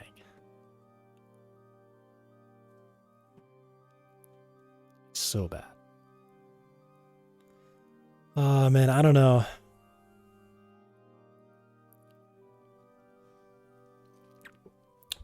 I tried resting for a bit. Well, I mean, I did. And I still just feel like I'm gonna fall asleep.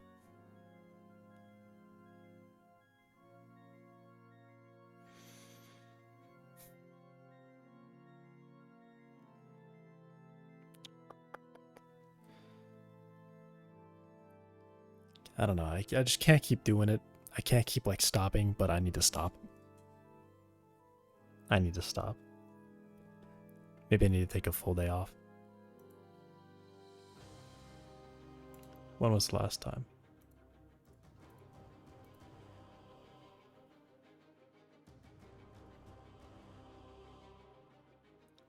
The 5th. I didn't stream on the 5th.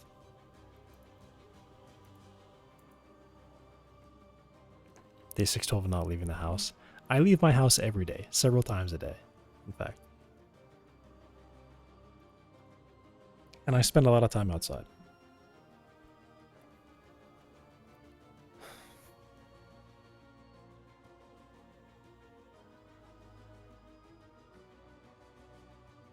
Straight up social isolation does. I'm not socially isolated.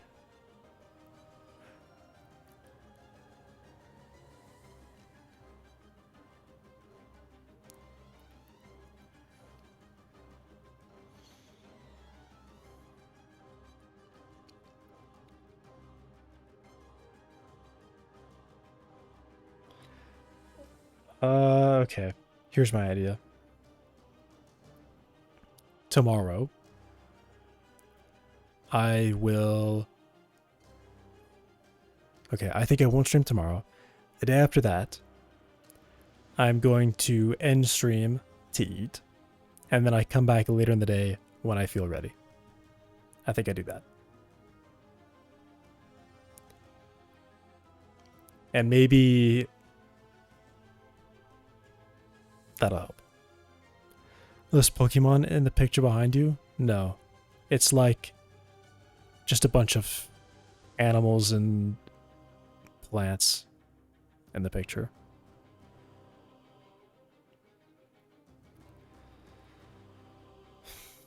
That's my idea. Because otherwise, no, I'm there. I'm really not gonna. No, I'm like done. I need to go lay down for like a while.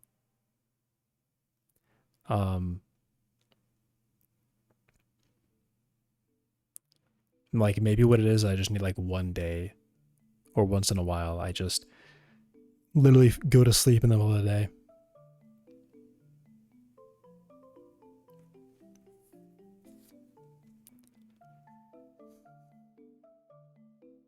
You just get active. I am active. It's lunch.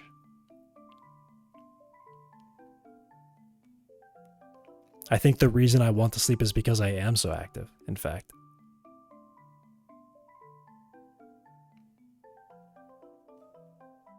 Like if I was lazier, maybe I could keep going longer, but I'm actually not. So that's my idea.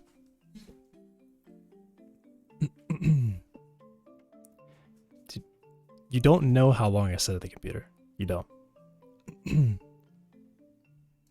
Like maybe I'm awake for 14 hours. That is not mostly at the computer.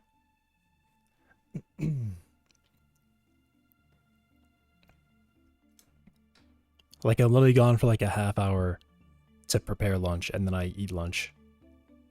And then usually I will, if I can't even make it, to like 2 or 3 p.m. but I just haven't been able to. Yeah. Well, that's it for today. Thanks for watching. I will not be back tomorrow, but the day after that, that's my plan. I'm just going to end stream for lunch and then come back when I'm ready. Goodbye. Wait a second.